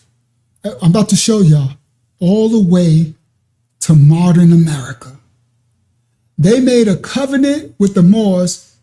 And remember, 1492 is when Queen Isabella and her weak husband exported the Hebrews, the tribe of Judah, right? They wanted them to convert to this Christianity. They unalived them. They sent them to this west coast, the Luengo coast of Africa, to be unalived. We traveled into the inward part and we built Negro land. Yaya Negro was a Spanish Hebrew family blood lineage. That's where you get this Negro word come from. That's Yaya Negro. You understand? It was an actual a kingship line of so-called black tribe of Judah descendants. They were powerful. So when they shipped our people, the Hebrews, tribe of Judah, from Spain and Portugal into the Luengo coast, when they built their cities, they named it Negro land, Negro, because they were descendants of Yaya Negro. Okay? So anyway, we broke this with all the books and the receipts to all this. Okay, so this is where you get your Negro term from. That's why they called it Negro land when I showed you the map. You see, it was the United States Library of Congress. So everything we're saying, we ain't just talking no blackety black stuff. This is actually the documented history. All right, so now, when the Moors,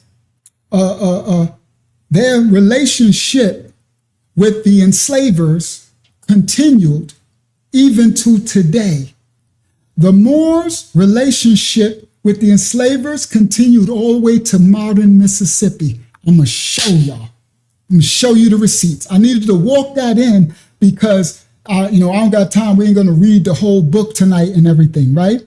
So this right here, this page, what this brother is breaking down, Ancient Modern Britons, it says in 1676, the native races of New England were spoken of indifferently as Indians and Moors, and our British Indians and also remembered as Moors. So they used the term Moors as like a black term to lump everybody in.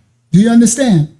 So we were either called Indians or Moors. So this right here, the indigenous Americans, as we know from the lesson of the what's Cahokian people, the Cahokians, right?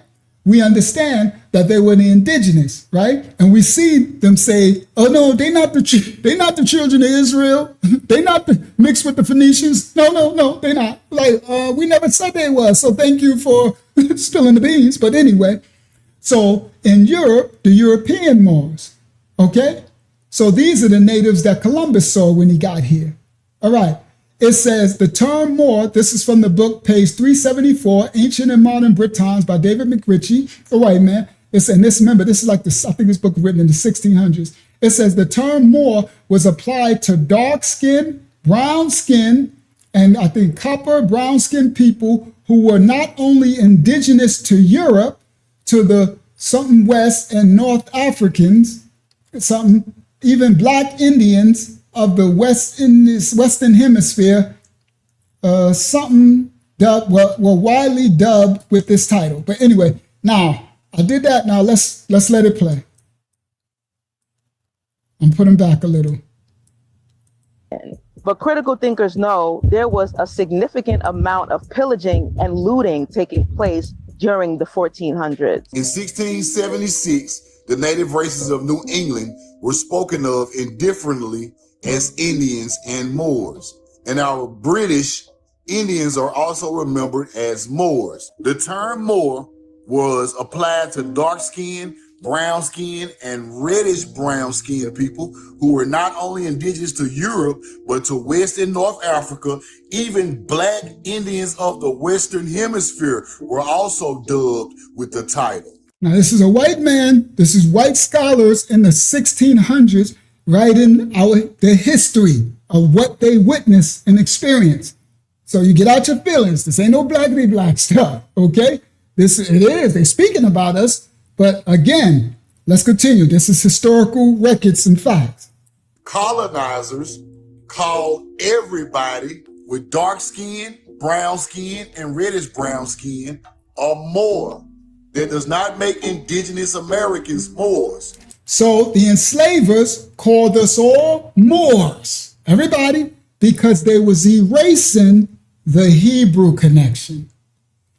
You need to understand who was the enslavers. The people who stole the identity. You understand? So they need to make these melanated people that we are enslaving and shipping across the world, even to the Americas, not know who they are. Think that they are descendants of Ham and not Shem. Think that they are Hamitic and not Shemitic. You see? We need to steal the identity, so we need to make them think they are Moors. And once we take all of their accomplishments and steal everything, only thing we're going to portray is that, look, the Moors had all the gold. The Moors ran Europe. The Moors did civilization. You're a Moor. You're a Moor. Thus getting you to curse yourself. Rewriting your history and making you Ham when you actually Shem, so you don't become to repentance and remove the curses off your back so they can steal the identity of the Habariya people who helped the Moors. Yes, the Moors in the tribe of Judah was back to back civilizing all of Europe, yeah, together. And the tribe of Judah went into the slavery, but they still, what? They still prospered. That's where you get the Jacobite. That's where you get the Stuart line ship. You heard? Let's continue. That term came from Europe, Americans Moors. That term came from brown skin and reddish brown skin or Moor. That does not make indigenous Americans Moors. That term came from Europe and Africa. That term has nothing to do with indigenous Americans. Facts. Whole facts. By then, the idea of Moors has spread across Western Europe. Moor came to mean anyone who was Muslim or had dark skin. Occasionally, Europeans would distinguish between blacker Moors and whiter Moors. Let's continue. That term has nothing to do with indigenous Americans. Moors went in and they ushered in the Renaissance era. They brought in science, mathematics, astrology. Bringing in hot and cold running water. They built an entire city where the streets for miles. So you see how the conscious community, shout out to those waking up, continue waking up, the unconscious community, but we had to start somewhere. So this is what they give us. They say the Moors brought civilization, the Moors brought white water, the Moors brought, but when we read the ancient books from the 1500s, they say the Hebrews was the artisans. The Hebrews were the creators. Now the Moors did build civilization. They did teach, right? But the Hebrews, you understand, were the ones that washed, that did the Sabbath day, that cleaned themselves 2 and 3 times a day, showered themselves. You understand? When Europe didn't even take baths and stuff. So the cleanliness of the Hebrews, that's why even in the west coast of Africa, Ham, when the slave masters came, they was easily to identify the Hebrews because we were so clean with linen and always clean with gold hoop earrings and cornrows and gold in our hair and all that type of stuff. That's Hebrew, that's tribe of Judah, but they erase the history and make it all Moors. Now the Moors like gold too, Ham descended, so we rock together. The Hebrews and the Moors, and we mix together. So some Moorish, you got Ham mixing with Shem descendants, right? But the generality, the Moors had their own thing, and yes, they did. They had civilization, they were clean too, and they rocked gold, and they did everything. But the Hebrews, we had special craftsmen and artistry. We were the medicine. We broke this down with the ancient books, what we brought to Spain and Portugal civilization. So the Moors helped us, and we helped the Moors. The tribe of Dan helped them defend the city of Seville from the invading conquerors for the Moors. But the Moors sold us out. Yeah, the overgeneral, they sold the Hebrews out. And guess what I'm about to show y'all? All the way to modern day. The Moors was who the Dutch West India Trading Company, the is not real people who stole our identity, all of them, the Spain, Portugal, they used the Moors to track us because the Moors knew us.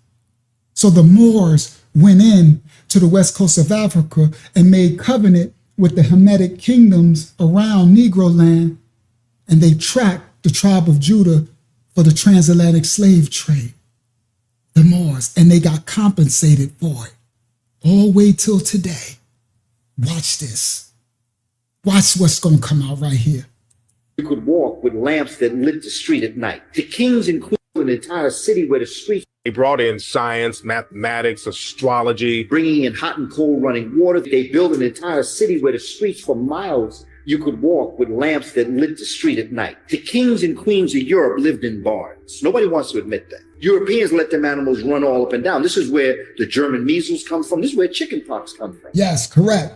The kings and queens, the non-melanated kings and queens from the children of Japheth, yes. And they took that over after the Jacobites. They didn't live in no barns and huts, right? The Jacobites, King James, King Scots, the Stuarts, the Swarthy, you understand?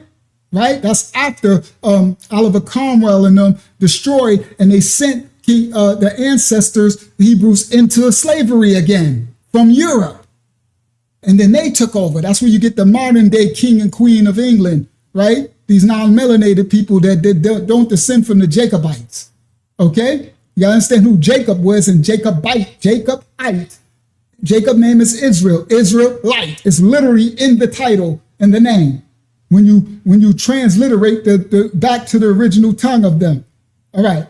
But he's correct. The next ones that came about, yes. And they didn't even shower and stuff like that. Yes, we brought civilization, us and the Moors, the Hebrews and the Moors, medicine, everything. This is where the German measles come from. This is where chickenpox comes from. You could walk with lamps that lit the street at night. The kings and queens of Europe lived in barns. Nobody wants to admit. No, I'm not a black Hebrew Israelite Christian. All right. I'm a child of the Most High, the creator of all things. Do I believe I descend from Jacob? Yes. Do I care about the fleshly identity of saying I'm an Israelite? No. The Bible says at the end time they will become, under the spiritual circumcision of the Messiah, they will become spiritual children of the Most High Yah. Welcome to the house of the Most High Yah. We are not a black Hebrew Israelite hate group, and you're a devil. So be gone, devil. So sorry, you found the wrong channel. So now nothing to see here. I ain't sugarcoat nothing, fool, because we call out Hebrew Israelites. So Christian, let me explain something to you, since you're a clown and you have no idea where you at. Welcome to the house of the Most High. We've been calling all these Hebrew Israelite hate camps out for years and years. Clown, so you have no idea where you at. The Bible says, call yourself wise, you come fools. The first thing you do is find out where you at before you speak. Only a fool speaketh that which he know not of. So if you knew where you was at, you would understand that all those Hebrew Israelite camps, all of them, they run from this channel because we expose them all for their fleshly identity and their foolish doctrine of worshiping the flesh over the spiritual circumcision of the heart. You understand? But I do know who I descend from, devil. You heard? So you can be gone with your foolishness, right? Because I don't know what you is. Tell me what you believe in, what religion you believe in, right? I know who I am in spirit and in truth. I'm the righteous remnant of the Most High that will lead every nation, kindred, and tongue to the Father. You heard? Be gone, devil. Thank you. Bye-bye. Don't let the doorknob hit you on the way out. Welcome to the house of the Most High. We call everybody out. You heard? All the big ones. What's his name? Bishop Nathaniel, and the IUI this, and the IUI that, and the IUIC, IUKK, and their star, Renfram and Moloch. You heard? That they triune their images to yourself, and we call out you Christian clowns too, with your Serapis Christos, with your Roman religion. Be gone, Christian clown. For the other Christian brothers and sisters who don't know, lower yourselves, we receive you. We receive the remnant of every nation, kindred, tongue. We all inherited lies. You heard? The Hebrew men, the Messiah from the Bible, he was never a Christian. You heard? At Antioch, the Romans first called them Christians following Serapis Christos. You understand? But this Christian clown who then stumbled onto the righteous house of the Most High think he don't even know who and who's he in front of. And he's speaking of that he know not of, thus making himself look like a fool and sound like a fool, thus missing your blessing, because the truth is here, the whole truth and nothing but the truth. But you got a doctrine that you want to spew on to others, and you have no idea where you at. Welcome to the house of the righteous, the children of the Most High. You heard that part? Do I descend from the tribe of Yaada? 110%. You can see it, believe it, and feel it. But I've lowered myself, spiritually circumcised myself to be a remnant to come and serve all of you. You heard? To serve you, to lead you to the Father of righteousness. That's my duty at the end time kingdom of priests. I don't worship my flesh. I'm lowered in the flesh. You heard? Say, he who is raised in the flesh will be lowered in the spirit. You heard? That part. We've been exposing these devils, you Christian devils, these Israelite devils for years and years. So somebody done told you wrong. You heard? Go to the what's the name? You go to the catalog and you'll see us exposing all these devils. And every Hebrew Israelite, these big leaders with 100,000 channels, Pastor Dow and his wicked self, Bishop Nathaniel, his wicked self, Captain Caveman, what's that dude, Captain Tazariak, these IUI wicked, any IUI devil crap, Gorilla Hebrew with his butt plugging self, all these fleshly worshipers. We've been calling these devils out for years, telling them to repent for the kingdom of Yah is at hand. We ain't no spirit of the flesh, and we call out the Christian fools too. Most Christians well, some of them are, a lot of them are devils too, right? That's when you get all this right-wing crap stuff, right? No, I ain't talking politics. I'm talking about these, I should have said right-wing. What do you call it? They call it the Christian. They call it Christians, right? The American Christians, the ones slaving people, burning flags and hanging you from the tree. They doing that because they know who we are. That part. So you're going to miss us with your clown self. Be gone, devil. We call you out and everything else. This is for the righteous remnant who want to know the truth of every nation, kindred, and tongue. The Bible says a remnant of every nation, kindred, tongue of people will stand before the Messiah clothed in white robes. They got to go through 12 gates to get there. You want to follow the you want to follow the is not real people who couldn't have been slaves in Egypt for 270 years. They couldn't be a slave in Egypt for one day, for 1 week. The Bible, the Egyptians wrote who was on the doggone hieroglyphs. Somebody told you wrong. Be gone, devil. All right, let's continue. Now that devil is gone, can we continue with the regularly scheduled programming? All right, welcome to the house of the Most High. For everybody new here, we call out everybody. We roast, we expose the Israelite clown devils worshiping their star, Renfrem and Mozart. We expose the Christians. We expose anybody that's unrighteous. We expose the Mohammedanism, the Muhammad Islam. Remember we did the Muhammad thing with his little in a cave. He got visited in a cave and he did all that. We expose every unrighteous work. That's what the remnant of the Most High is called out to do, to get it to repent and turn to righteousness. We ain't exposing it and condemning it. We're telling it to repent for your sin and transgression and get to humility and righteousness. You heard? You know them by their fruit. All right, now let's continue. Europeans let them animals run all up and down. This is where the German measles come from. This is where chickenpox come from. They would carry. Yes, that's where all those diseases come from, because they wasn't Japheth's descendant was not washing themselves. And a lot of them still don't today. Shout out to the righteous white brothers and sisters who exposed that some of the white brothers and sisters still don't wash themselves today. Crazy work, but they still don't. All right, let's continue. And a lot of white brothers and sisters making videos exposing that as well. Right, it's crazy work. All right, let's continue. In barns. Nobody wants to admit that. Europeans let them animals run all up and down. This is where the German measles come from. This is where chickenpox come from. They would carry, as they would get illnesses and sicknesses, they did not bathe, so therefore they had no soap, they had no disinfectant. When the Moors came in, they wrapped all that up, along with bringing medicine. Just for them to go to war. It wasn't just the Moors, it was the Hebrews too. So every time they say that, always say the Moors and the Hebrews, all right? Because that's who came in. Moors in the tribe of Judah. All right, let's continue. When the Moors came in, they wrapped all that up, along with bringing medicine. Just for them to go to war all throughout the 11th and 13th century. The Crusades was the big turning point for the Moors, because you had the African Muslims, the Moors, and the European Christians fighting for that land that they built up. So in 1492. So what she's pointing out, what they call the War of the Crusades, this is when the Christian zealots, in the name of this Jesus, Christianity, coming to unalive. Now, literally, they come in to enslave the tribe of Judah. Remember, they taken their culture. The Messiah from the Hebrew manuscript was never a Christian a day of his life, and his name was never Jesus. No disrespect to my Christian brothers and sisters who just finding this out, but that wasn't his name. There is no J in his tongue. It didn't exist until 500 so years ago. Okay, so it's impossible. That wasn't his name. Okay, and he wasn't a Christian. They were called the followers of the way. In his tongue, that was Tamadayan Hadalayat. All right, the followers of the way is what they were called.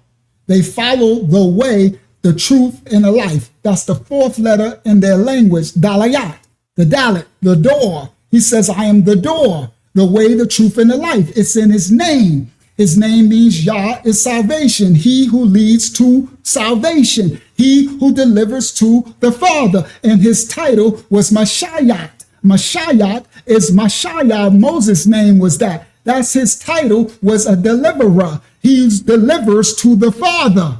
Do you understand? So his name and his title, that's why you can't replace it. And he was never a Christian a day in his life. That came out after he was gone. They created that after he was unalive.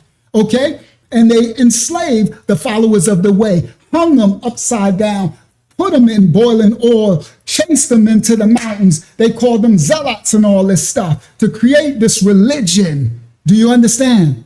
From the original Habariya people. Now, let's continue. The fall of Granada happened, meaning and the European Christians fighting for that land in the 18th century. Bathed, so therefore they had no Now, soap. what she's pointing out is when I told y'all the Spanish Inquisition, the Hebrews, tribe of Judah, and the Moors civilized all of Europe. It became prosperous. Now, the conquistadors, the Christian stuff, they're coming, and they're coming to conquer. This is called the War of the Crusades for those who heard of it. It's the Muslims versus the Christians. The Moors are Muslims. Listen clearly. Moorish are Hamitic Muslims. Tribe of Judah are not Muslims. They're Sephardic. Means not Safariyah is what the Bible is called in the original Hebrew tongue. They're a Hebrew group of people. That's their father, their creation, their creator, their culture. Okay, they're Habariya people. It's a culture. All right, now, not a religion. It's a culture. Now, the Moors are Muslim. The Christians came in to conquer.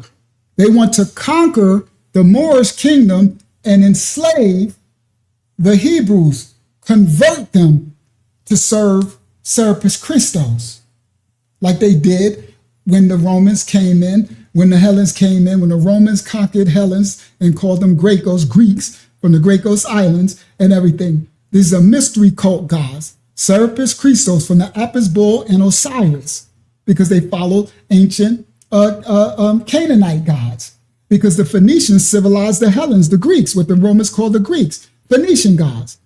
Phoenician is Canaanite. That's Canaan's descendants. Do you see? That's Ham's descendants. Moors are Ham's descendants. Kemet, Mitzrayim is Ham's descendants. Okay, so the Christians came in, just the Crusades. They came in to conquer the Moors, the Muslims, and enslave the Hebrews and convert them. The Moors went to war. They lost the war. Shout out to Yaleen. When the Moors lost the war, they confided, they conceded, and they made a treaty, a covenant with the Christians against the Hebrews. Everybody listen clearly. So you have those fake is not real people try to manufacture a history. This is how, when we went into the west coast of Africa, slavery, the Moors sold this out. Do you understand? Now, yes, Ham's descendants. Now, I'm sure it was a remnant of Moors that didn't sell us out. Shout out to them. I don't want to just you never blanket and generalize a whole nation of people. It's always a remnant of every nation, kindred, tongue that is righteous and don't stand for it. So when I'm speaking this, I'm speaking generality. So shout out to the remnant of the Moors that stood 10 toes down. All right? We love and respect you. Now, and for those that are Moorish, your ancestors, right, that was living that, shout out to their righteous ancestors. Now, this was the War of the Crusades. After that war, the Moors made a covenant with the Christians against the Hebrews. And that covenant resulted in the transatlantic slave trade all the way to what's happening in America. I'm about to show you. Let's continue. You know, we do receipts here. Where chickenpox come from. They would carry, as they would get illnesses and sicknesses, they did not bathe, so therefore they had no soap, they had no disinfectant. When the Moors came in, they wrapped all that up, along with bringing medicine. Just for them to go to war all throughout the 11th and 13th century. The Crusades was the big turning point for the Moors, because you had the African Muslims, the Moors, and the European Christians fighting for that land that they built up. So in 1492, the fall of Granada happened, meaning the Moors ruling over Spain and Europe was done for. Then we remember, 1492, the fall of Granada, Spain. What else happened in 1492? Columbus, Spain issued Columbus to come, what? Find the indigenous in the Americas. He went to the west coast of Africa first. When you know Columbus his book, his letters, Columbus' biography, his handwritten book. He went to west coast of Africa for the Portuguese and the Spaniards to teach them how to catch and gather the indigenous of what we now call the Americas, because they knew they were Hebrews. So that's why he had Hebrews on his ship. When you understand his actual, his book, we broke that down before too. All right, but let me continue. I don't want to interrupt this too much. Meaning the point for the Moors, because you had the African Muslims, the Moors. They wrapped all that up along with bringing medicine. Just for them to go to war all throughout the 11th and 13th century. The Crusades was the big turning point for the Moors, because you had the African Muslims, the Moors, and the European Christians fighting for that land that they built up. So in 1492, the fall of Granada happened, meaning the Moors ruling over Spain and Europe was done for. Then we had Christopher Columbus that same year, who was sponsored by the Spanish to discover America. Then you had the Moors, who were forced to convert into Christianity or move back to North Africa. Though majority of the Moors converted to Christianity, some of them went back to the land of Morocco or other regions of North Africa. They played a big role in the trans-Saharan and transatlantic slave trade. Bingo! Now listen clearly, sister, know this history.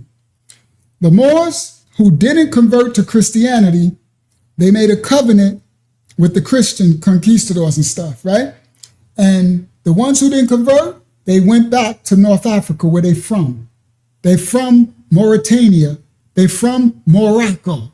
Okay, it's Ham's descendant. Okay? They actually sold out Gaddafi, Libya, to America. That's how they caught Gaddafi. They used the Moors. I'm about to show y'all stuff. Listen clearly. 1492, the Moors expelled from Spain. They went back, many of them who didn't convert, went back to North Africa. In the 1500s, North African merchants trade enslaved Africans. They call it the sub-Saharan slave trade. Okay? They would go and find Hebrews and stuff and Africans in the sub-Saharan regions of Africa, all right? And they would sell them into slavery. Now, it was still a slavery. It wasn't chattel slave. There was nothing like the chattel slavery. Nothing worse. Beside the Saharan, the Indian slave trade, all right? And the Moors was involved in that too. That's the East Indians, all right? That slave trade was brutal, all right? Where they castrated all the men. No men had wee-wees. And they enslaved them and made them eunuchs, like millions of so-called blacks. All right, now let's continue. So the 1500s, North African Moors trade enslaved Africans from Sahara regions to Europe. So the Moors started to trade the Africans to their European counterparts now. All right, 1520s through the 1600s, Europeans, Portugal, Spain, dominate the transatlantic slave trade. The Moors were the middlemen supplying. Now remember, the Moors lived amongst the Hebrews all through Spain, so they knew our cultural norms, our cultural traditions. They knew us intimately. Shout out to Pensilola, y'all blessed. Thank you so much, Pensilola, y'all blessed. Right? Thank you for your donation. Now, in the 1600s, the Barbary states enslaved both Africans and Europeans. So that's when you'll get some of the white people, Europeans, say, we were slaves too. Yeah. Some of y'all were slaves. This is the Moors, right? There was some slavery, but it wasn't chattel slavery. Ain't none of y'all went through chattel slavery. So all of y'all, we're not trying to do the trauma Olympics, okay? But nothing can ever compare to chattel slavery, all right? For the length, the brutality, and all of it. But that's indentured servitude, slavery, and stuff like that.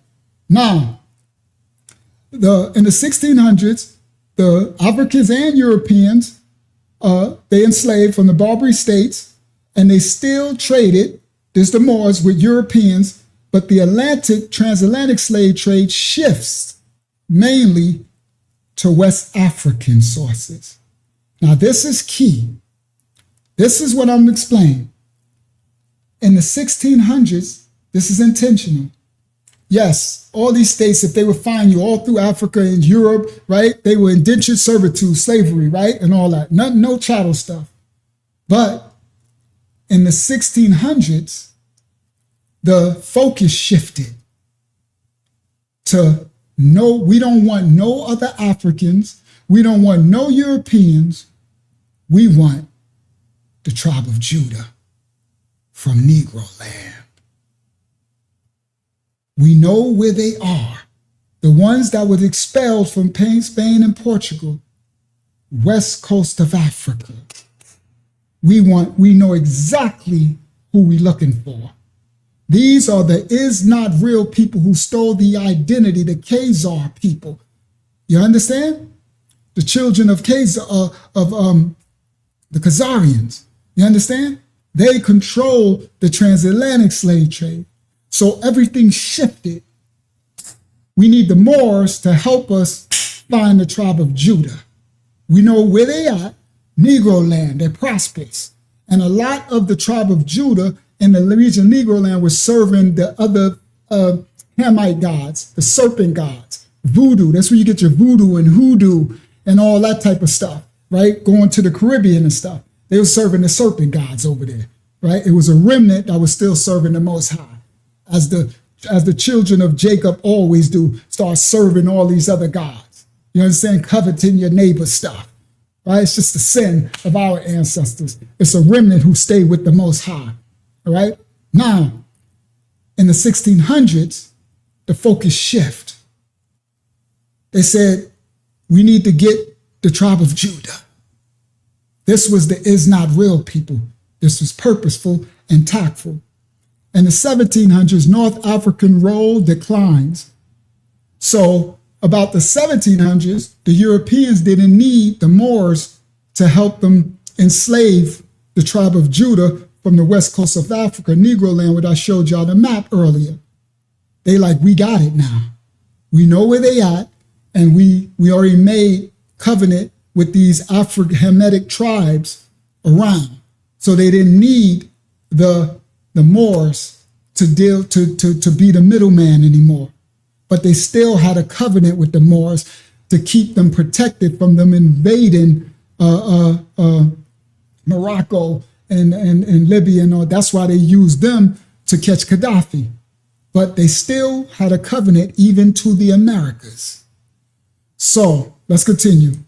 So remember when I was telling you the Spanish sponsored Christopher Columbus to discover America. So yeah, those slaves that the Spanish were bringing to the Caribbean were coming from the help of the Moors, stealing folks from West Africa. The first record of enslaved Africans were in Spanish territory in 1526. They were stealing folks from West Africa in exchange for goods, gold, friendship with these Spaniards, Portuguese, Europeans, you name it, baby. If they needed slaves, these Moors was helping. Then in 1619, the Europeans brought over 20 to 30 West Africans to Jamestown, Virginia. And this right here was the start of chattel slavery. Laws changed from servitude to race-based. In the 1700s, the transatlantic slave trade increased drastically. Mind you, there were millions and millions of slaves brought to the Americas, but approximately 4 to 6%, roughly 388,000 to 500,000 of the 12.5 million West Africans from Negro land, which is the tribe of Judah. That's the part you need to understand. That's why I put the Negro land map on the screen.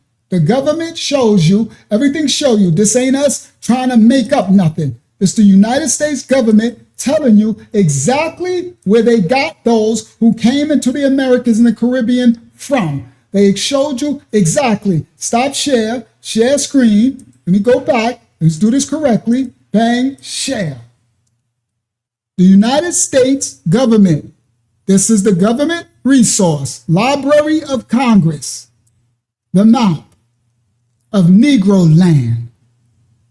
They came to the slave coast of West Africa, the Bight of Benin, right? Guinea, Proper Guinea, Upper or Proper Guinea, the Gold Coast, the Ivory Coast, the Slave Coast, the Kingdom of Judah. So in the 1600s, they stopped and they said, we don't want no slaves from nowhere else. We need to get the tribe of Judah. We know exactly where they at. They in Negro land. Kingdom of Timbuktu. You got to understand, the Fulanis of Kassan, Negro land, the Kingdom of Gad. Yaya Negro, they know exactly. See the map?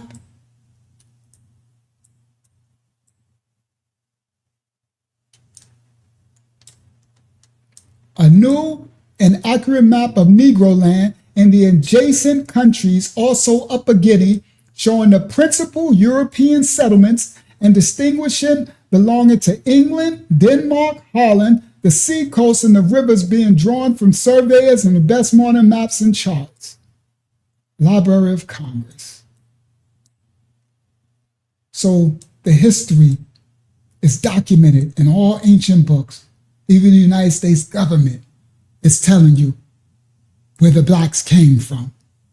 Negro, that's why they called us Hebos when we got here. First thing they called us was Hebos. They didn't call you Iggers. They didn't call you colored. They didn't call you spook. They didn't call you African American. They didn't call you Afro-American. The first thing they called you was Hebos. Hebrew, Negroes. Hebrews from Negro land, Negro. Then they start calling you Negroes after Hebos. Then it went on down the line. Later it was called black and this and that and that and this. But they'll remove your history. Tribe of Judah, and ain't no W in Judah. Tribe of Yaada. They were called Yads for short. In the name of the Father. You don't, if it's called Judah, where W come from? In Ish. That's part. So this, they know, this the Library of Congress. So I'm gonna get back to the video. So they told the Moors, we need to focus, we need you to help us find the tribe of Judah. So the Moors sold us out again. They sold us out in the Crusades, to the conquistadors in Spain and Portugal, from the Europeans, the Christians.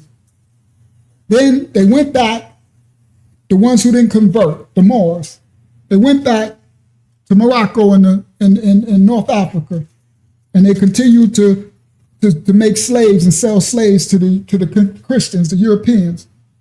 And then the Europeans said, we want the tribe of Judah. And the Moors assisted them. So the focus changed, and they got all their slaves from right here. So they named it, everybody, the Slave Coast. We got the gold from here. They got the ivory from here, the Tooth Coast. And they got the slaves from here, the Kingdom of Judah. For any of you Black Americans who ancestors came over on slave ships, this is who you are. And the Caribbeans too. Yep, Jamaicans, Haitians, a lot of them. Yeah, yes. You don't know who you are. Let's continue. Yeah, yes. All right, let me get back. Stop share. I just want to do this correctly for newer people that find. Notice I said teachers, children. Now I'm going to get back to the video. Share screen. We'll answer some questions before we close out. I just want to knock this out. It's getting late, so I want to get through this, and then we're going to close. I got many Nolan Wells stuff, but this is all right. Let's get through this. All right. So let's continue. Approximately 4 to 6% of the 12.5 million tribe of Judah, these are not Ham's children, Shemitic and Negro land, from the slave coast, enslaved in the transatlantic trade, were shipped directly to North America. Only 4 to 6%, about 500,000. The vast majority of the tribe of Judah from Negro land, over 90%, went to Brazil, San Salvador. That's why they bust in the Germans to whitewash all of Brazil. And 37% went to the Caribbean. Yeah, they did. So genetically, they are. Now, we're not talking about FBA. We're talking about before that. Now, we do know some of these immigrants want to not be, right? We ain't talking about that. We're talking historical facts. They're from the same slave coast. Those ships dropped us in different places. Now, they want to call them, in Louisa, they call themselves Puerto Ricans. In Dominican, they call themselves, me not black, me Dominican. In Haitian, me not black, me Haitian. In Jamaica, me not black, me Jamaican. And all that. Sorry, but genetically, we came from Negro land. If you came over on slave ships. You understand? And beside the indigenous Americans, the ones that came over on slave ships, they are the tribe of Judah. So these Hebrew Israelite clown with that 12 tribe charts, that's all a lie from the lake of fire. Ain't nothing but the devil trying to smash other nations of people. The remainder went to Spanish America. That's why everywhere you go, you're going to see there's a black people at the bottom of that land. Go to Louisa. You understand? In Puerto Rico. Go wherever you go, Mexico. You're going to see blackity blacks, and they at the bottom of the totem pole. That's the tribe of Judah. Bible prophecy. All right, let's continue. Only 4 to 6% of those were brought to North America specifically, meaning over 90% of those South Africans resided in the Caribbean, South America. Now in North America, we already established that there were native beings already on the land. This is where Black indigenous nations and some other tribes resisted European colonization.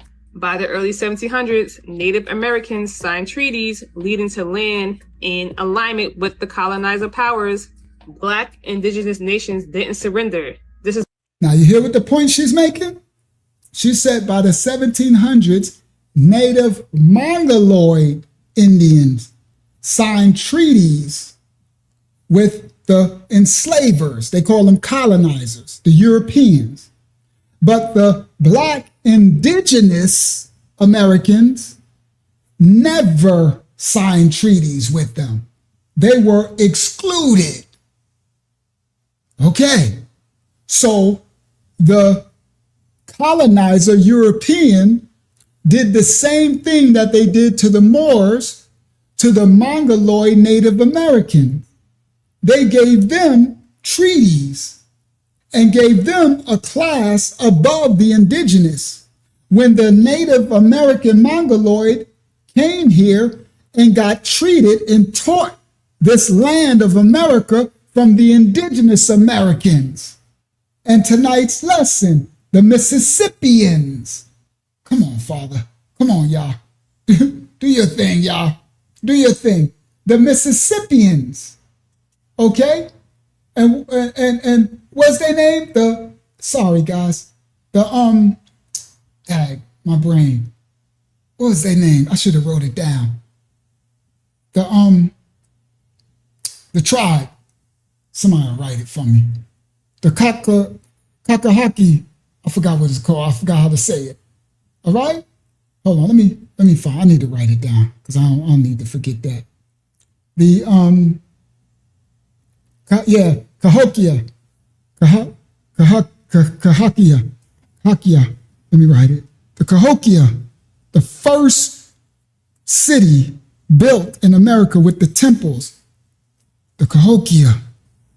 You heard? Who, if you look up, they'll say the scholars and the archaeologists are giving you or saying a racist myth that they are from the children of Israel mixed with the Phoenicians. Wow. All right? The Cahokians. All right. Let me get back. So she says the what's the name? Mongoloid natives did the same thing the Moors did, sold the indigenous out. The indigenous is the ones that helped the Mongoloid natives survive when they came over the Siberian Strait and all that. And they sold them out. And later, the enslaver conquered them too. This is why we was stripped from our languages. Black and signed treaties leading to European colonization. By the early 1700s, Native Americans signed treaties leading to land in alignment with the colonizer powers. Black indigenous nations didn't surrender. This is why we was stripped from our languages, stripped from our land. We were enslaved in our own land. Enslaved people had no personal rights. They were regarded as the property of their owners. They could be bought, sold, and mistreated at will. They were unable to own property, enter into a contract, or legally marry. They would take black male slaves, and to break their confidence, if they came across two alpha, they would take them to an area where it could become a spectacle and publicly R-word them. Male white slave owners would publicly rape the men. She said if they came across too alpha, too strong, to intimidate, to subjugate, to plant fear in all the others, they would take them in the town square and rape the man, the overseer, because they were Baphometed. They are savage. They still do it. It's all about the anal cavity. They would not only rape them for that presentation of fear, but they had a lust for the black male's rectum, especially the boys, the children. So they raped the males 50, 100 times, 80 times more than the female. We're not downplaying what was done to the female, but they, right out of history, so you don't know, they were after the little boys. Same thing they after today. Nothing changed. Nothing changed. The younger, it's all prophetic, dark, devil, Baphomet worship. The younger, the better. But they was always, they used the woman for procreation. Now you had some slave masters who did desire the woman, but that was a remnant, a small amount. The majority were Baphometic worship. They want the anal cavity, savage. They desired the man and the boy over the women and the girls. They used most of the girls for procreation. They didn't make it no easier, but they've written that out of history, and that's the most important factor. So the one that they call buck breaking, that was a practice to implant fear. But the everyday coming after your little boy, your teenage son, your 5-year-old son. All right, let's continue. Thank you, Pensy Lola. Yah bless for the donation, daughter of Yah. Let's continue. Or legally marry. They would take black male slaves, and to break their confidence, if they came across two alpha, they would take them to an area where it could become a spectacle and publicly R-word them. Male white slave owners would publicly R-word, like brutally R-word these men. And they would make sure that their mothers, their wives, their children were there to watch. And in other instances, if they weren't going to R-word the slaves themselves, they would break their spirit by having them R-word their own mothers. And that's where the word MFer came from. When it comes to like the health of a white woman, they would try it first on a black woman, oftentimes C-section. Now, y'all heard that, some of y'all probably heard that statement where they get the word mother effer, because they would make the male slaves rape their mother and impregnate their mothers too. All for humiliation, all for degradation, all for dark, devilish, sadistic purposes. their spirit by having them are their own mothers. And that's where the word MFer came from. When it comes to like the health of a white woman, they would try it first on a black woman. Oftentimes C-sections were performed on black women while they were completely awake. No anesthesia, nothing was given to them. And if they somehow survived during this, they would take the babies, they would bury them and have their heads above the ground. And they would basically play golf with the babies' craniums. They would force the black women to nurse the white baby while they watched their own child starve to death. And it would be for... And that's where the game of golf came from too. Tea and all these things, right? They would force the black women to nurse the white baby while they watched their own child starve to death. Yes, Eric, through the anal. That's Roman, Greco, all of it. That's what the religion was based on. That's why our Messiah had nothing to do with that. Hebrew Messiah, we ain't do that, right? It was all about graping. That's where the gymnasium come from with the bathhouses, the Greek Grecos, right? And people sit up there talking about some, I'm like, y'all need to come out of that Christian religion, bro. Y'all need to put her down, bro. The Bible says, come out of her, my people. That's Baphomet, bro. That's all they wanted. The Roman legion, all that, they ain't have nothing on them kilts and togas. They was conquer your city and take your men. And they would use the women for housemaid servants. They would take your men for little boys. That's where mentorship come from. They would mentor, torment, from the root word torment, mentor from torment. They were tormentors. So that's where the bathhouses and the gymnasiums and all this stuff, they would issue you with the philosophers. They would issue you a tormentor, right? To look over your little boys and take your babies and send your babies to the schooling. The schooling was in the gymnasium, in the bathhouse, in the sauna. It's nasty, bro. These devils, bro. Baphomet, booty, Hasatan. All right, let's continue. See my face? Face all crinkled up. I'm like, nasty stuff. They would force the black women to nurse the white baby while they watched their own child starve to death. And it would be forbidden for them to feed their own child. Babies were also used as alligator bait. That is a sad one right there.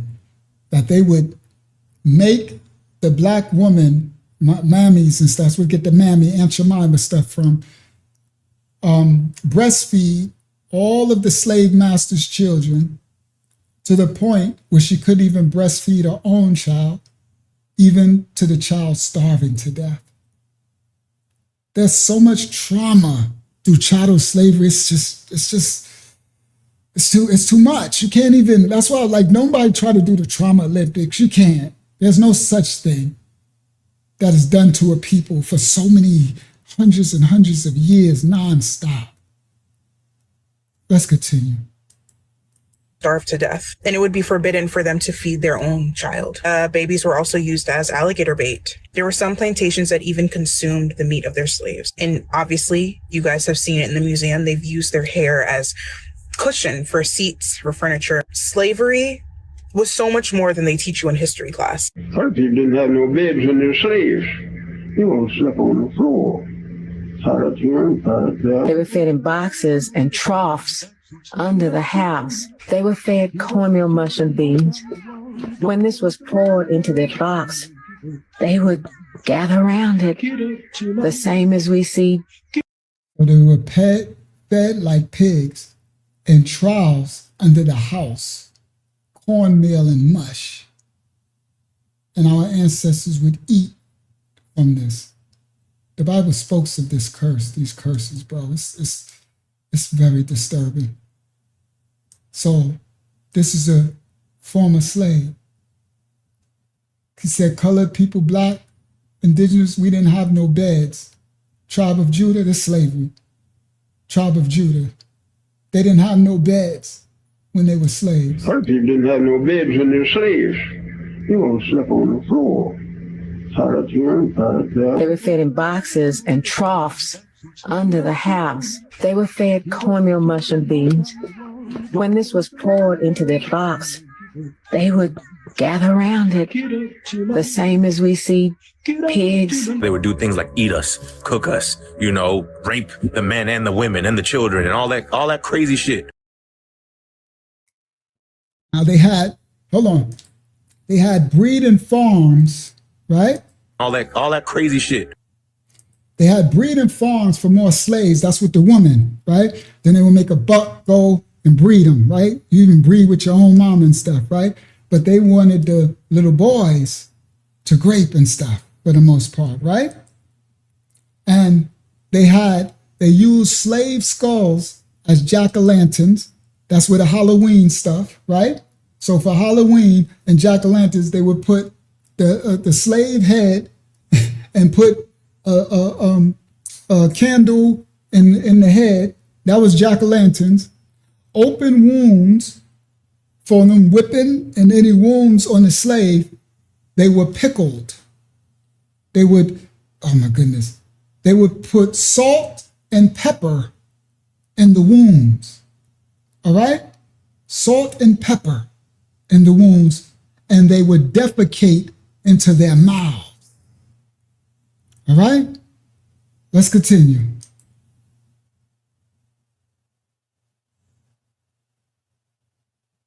They skinned the tribe of Judah, the black people, alive and made boots, shoes, clothing. You understand? There was no captivity ever in history that anyone ever suffered this level of atrocity for 400 years. They skinned, right? I think we did that one already. Yeah, they skinned and made clothing and boots, right? They boiled our ancestors alive in sugar. That was especially key in the South and also in the Caribbean. Boiled them in sugar. All right? So you get to see some of the images. I apologize, moving fast.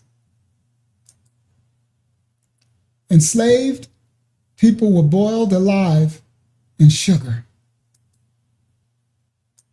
Enslaved people's heads were sometimes buried head above the ground, and syrup was poured on their heads so that the ants would eat their skin. All right? Okay. So these are the practices. And later, they would put the baby's heads and hit it with a tee. That's golf. All right?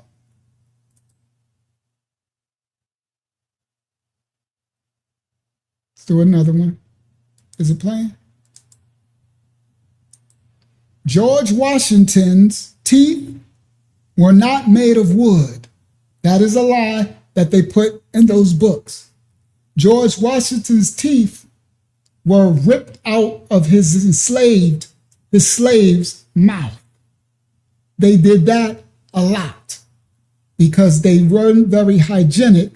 So they would rip the teeth out of the slaves and insert it into their mouths, their slaves. All right? They try to say George Washington had wood teeth. No, George Washington had black teeth.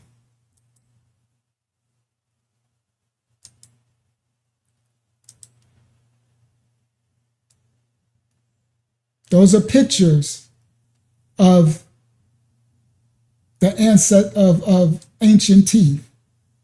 You see this torture device? Can you believe the anguish on his face? Let me see something. I know I screenshot it. Let's zoom on that. We're about to close out because I'm running really late. But we teaching something here, so I'm gonna take it because I know when people watch the replay, I want them to be able to have the whole thing. So I'm sorry that I started so late, guys, on a Monday. The attacks, I did the best I can, right? Praise the Most High that I continue to go live because they allow us to reach more of his children. So no, I didn't screenshot it. I thought I did. Let me screenshot it now, right? Because y'all need to see. You need to see exactly what's going on, right? So let me come back here. Let me grab that. Right, bang, and it's there. Double click, right? Then I know I'm gonna need to close some of these, right? I ain't gonna do that, I ain't gonna do that, I ain't gonna do that, I can close this one, right? I can close this one, right? I can close this one. All right, now I should show We still you. have some questions when you're ready for them. All right, I got you. All right, hold on. So make this smaller, right? And then I'll come to y'all, and then I'm gonna go here, stop share, share screen. Still 200 on the live stream, so it's still enough for the Most High's children and for those gonna watch the replay. So here we go. I screenshotted it. So first of all, look at the anguish on his face, the pain, right? So look what they already done cut off his leg. Now he's about to cut off his foot.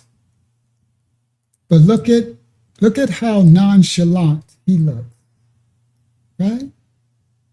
The Bible says they will have no care for the gray head, the child, no concern. It's just like this torture that you do. He's cutting off from the ankle, his foot. I guess he was one that continued to run away. It looks like he only got one arm, unless that's his arm right here. All right? So this is, you see, it's like he's doing it like he's just, cutting a piece of steel, right? Like he's working in a wood shop. Zero compassion, zero empathy. He's cutting his leg off. The amount of pain that was brutally instituted against the tribe of Judah, because that's where they came from. All right, let's get back. Stop share screen.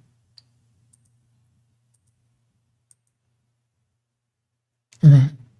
Great sale of slaves, January 10th, 1855. $3, one winch, $1, 17 bucks. Age 20, I had made this bigger, but I ain't gonna do it now. 20 to 26. Strong, able-bodied. One winch named Sally, age 62. Excellent cook.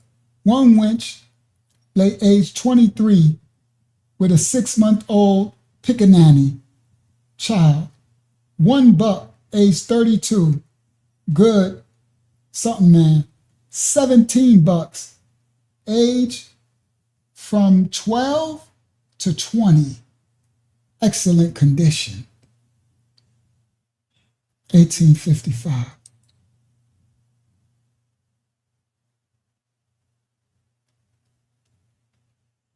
Africans were hanged and slaughtered for rejecting Christianity. Churches were built beside mass graves. The cross stood next to the whip. Tribe of Judah from Negro land were enslaved and, tortured and hung for not accepting Christianity.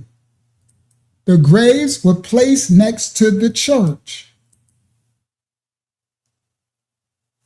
Africans were hanged and slaughtered for rejecting Christianity. Churches were built beside mass graves. The cross stood next to the whip. Africans who refused The cross and the whip. Churches were built next to the graves. baptism were publicly hanged, burned alive, or labeled witches and devils. Africans who rejected baptism concluded witches, hung, burned alive. I'm going to just let it play. I ain't going to keep stopping it. Churches were built beside mass graves. Africans were hanged and slaughtered for rejecting Christianity. Churches were built beside mass graves. The cross stood next to the whip. Africans who refused baptism were publicly hanged, burned alive, or labeled witches and devil worshippers.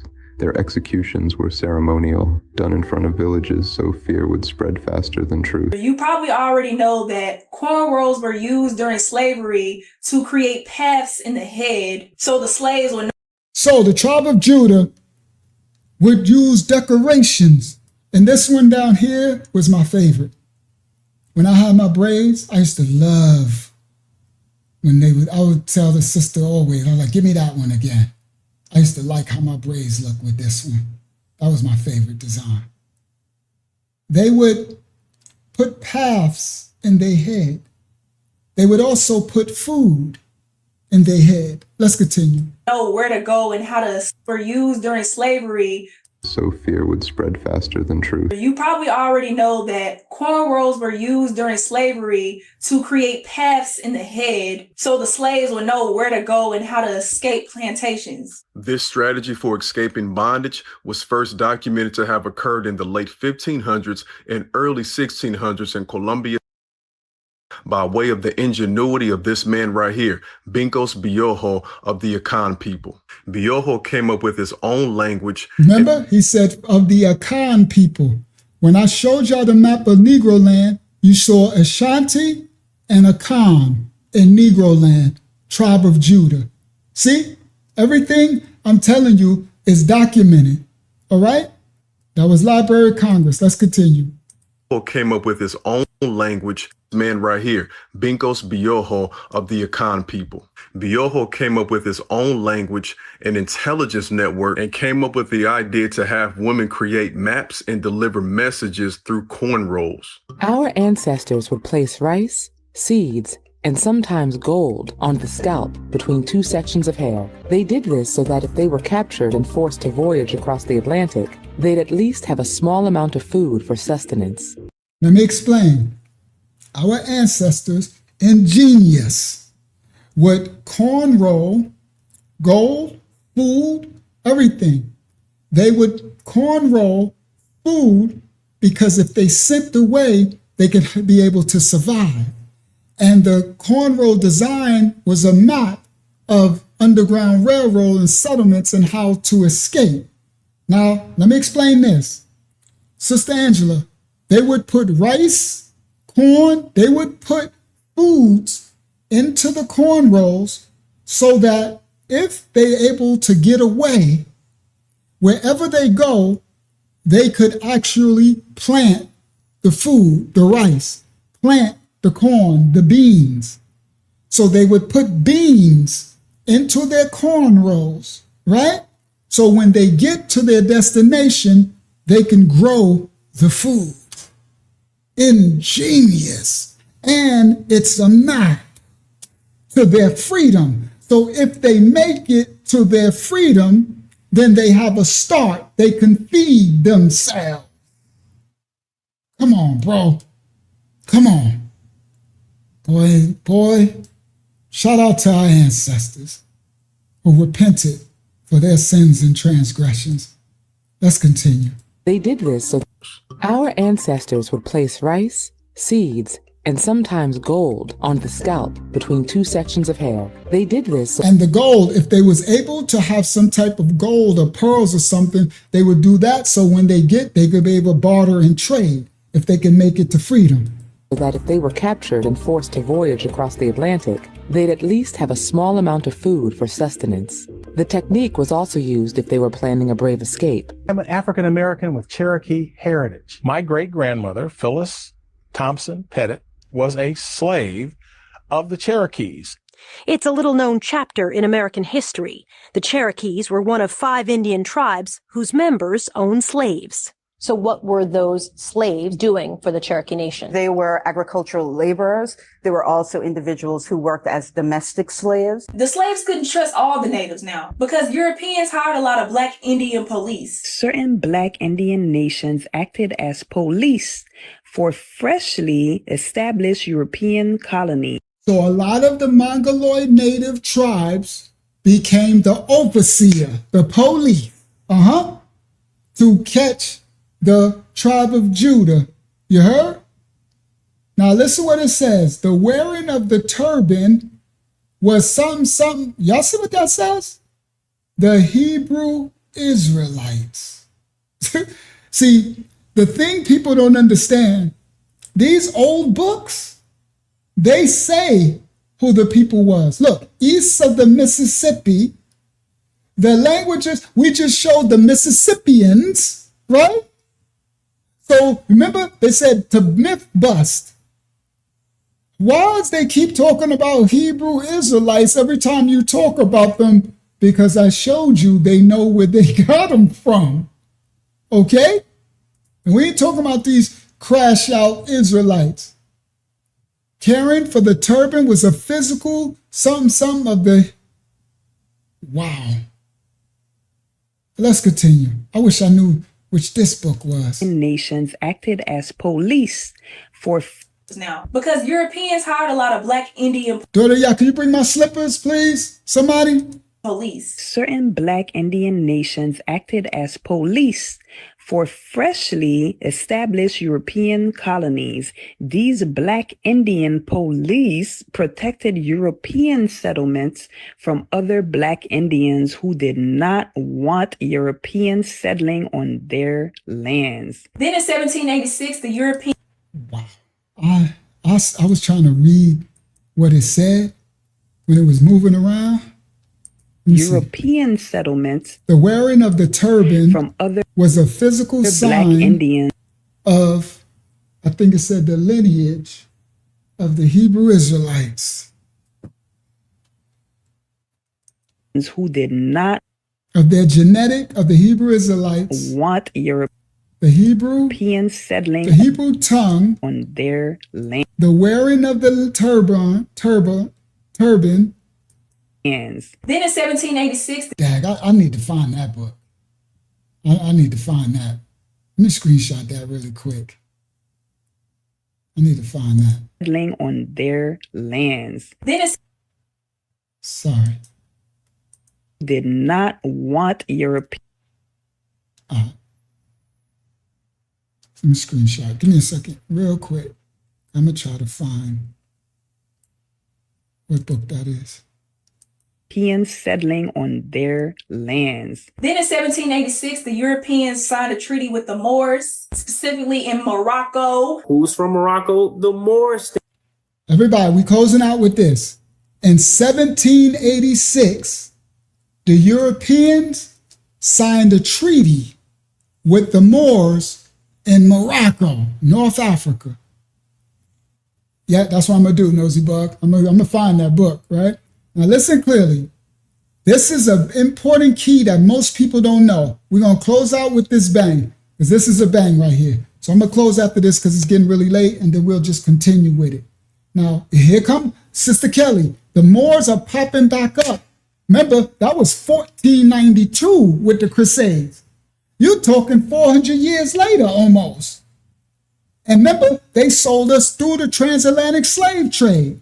Now, 1700s, they went back to Morocco and made a covenant with the Moors to do what? Watch this. Learn your history, children of the Most High. Listen. Then in 1786, the Europeans signed a treaty with the Moors. That's 1800, 1796. 1800s, they signed a treaty with the Moors. Specifically in Morocco. Who's from Morocco? The Moors stem from Morocco. It's not a coincidence. So they created a document called the Moroccan Treaty of Friendship. That document was signed by the Sultan Muhammad. So basically, he was a descendant of a King Barbadil who was overthrown in 1492. So it wasn't just like a political move. It was kind of like a coded acknowledgement. And they so the king that they made in the 1800s, the Europeans with the Moroccan king, was a straight descendant from the king from lost the war of the Crusades against the tribe of Judah. All right? Straight line descendant. Let's continue. Oh, you got it. So save that. Praise the Most High. All right. She got it. All right. Have historical, long-lasting ties with the Americas, specifically due to the transatlantic slave trade. Hold on. Check it out. This is what y'all didn't know. Let go. Watch this, guys. We're going to close out with this bang. Like a political move. It was kind of like a coded acknowledgement. And they have historical... North Africa is not, well, not my original land. That's Northeast Africa. So, Eric Player, you're right. That's Northeast Africa.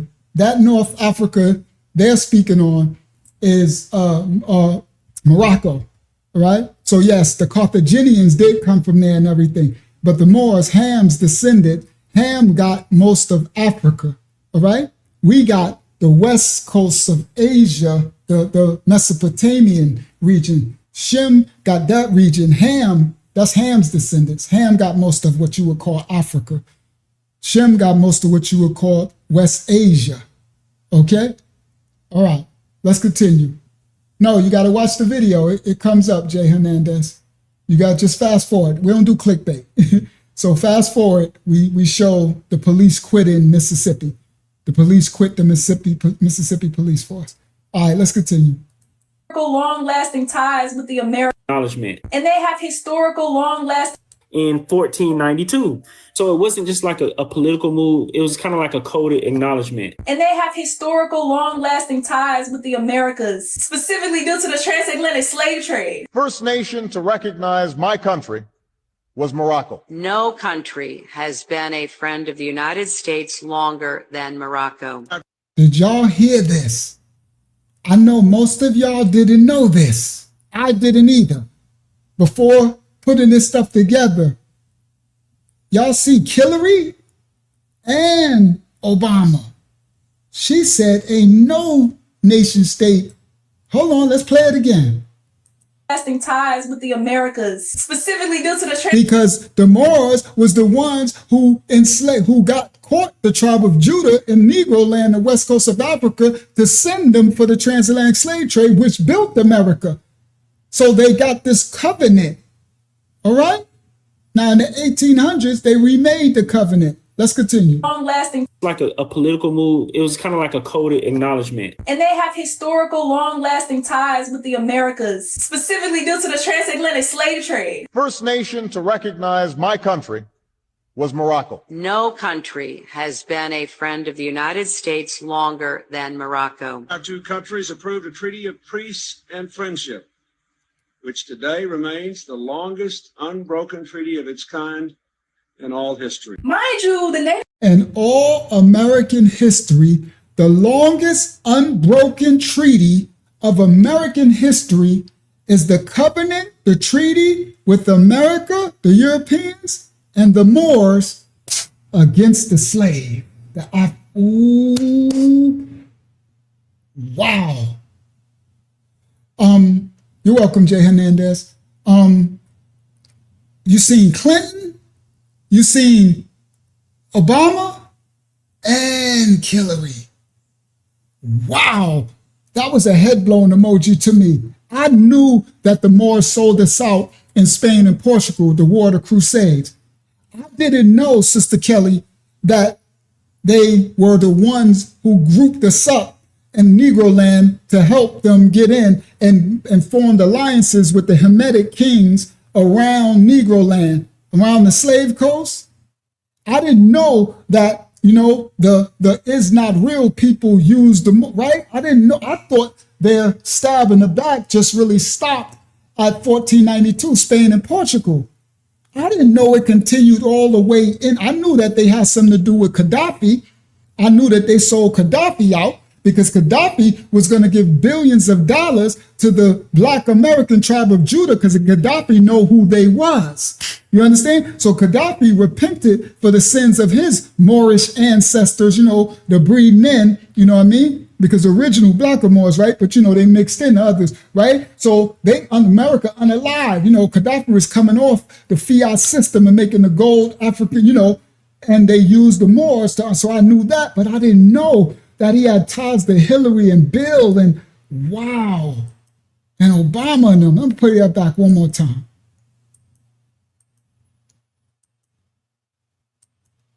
Who was overthrown.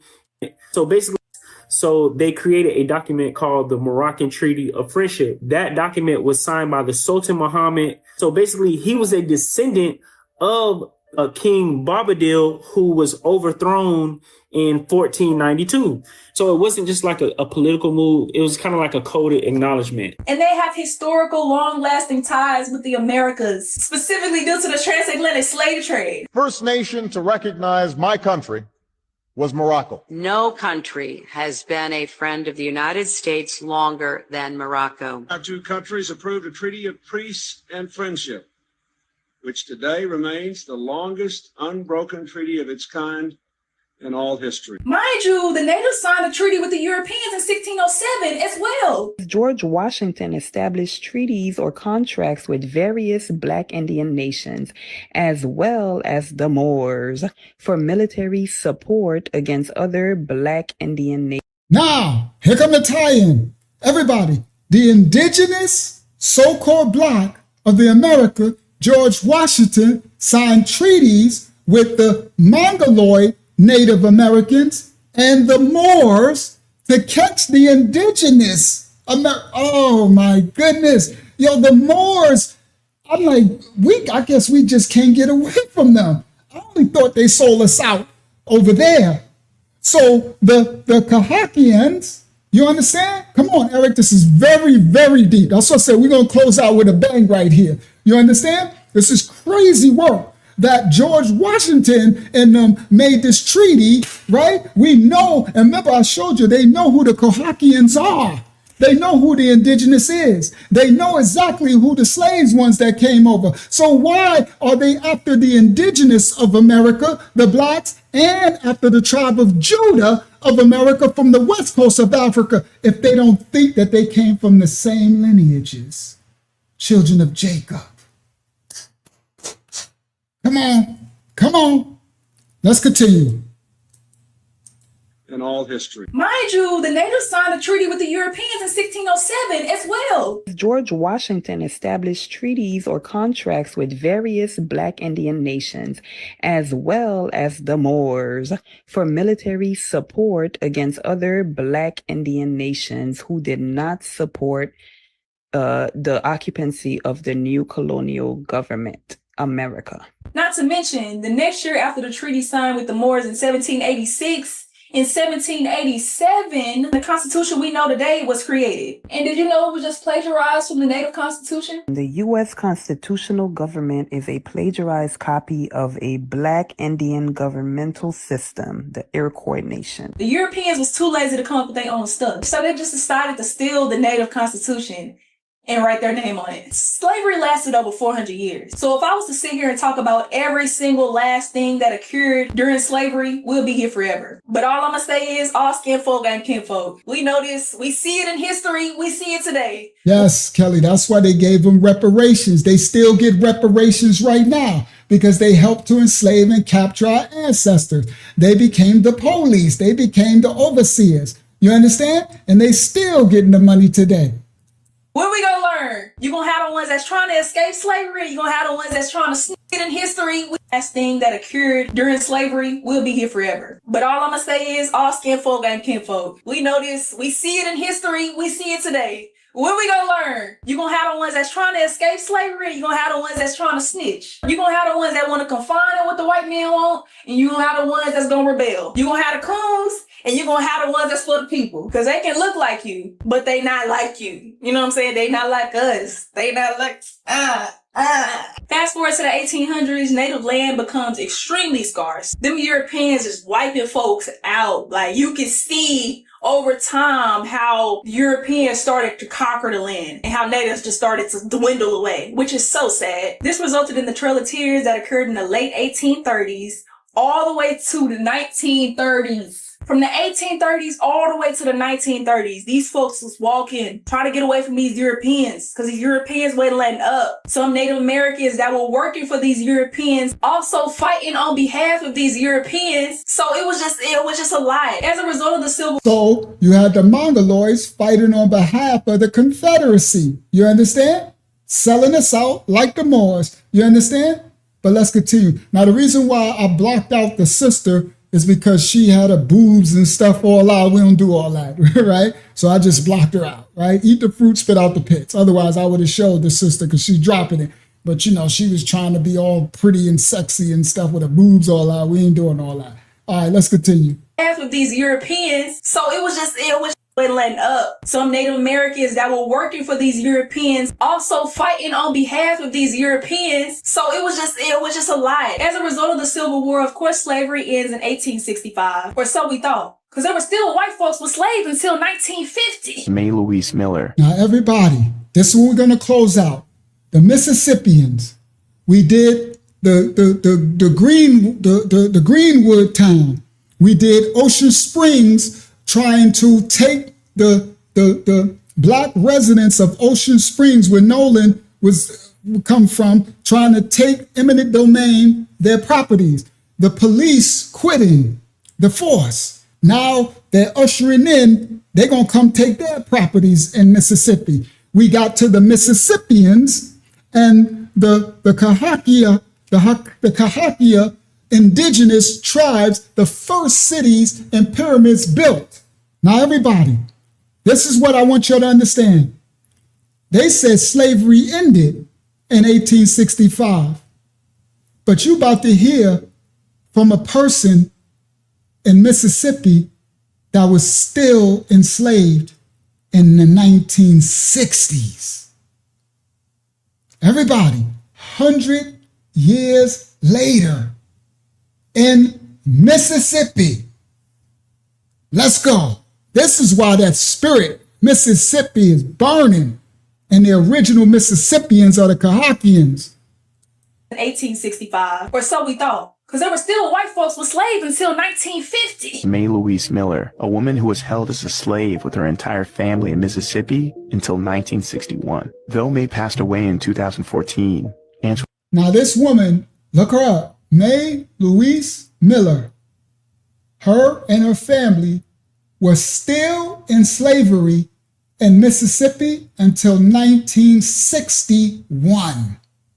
Till 1961. Though May passed away in 2014, Antoinette took us to see one of her brothers, Arthur Miller. They remember a lot. It took a long time before Arthur really opened up and talked. Something like a plantation to me. It belonged to several different white people. They all were family, I guess. And you couldn't leave. And if you did leave, they either come get you or have somebody kill you or whatever. They did my mama bad. What'd they do to your mother? They just had my mother, the white men, do what they wanted to do with her. I just wasn't big enough to do nothing. If I would have been, I don't know, probably wouldn't be. And this was in the 1950s or 40s? That was on through the 40s and the 50s, all through the 50s and part of the 60s. So what would the repercussions be if you tried to? 40s, 50s, and 60s, he's in Mississippi and he's talking about it was still in slavery. And he said if they left the plantation, they would unalive them. Leave, or if you tried to refuse what they wanted. Back in them days, it was kind of like you had to do what the white man said or get killed. By the indigenous black tribes not surrendering, birthed the start of the paper erasure and reclassification systems of 1887 to the 1920s. In 1924, the laws like the Racial Integrity Act forcibly removed tribal labels from black indigenous families, relabeled them as Negro, colored, or mulatto. And not to mention, it took 5 other nations to conquer us, including our friendly neighbors, the Native Americans. Depending upon which European nations Black Indians had intercourse with or formed treaties with also depended upon how their identity was eventually altered. Black Indian nations who had intercourse with Spain eventually became known by the colonized titles of Latino and Hispanic. Black Indians who had intercourse with the French became known by the colonized titles of Creole, Black French, and Haitian. Black Indians who had intercourse with the British became known by the colonized titles of Negro and Colored. Black Indians who became victims of British subjugation are still going through colonized title changes. For the moment, they are presently known as Black Americans and African Americans. Now, fast forward to the Jim Crow era. That's exactly why they're hanging folks, Sister Judy, because the end time is ramping up. The dark is ramping up. That's why the Most High is teaching us. That's why we're bringing the warnings. That's why the remnant of every nation, kids your tongue, the righteous children are waking up so we can know the devices of these devils. They ramping up, but the righteous gonna ramp up. You heard? They don't be victorious at the end. So you have to understand what's going and have more discernment and wise in your movements and everything where you're going and what you're doing. These are the spirits of their ancestors passed down, right? Possession. These are devils passed down in these people. That's why those young kids are smiling what they did to Nolan and stuff, and smiling and all this type of stuff. And people want to make us think ain't no racism and stuff. Era when racism was very prominent, these Native leaders decided to jump on that bandwagon. African Americans. Now, fast forward to the Jim Crow era when racism was very prominent. These Native leaders decided to jump on that bandwagon of hating Black people, and they took it upon themselves to revoke our memberships in 1979. The Muskogee Nation reversed course and stated that it would no longer grant Creek freedmen membership into the tribe unless, one, they were Muskogee by blood, or they were listed in the Dawes Rolls. Which backfired, because as I stated before, they had a contract with the government. So the government put their foot down and refused to fund these tribes until they resolved the situation. That would prohibit? Sorry, I missed that one. That's why I took her out. Now listen clearly. These Native American tribes later in the 70s revoked Black Americans from being who they actually are, the indigenous. And they broke the treaty. And the American government stepped in against the Native American Mongoloid tribes and said, no, you got to honor it, which is weird, but that happens sometimes, right? Let's continue. Maybe the Most High did that. Refused to fund these tribes until they resolved the situation. That would prohibit federal funding for Native American tribes that discriminate against Black Native Americans, also known as the freedmen. So the American government in the 70s told these Mongoloid Indian tribes, if you do not keep your covenant that you made with the Black indigenous Indians that they called the freedmen, then we would restrict your reparations, your government funding. So all this, shout out to the remnant of the Native American Mongoloids who received the children of Yasharel, the indigenous Americans, as well as those who came over on the slave ships, right? Shout out to the remnant of the Native American Mongoloids that receive us. But again, the majority, they ain't like us. They don't receive us. They did us dirty just like the Moors did, just like everybody else did. Stab you in the back. Who are descendants of former slaves known as the freedmen for Native American tribes. Refused to fund these tribes until they resolved the situation. That would prohibit federal funding for Native American tribes that discriminate against Black Native Americans, also known as the freedmen, who are descendants of former slaves of certain tribes. This is in direct violation of treaties with the U.S. government, where tribes agreed to end slavery and accept freedmen and their descendants, citizens of the tribes. And in addition to that, a lot of these descendants sued these tribes and won, resulting in them claiming was rightfully theirs. For the first time in 46 years, Black Creeks, also known as Creek Freedmen, will now have their citizenship rights restored to the Muskogee Creek Nation. This will impact tens of thousands of Black Creeks throughout. So our indigenous ancestors, the one who can trace their lineage, sued these Mongoloid natives. And the government stepped in and said, no, you're going to honor. That'd be the Most High using, the Most High used the serpent and all that when he, that'd be the Most High. So again, all right, let's go. The nation who will not only receive their birthright and their citizenship rights, but also have opportunities to have tangible benefits, life-sustaining and altering benefits like free healthcare, childcare, education benefits. We were here when Columbus. So all those benefits that they give in reparations to the Mongoloid, the indigenous, we don't get it. Shout out to Yehuda ben Yasharallah in the building, right? So praise the Most High for us awakening and understanding. You understand? And the Most High didn't have that government going. So for those who can trace their lineage to the indigenous, right? You still you still one of the children of Jacob. Most of y'all just don't know it. But anyway, let's continue. Got here. There were Black Creeks here when the European came here. We're well documented going back to the 1500s. And so don't try to erase our contribution. Don't try to erase what we've done. Don't try to erase our heroes and sheroes within the nation. Let's move forward as one people and let's talk about how we heal. And obviously healing includes some type of reparatory justice. The very first thing you want to do is follow your family's paper trail. These records were kept in things called tribal rolls. These tribal rolls, they try to keep you from and try to keep you from accessing.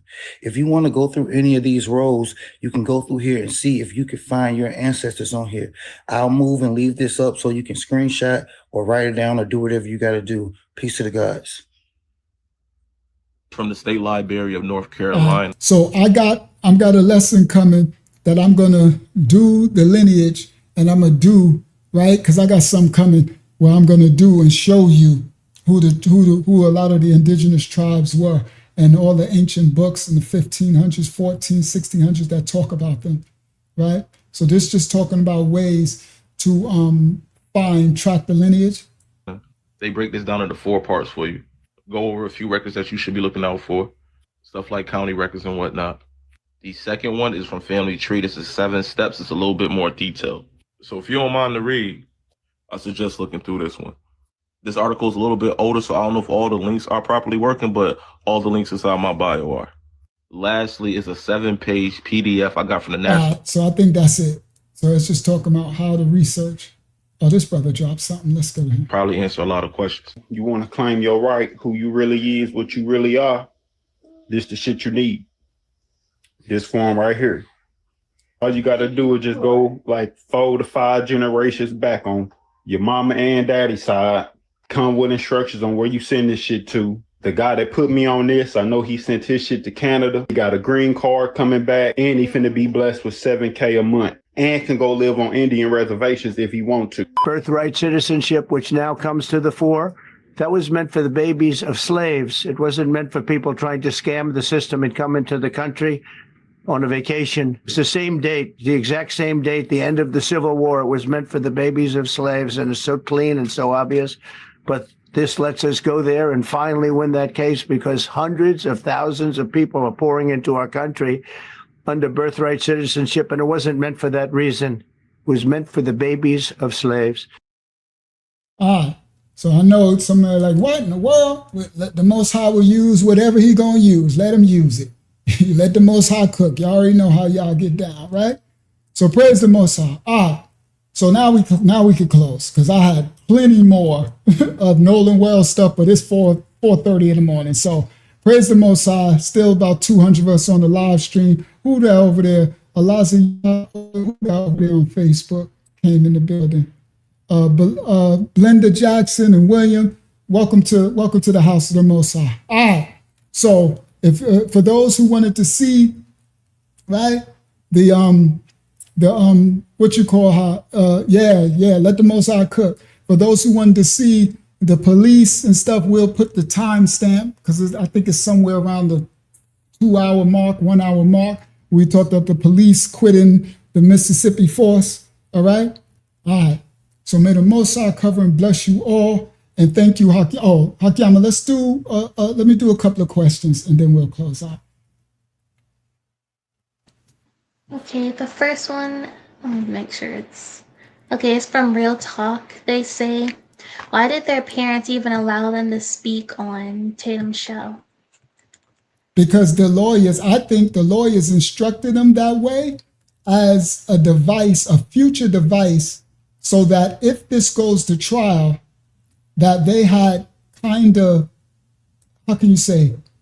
they kind of threw the other ones under the bus. Like, what's his name, Wyatt and Bart Simpson, right? They kind of throwing, so the ones who are not, so if you see the lawyers keep saying, my boys, these three, it looks like they distanced themselves from the other two. Now remember, it was Wyatt's boat and it was Bart's, I don't know, some people won't say his name, so it must be a reason. The lawyers must be, right? So it was Fart, we're gonna call him Fart. It was Wyatt's boat and it was Fart's boat, right?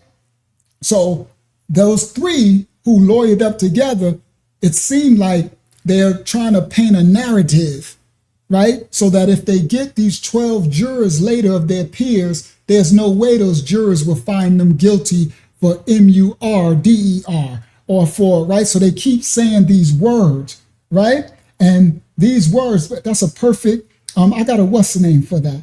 That's a perfect point to show this one. I wasn't sure I was going to show this one tonight, right? Where is it? Let me find out. I had it open too. Did I just close? I think I closed it to make to make room for the other thing I just brought out. But yeah, I had the thing. Yep, I did close it. Sorry, guys. It was perfect. I had a screenshot of someone pointing out exactly what I think happened as well. I'm trying to see if I can find it and open it back up, right? And it's because I think they're preparing, right? They're strategically preparing for like a future case that might be brought forth to them, right? And it's actually, they're playing chess. It's actually pretty smart if that's what they're doing, right? Because, sorry, I'm trying to find it now. Because, yeah, I had it. I just had it open too, bro. I had it. And I don't know what I did with it now. All right. It is what it is. I can't find it. All right, Hakiyama. Go to the next question. It's somewhere in here. I literally had it open. This next too. one is from Miss Coffee. Miss Coffee says, one of those boys was practically crying about Nolan. He said, Nolan, don't unalive. Who was that? And this is regarding the Cito recording. I agree. I would love to know who that was. Because you're right. Someone was like traumatized by it. You could hear it in the call. They wasn't okay with it, right? Yeah, I would really like to know who that was as well. Go ahead, Hakiyama. I'm still trying to find the Next one is from Linda Bennell. She says, something doesn't seem right. How do you leave one behind and he is found unalived and the others are still alive? Will the truth ever come out? I think it will. I'm not sure if we're gonna get the justice that we would like, but we'll see, because this world is dark and crazy. So the truth is actually coming out through the Most High's children, who is deciphering it in the public opinion.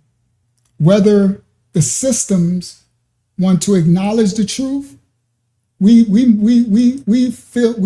solving the case one by one. I'm glad I have some work in that. The Most High has actually, had me go down the whole of putting in work for the case as well, for justice. So whether they acknowledge it or not, the truth's still coming out. I don't know what they're going to do, how they're going to acknowledge it or not. Go ahead, Hakiyama.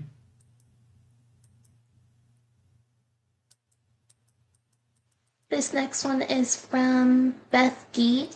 She says, Nolan's parents are the only one hiding anything, aka Nolan's phone. Why is that? They're not hiding the phone. They just don't want to give the phone to the devil. So they made it a covenant, an agreement, and the what's the names agreed. The state of Mississippi, the DA and them, they agreed that the phone would be evidenced forensically in front of witnesses. So the Nolan Wells family and their lawyer team don't want to give it over to the same people who's hiding all evidence. Because if you give it over, then they can just wipe the stuff and say there was nothing on the phone. See, that's foolish. So they're saying we already made an agreement that we will get the phone will get forensically evidenced in front of our our professionals, the state's professionals, and the government's professionals. And so they agreed. They also agreed to turn the body over, but they didn't. So the state is reneging on all its agreements. And so now the DA wants to threaten the Nolan Wells family and saying, you got to turn it over. So I wouldn't, right? I would find another way, a legal loophole, because the world's full of loopholes, to put it somewhere where I could say, I don't got it. we gave it to this lawyer. I would find, because I wouldn't give them. Why would you give the devil? Right? So that's the part. They're not hiding nothing. They just don't want to give it over to the same devils who are destroying all evidence.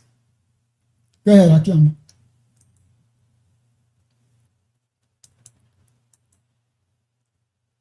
Okay, this next one is from, what did we just do? Faces on it, so I can't find it. There's another person asking about the phone.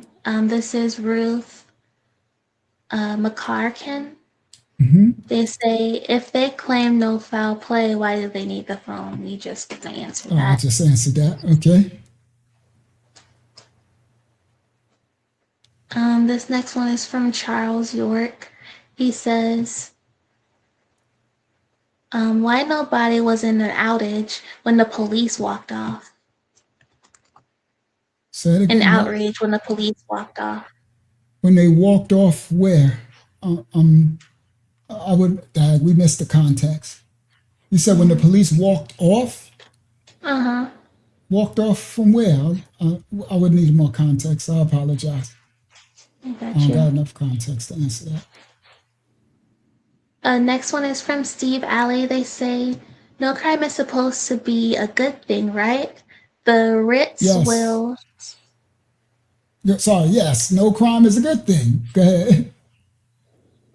The writs or rights, he says it with a Z, will mess it up.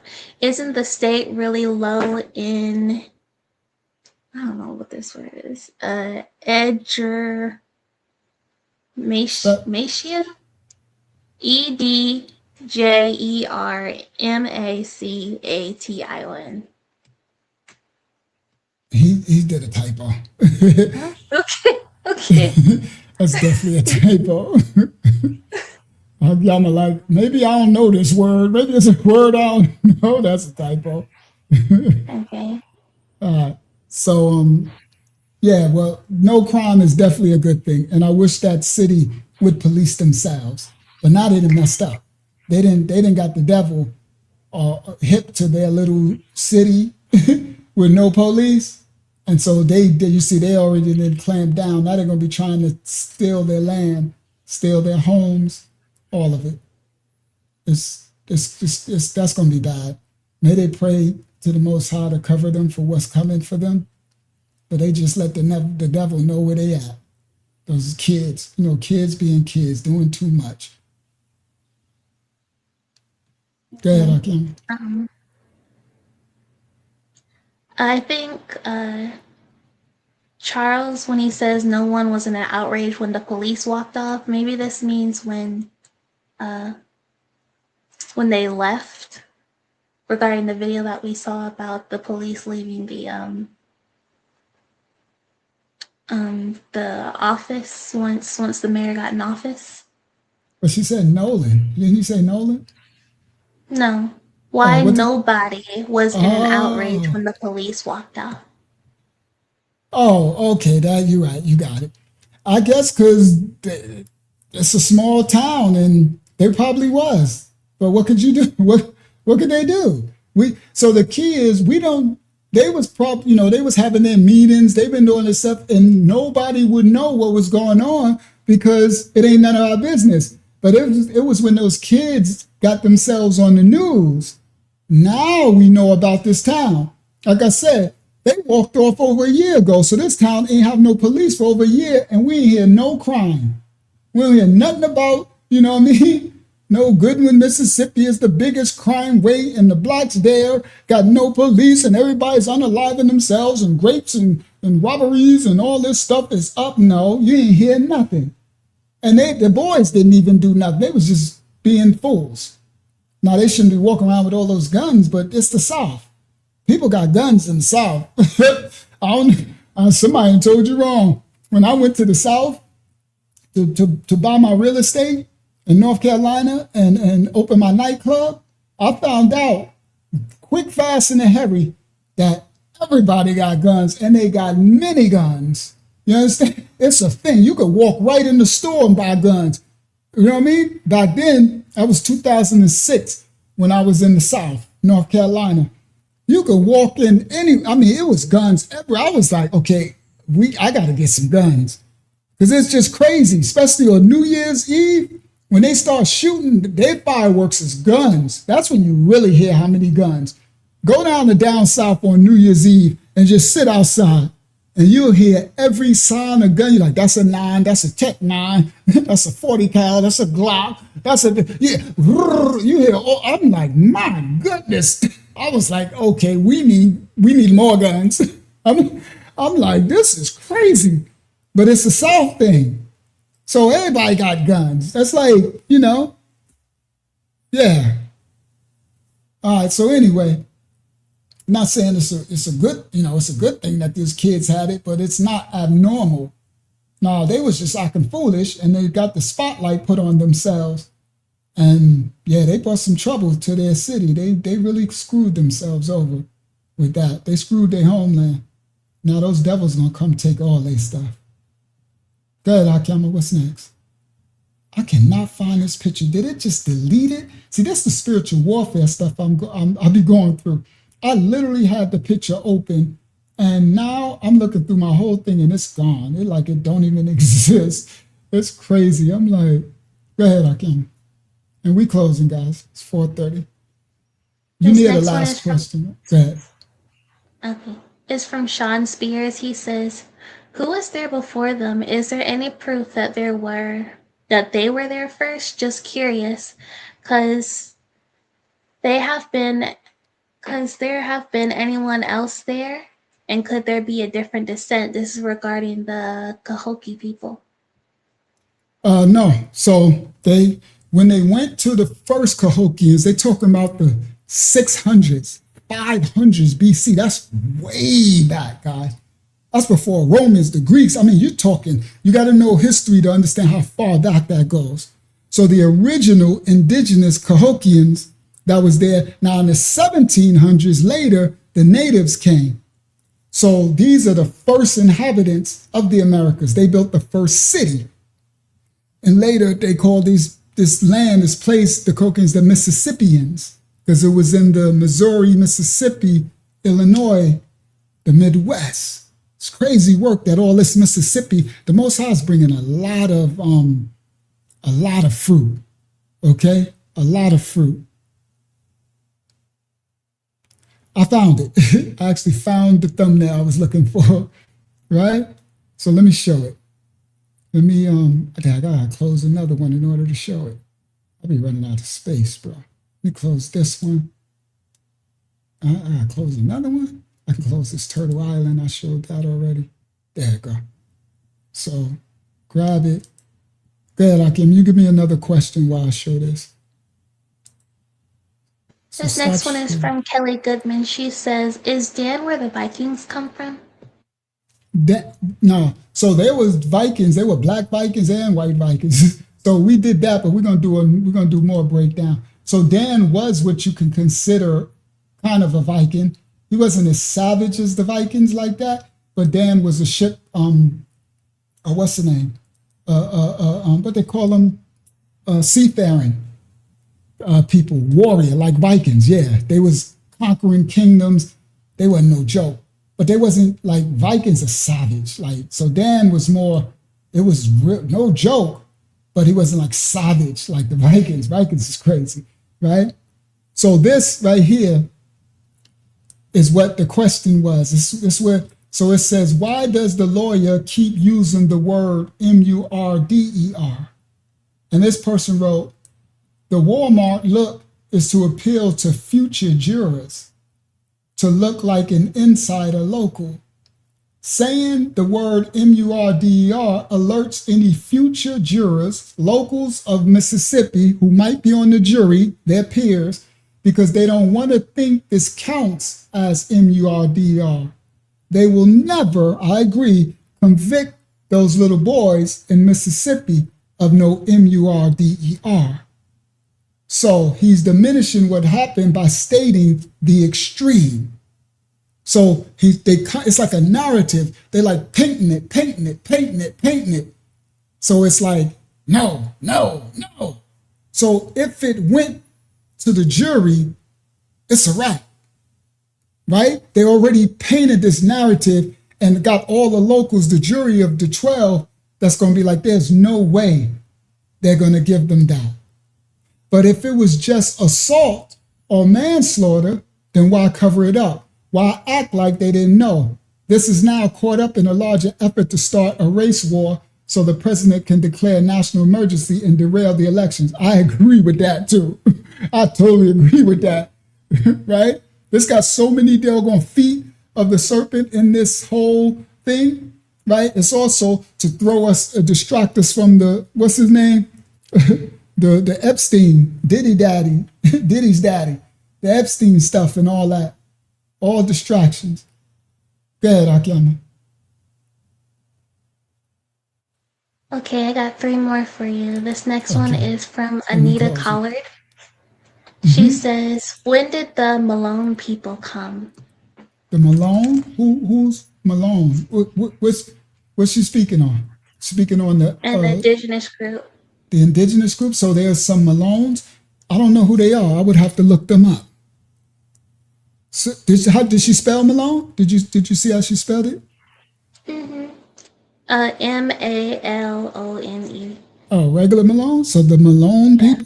I haven't heard of them. Is that some type of indigenous people? You might have just turned me on to some. I don't think I've ever heard of the Malones. Sound like a gang. the Masanga Mafia, the Malones. But I'll look that up and see what you're speaking on. I don't know about them. Praise me. I like to learn stuff, so thank you for introducing me to the Malones. Go ahead, Hakiama. Shout out to Yeds D1K. This next one is from TC Mitchell. He says, can you send me the info or the link to the process where you find your roots in North Carolina? Yeah, I'll try to put the link in the description, Hakiama, if you remind me. I'll put the link in the description of this on the video. So as soon as we finish this live stream, it becomes a video. So you just go to our channel, go in the live stream tab, and it will be this breaking the entire Mississippi police video. And I'll put it in the description. I'll try to put that link to be able to look up whatever you want to look up. Go ahead, Hakiam. And shout out to TC Mitchell in the building. What you say? To those other things you said that you needed to grab the links for, I put them in the. They're in here in the stream. Oh, you got them? You could post them. You want to post them? They're all posted throughout when you were showing them. So. Okay, good. So good. So good. A lot of the links, and I'll still try to remember to put it in the description. All right. All right. This next one is from. Let me see. Let me go to it. This is from Cheerleader. She says, "Ain't they paid for it?" Regarding Nolan's phone. Didn't they pay for it? Yeah, ain't they paid for it? Like she's saying, like it's theirs because they pay for it. No. When it's involved in a case, then the police can summon it as evidence. And if you withhold the evidence, then that's against the law. You can be arrested. So that's why I said they have to find a loophole not to give it to the beast, but not have it where they're not breaking the law. America's laws are built on loopholes, and they manipulate all loopholes. So a good lawyer, a very great lawyer, is looking for a loophole to protect his client, because America's system is built on corruption and injustice. So if you don't find a loophole, then you're going to become a victim of the system. The loophole is to shield you from the serpent, which is the system. The system itself is a snake, and it eats its tail. That's why your lawyers are the best lawyers are those who study the precedents and find loopholes through, because it's not just. It's not a just system. It's it's an unjust system. So it's, you wise as the serpent, learning the devices of the serpent. That's what loopholes are. That's what happened in the Bible too. Our ancestors found loopholes through the Most High's laws, and they kept transgressing the Most High, finding loopholes around his laws. Shout out to Maraba Yah. She said, back up for work. We closing out, sis. All right, this is probably the last. This is the last one, Hakiyama? Yes. It's from that Christian dude. Christian says... I'll answer him. See, what did he say? He got his little panties in the bunch, right, guys? He's like, I told you, y'all are Israelite. Ain't nobody know Israelite, you little fool, yo. I'm a child of Yah. I'm a child of Abraham, Yasak, and Yaakov. Somebody told y'all wrong. Ain't no ISIS Elites in this ministry. You heard? I'm the child of Yaakov. You heard? Yasak, Abraham, Shamayam, Shem. You heard? Descendants of the Most High are Mashiachs. You heard? All right, so anyway, somebody told you wrong. I knew it. You are a black Hebrew Israelite, right? From the tribe of Yaada, Judah. You heard? Somebody told you wrong. I know who I descend from. I don't care about these crash outs over there in their sin and transgression, worshiping their flesh, cursing themselves with the star of Renfram and Moloch. I don't care about them. I'm going to call them now. That's what we do. I'm calling you too. I'm calling all you niggas out. Ignorance of whatever nation, kindred tongue. We're supposed to call them out so everybody can repent and get right and get back to the Most High. Spiritually circumcise your heart, lower yourself so you can become a servant, a children of the Most High. That's what the kingdom of priests is. I lower myself so I can be a kingdom of priests to serve the other nations and the other children of Yah to repent, to come back to righteousness. Work to do. You heard? We got work to do for the kingdom. We ain't worshiping flesh here. Those are children of the flesh. You heard? Nah. They starve, Renfram, and Moloch. Ain't nothing but the ISIS Israelites, ain't nothing but the black Moors. A lot of them Esau anyway in these camps, these crazy selves. All right. Go ahead, Hakiyama. That was it? We had do the Christian. Yeah. Go ahead. Christian said, it's funny to me that you think we got colonized by Moors, and he's from Germany. Do you know a map of Europe and where the Moors attacked? Yeah, we already went through it. So yeah, we already explained. If he would have kept watching the lesson, he would have been he got in his little butt hurt feelings, trying to, you know what I mean? Instead of lowering himself and receiving each individual, testing all spirits and discerning the spirit over this ministry and me, he would find out that I'm a spiritual warrior. You understand? We come to serve every nation, kindred, tongue, and people and lead them in righteousness to the Messiah. That's the true nation of the kingdom of priests. We don't just priest to ourselves. You understand? Who you priesting to? You know what I mean? So anyway, right? We go to those to the sick. You know what I mean? The sick near healing. That's what the Messiah came and told us to do. Our Mashiach, Yahayashah, Yahshua, Yahusha, whatever Habariyah, Hebrew, dialect you want to call them, Canaanite Hebrew or Habariyah. We meet people where they are. Everybody on different paths of their election, their journey of their awakening to the truth. You understand? But we receive people where they are. You understand? And we don't judge a book by its cover. We're not. He came to this house foolishly, not understanding where he at and speaking from ignorance, and got his little panties in a bunch, got his feelings hurt. he done went on and got his feelings hurt. I'm like, boy, somebody told you wrong. Right? We're going to receive you if you come righteously, you come respectfully, but don't get yourself spiritually checked. We spiritual warriors in this house. The Most High ain't create no punks in the spirit. No, the Messiah, the Hebrew Mashiach, was no punk in the spirit. You know, you want to find the tipping through the tulip Jesus character, the Roman dude, Caesarea Borgia dude. He the one, the fruity tooty. I just love everybody fruity tooty. The Messiah wasn't nothing to play with. The Habariah Hebrew Messiah was not a game. He was not playing with people. Facts. He was correcting. He was spiritually standing in spirit and in truth. He was calling out Sadducees, Pharisees. He was calling out his own people. He was calling out Canaanites. He was calling out everything, devils, demons. He was calling out everything. Spiritual principality. Yes, King Charles II was black. Absolute. That's the Jacobite line. Those are King James, Jacob. He was black too. That's his descendants. Okay? All through. That's the Jacobite line. Then they had to they lost their they went into slavery. They went into, right? They lost their kingdomship. That's the curses over the curses wasn't fulfilled yet from the scriptures.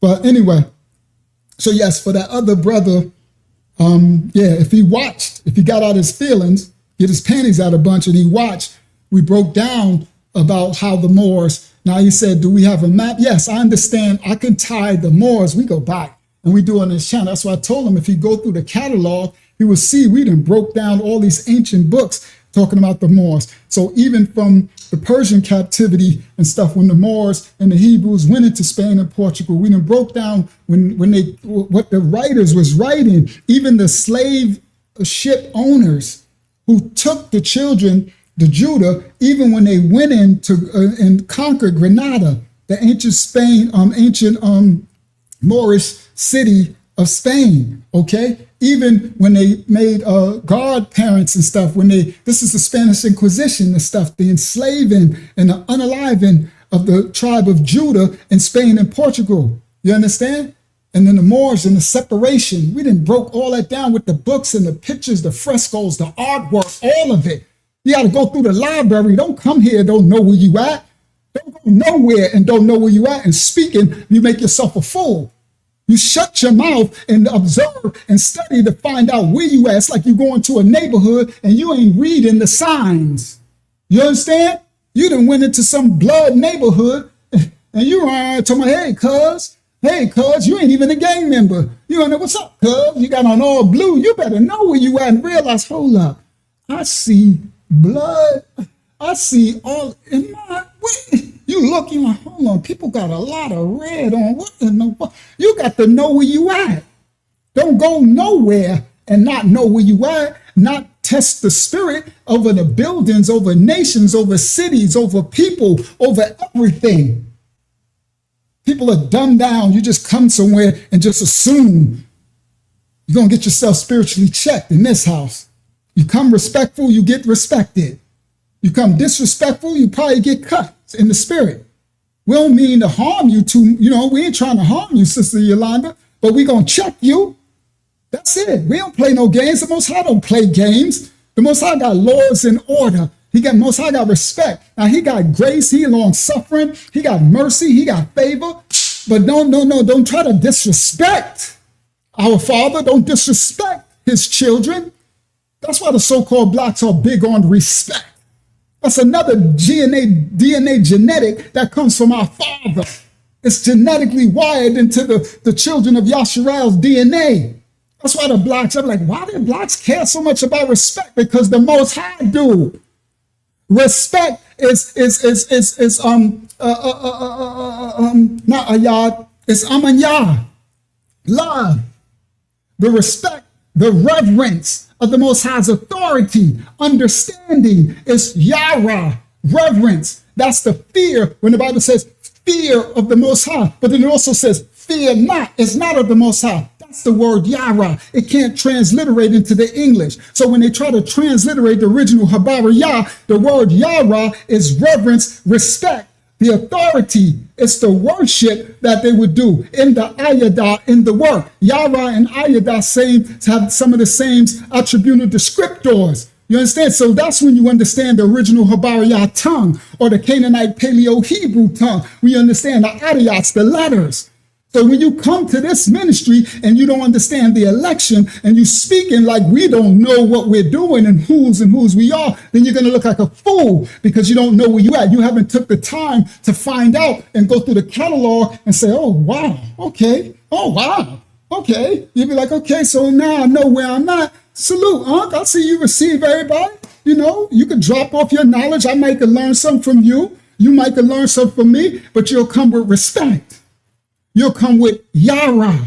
So when they put fear and they transliterate it into our Bible and they put the word fear, but then it looked like what's the name? A contradiction when it says fear the Most High, fear this, but then the Bible says fear not. That's not of the Most High. You get confused, right? You're like, what's that? Because they couldn't transliterate Yara. They don't know what it means. So there's certain words that the Hellenes who enslaved the 72 Hebrew elders on the island of Pharaohs, when they enslaved them, they was diddying them and stuff. There wasn't no, the 72 Hebrew elders would not have translated their sacred scriptures into no Hellenes tongue. The Hellenes were deity worshipers. They worshiped mystery gods. They were polytheistic. They were heathens. They were pagans. They worshiped booty band and stuff. There was no way they would take their sacred manuscript, their sacred scriptures, and transliterate it to that tongue. It's foolish. They enslaved them and did it. You were taught wrong. Do you understand? So every word they couldn't transliterate because every word in Habariyah doesn't translate or transliterate over into the Koine Greek, over into the Latium, over into the English. So there's certain words that don't translate over, so you get mixed. It looks like a contradiction in the word. It's not a contradiction. The Bible says, fear not. That's not of the Most High. We ain't have no fear. That is Yahweh when it says, have fear of the Most High. Fear the Most High. Yahweh is respect and reverence of the authority and the love of the Father. Yahweh. Praise the Most High. So there's no contradictions in the Safariyah that they call a Bible. In the Canaanite Hebrew tongue, they call it Sefer. In the English transliteration, it's Safariyah. Okay? There is no contradictions. There is misunderstandings. There's a lack of knowledge. There's a lack of discerning the tongue. You understand? Transliterate back to the original Habariyah or the Paleo if you understand the Canaanite Hebrew, that you can understand the Aliyah to the Tayat. They call it the Aleph to the Tet or something in the Canaanite Hebrew.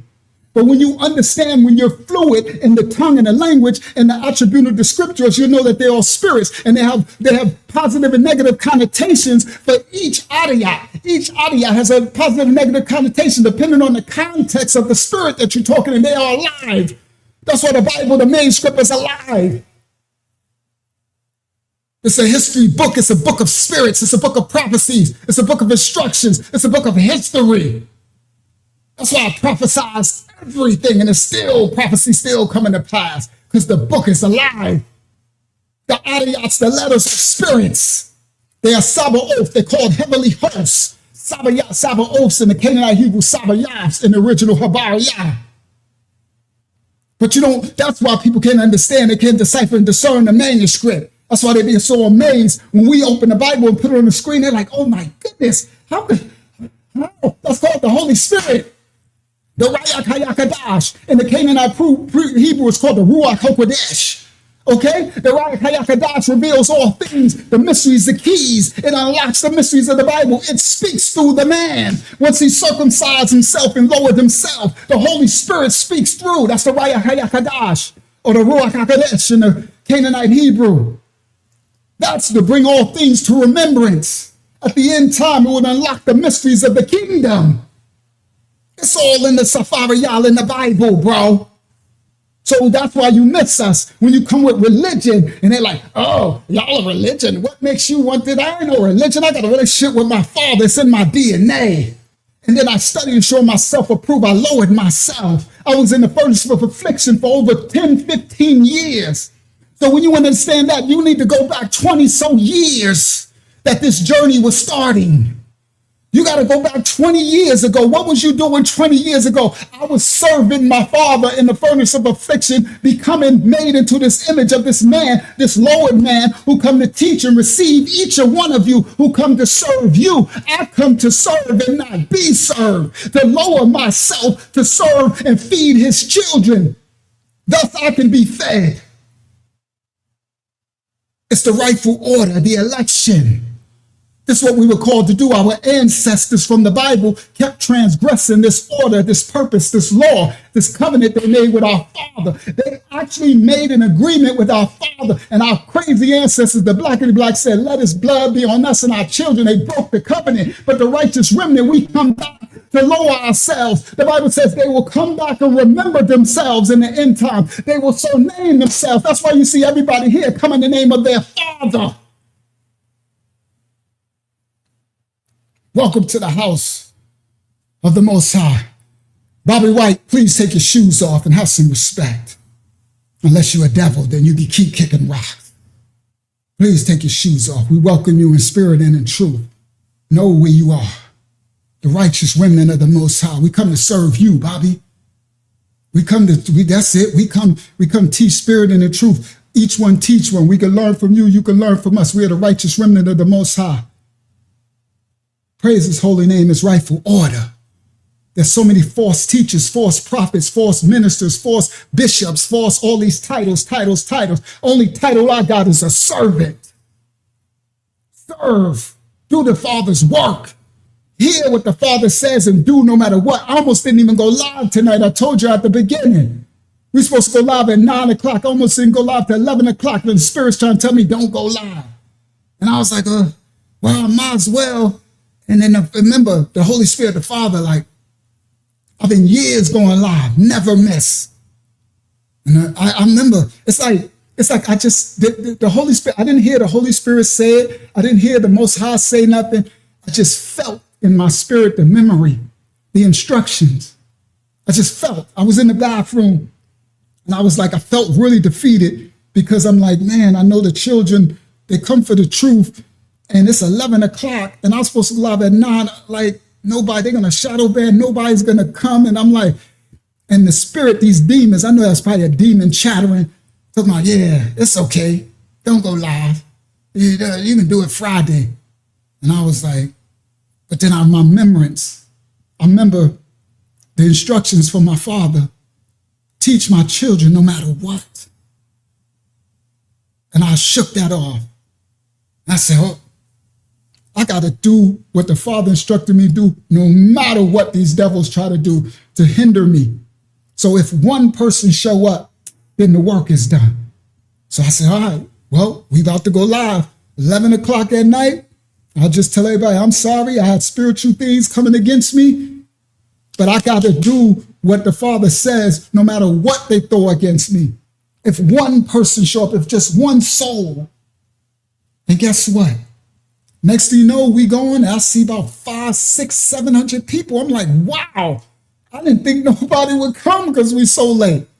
But that's when you do what the Father says, outside of your own will, outside of whatever they throw against you. These principles, spiritual principles, happen for everything in your life, children of the Most High, of every nation, kindred, tongue, and people. Y'all listen, this is spiritual warfare. These principles govern your life no matter what. You do whatever instructions the Most High got you to do, because if the Most High gave you instructions, it's always to help someone else. And the devils, these adversaries, will throw roadblocks into you and try to discourage you and try to make you, nah, it's okay. Don't do that today. Don't go feed the people today. Don't go do this. It's all right. Nah. The Most High, come on, with 2 or more gathered, the Most High said, no. He said, teach my children no matter what.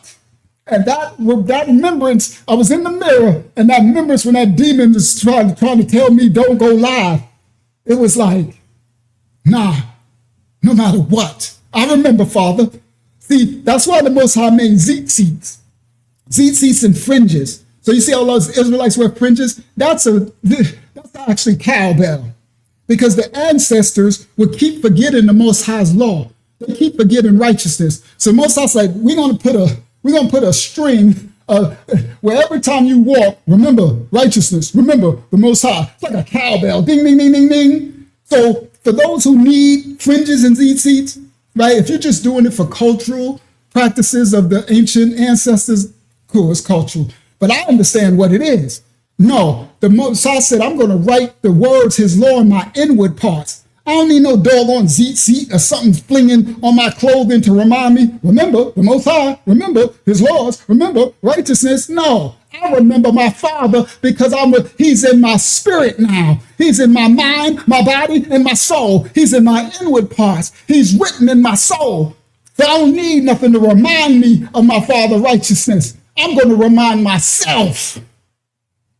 I'm going to hold myself accountable to my Father at all times. I understand his laws, his righteousness, what he wants from me. To love my neighbors, I love myself, to reduce myself, to serve, to bring forth, to bring the children to righteousness, to cover, to protect the woman, the babies, the orphans, the downtrodden, the meek, the humble. You heard? To lead the heathen, to lead the Gentile, to lead them to righteousness, to the Father. I get it. I know what it is. I know the instructions. I got the instructions. You ain't forget how to drive to the club. You ain't forget how to find the weed man house. I ain't forget how to go when I used to sell my drugs and go re-up. I ain't forget how to, you understand? So why I'm going to forget the Most High instructions? Nah, great is he that is within me. That's how you walk this out, children of the Most High. You walk it out. It's everyday life applications. I live this daily. I walk it out. It ain't just spoken. That's what's wrong with ministers and ministries and stuff. That's why they go to and fro. They looking for views and they looking for nothing. I walk this out daily. So the spiritual attacks that come, I go to war with the spirits. I go to war with them. But I stay steadfast in the Most High's image, likeness, and being. That's called ayad, oneness. When the Messiah said, me and my Father are one. Ayad means oneness in his nature, function, character, likeness, and being. I'm teaching you the original Habariyah manuscript language. Okay? In the Canaanite Hebrew, what would it be? Akkad. Y'all heard the Akkad? So for those who's in the awakening, who understand the Canaanite Hebrew, it's the Shema. Shema Yisrael, Yahuwah Elohehu, Yahuwah Echad.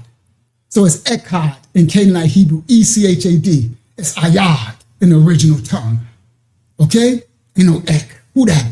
It's like ain't no Yeshua. Who that? His name is Yah. You understand? So Ayad is the oneness, the nature and the function, the nature, the character, the oneness with the Father. I and the Father are one. When they see me, they see the Father. This is Messiah. I said, we're to be one with the Father. That's Ayad. That's why they mistake the Messiah and say, he said he is the Most High. No, he did. He says he's one with the Father. Ayad. We are to be one with him too. In his nature, character, function, likeness, and being. So I can't forget Yah. If I'm saying I'm one with Yah, he exists within me. You don't forget yourself.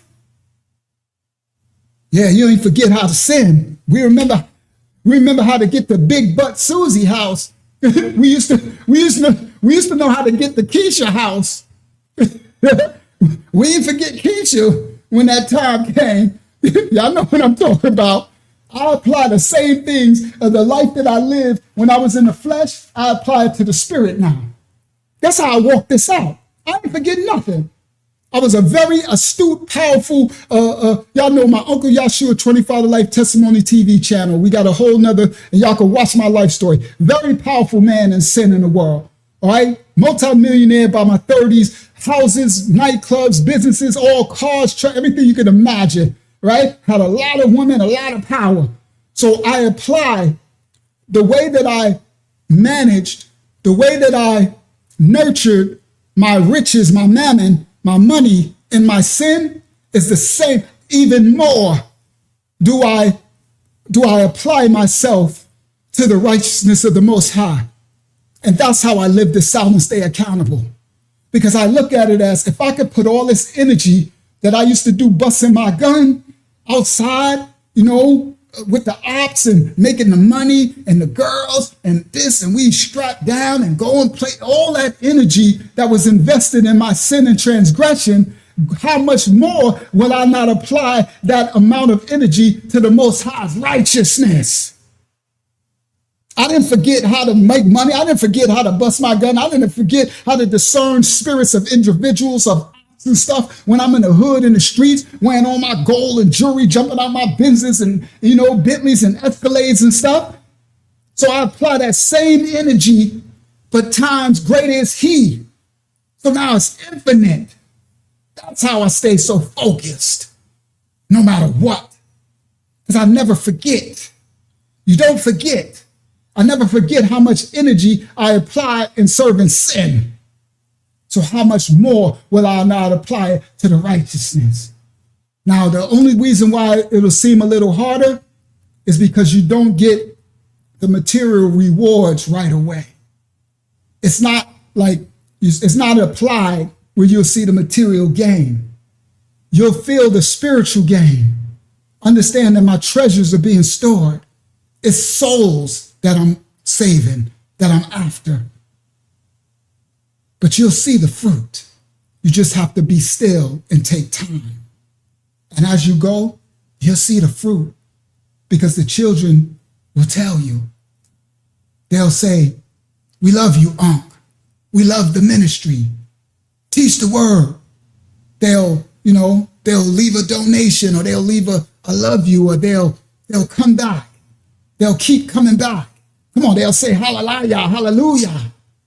They'll receive. They'll say thank you. They'll be appreciative. Those are souls. That means the work was fruitful. That's the reward. It's someone receiving if we can help just one. If just one. These people be chasing so much fame and popularity. I did it through all the shadow band, none of it, no matter what. Like tonight, he said, if just one show up. And look, the Most High had almost 500-600 show up. Praise His holy name, His rightful order. All right, let's close out now. I guess the Most High has something to say at the end. Praise Him. Go ahead, Akyama. Shout out to Angela over on Facebook. Hold on. Thank you. Go ahead. What you gonna say? I got 5 more I can save for next time. Yeah. What was it about? It was about the Nolan Wells case and stuff? Yeah, it was just about Nolan. All right. Yeah, we'll save it for next time. It's time to close. That's 5 o'clock in the morning. We went long. We're gonna let the children. It's Monday night. They need to go to bed. I'm sorry for keeping y'all up so late, but I'm so glad we had this time together. Right? Praise the Most High's holy name is right for it. Y'all know, y'all like, Unc, you own one because the Spirit showed up. The Most High, when the Most High show up, it turns up. You heard? Shout out to Sister Betty. Turn up time. Please, blessings and blessings to everybody of the Most High's children of every nation, kindred, tongue, and people. Lower yourselves, children. The Most High loves you. Life can get rough. They can throw curveballs, but always know greater is He that is within you. You hear me? It's in there like prego. The Most High, you got this. You can make it. Victory is yours. It's written in your bones and your DNA. It's in you choosing with your free will to serve Him through ups and downs, through ins and outs. He will not forsake you, but sometimes it won't seem like He's there. It's because He wants you to go through a thing or two. He's trying to allow you, shout to M. Manta. He's trying to allow you to strengthen. That's how you get stronger. You understand? Through the furnace of affliction, through the trial and the tribulation, you grow. But you got to stay steadfast and understand that you got to believe that He got my back. He know greater than me. He ain't left me. And if it get too bad, let me close out with this. If it get too bad, because it can get bad, cry out. Y'all hear me? Go in your car, go in the closet. If you want to be in front of people, go somewhere in the field, go take a walk, go somewhere and just cry out. And you tell your Father, the Most High creator of all things, you tell Him, I'm drowning, Father. I I can't bear no more. Please help me. Please. You cry out. Don't be ashamed to cry out. I had to cry out when they was giving me 25 to life, and I couldn't take. They was taking me through every district court because I was trying to get the judges to lower the 25 to life, maybe give me 15 years, take life off the end. You see? So I can accept that and go, but they would not. So for almost 2 years, I sat in the jail in this horrible conditions, the county jail, deplorable. And I was losing myself. I was deteriorating. And so I just wanted to go to prison. Give me my 25 years so I can go sent up to New York State prison so I can start to serve my sentence. And whoever you want me to serve or help in this prison where I know I'm going to spend the rest of my life, then I'll do it. But I gotta get out of here, Father, because I'm dying. It's just something like eat you from the inside. I was there too long. People was in the dorm. I would be ministering to them and everything because he made me a minister in there. This is 2007, all right? 2007, New York City. I was ministering in there, right? Nassau County Jail in Strong Island. And Nazi County is what they call it. It's horrible jail. And I would minister to people. They would go to jail up north, right? Or go home and reoffend and come back a year later and I'm still there. It was destroying me. And so I had to cry out to him. And I had to let him know I can't do this no more. I know you want me to fight to try to get the sentence less, but it's been 2 years and I'm dying. I'm dying, Father. I didn't know him as Yah. I knew him as God. It's before my awakening. I awakened to who the true in 2015. This is 2007, what I'm talking about. All right? And right then, when I cried out, I knew when I woke up the next day, I put a call in to my lawyer and I told him, set my court date for as soon as possible. If you can, this week. And he said, what? What are you doing? I got to do. I said, I'm taking the 25 to life. No, you can't. We didn't take it to this one. I said, just do what I said. I cannot take it anymore. I'm dying in here. I've been in here and then I started explaining. And the lawyer was like, he got quiet. He was taking my case free of charge. The Most High enabled it because now at this point I have no money. My life is just, the Most High just turned me inside out, bro. And he said, okay. So he said, I'll set it up for this week. And I said, I just want to see the judge and take the 25 to life. And he said, okay. And if you knew the miracle, what happened after that, you would understand why I'm so sold out to my Father. Just when I couldn't take no more, the Most High took me. It's crazy, bro. And that lawyer's wife was trying to make him drop my case because I couldn't pay him.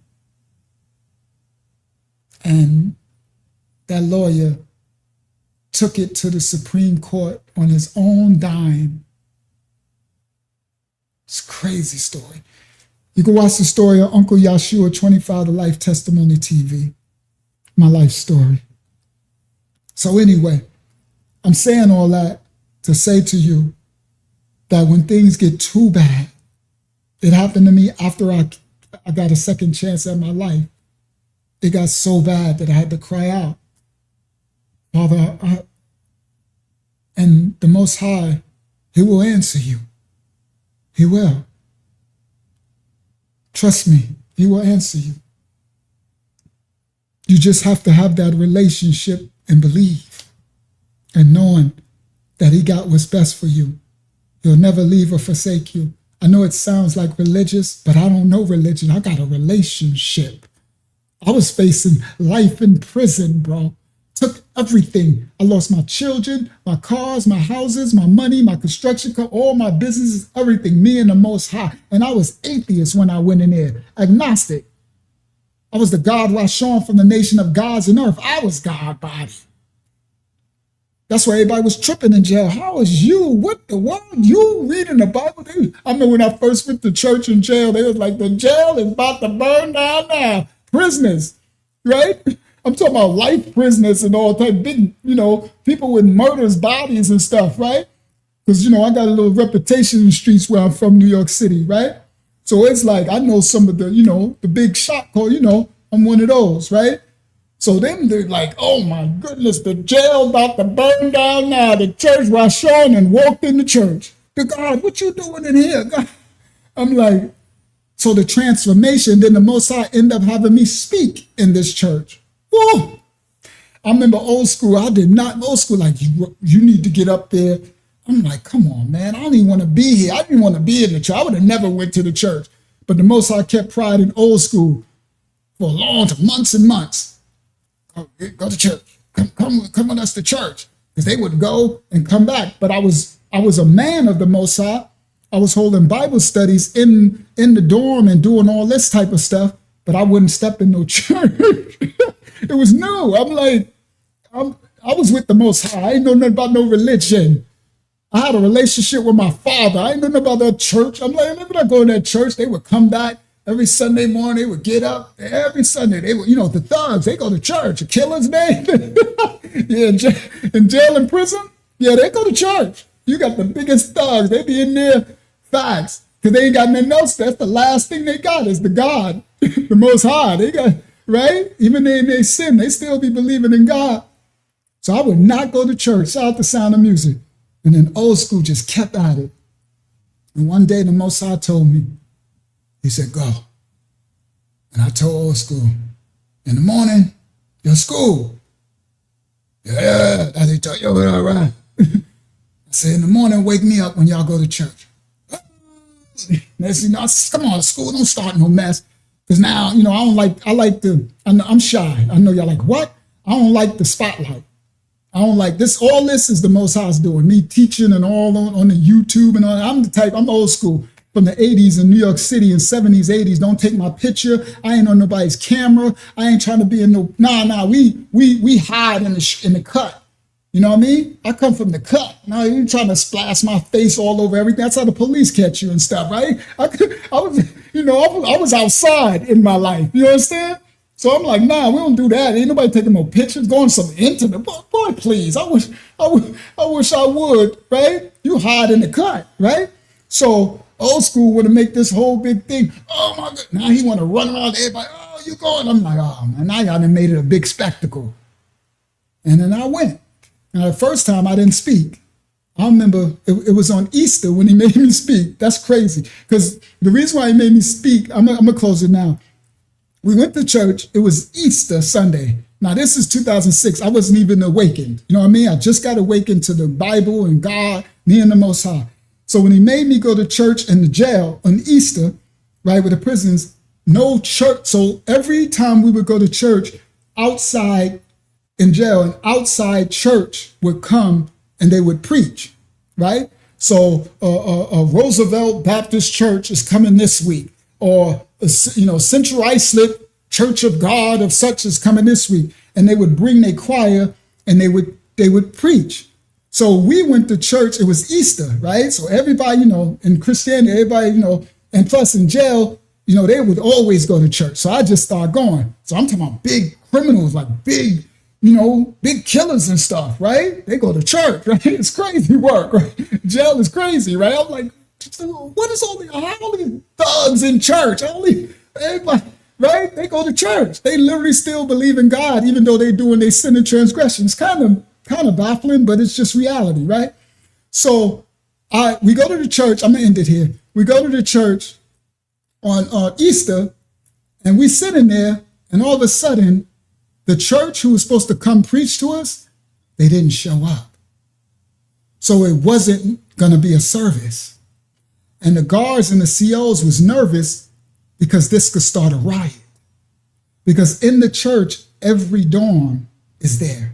So they would lead us in to the church by our dorm, right? So I was in A dorm, right? So A dorm go, and you have your guards in the front and your guards in the back. And it might be 20 or 30 of us in a line from the A dorm. They'll be like, all right, A dorm is going in. So they march you in, and we sit on our row of the pew.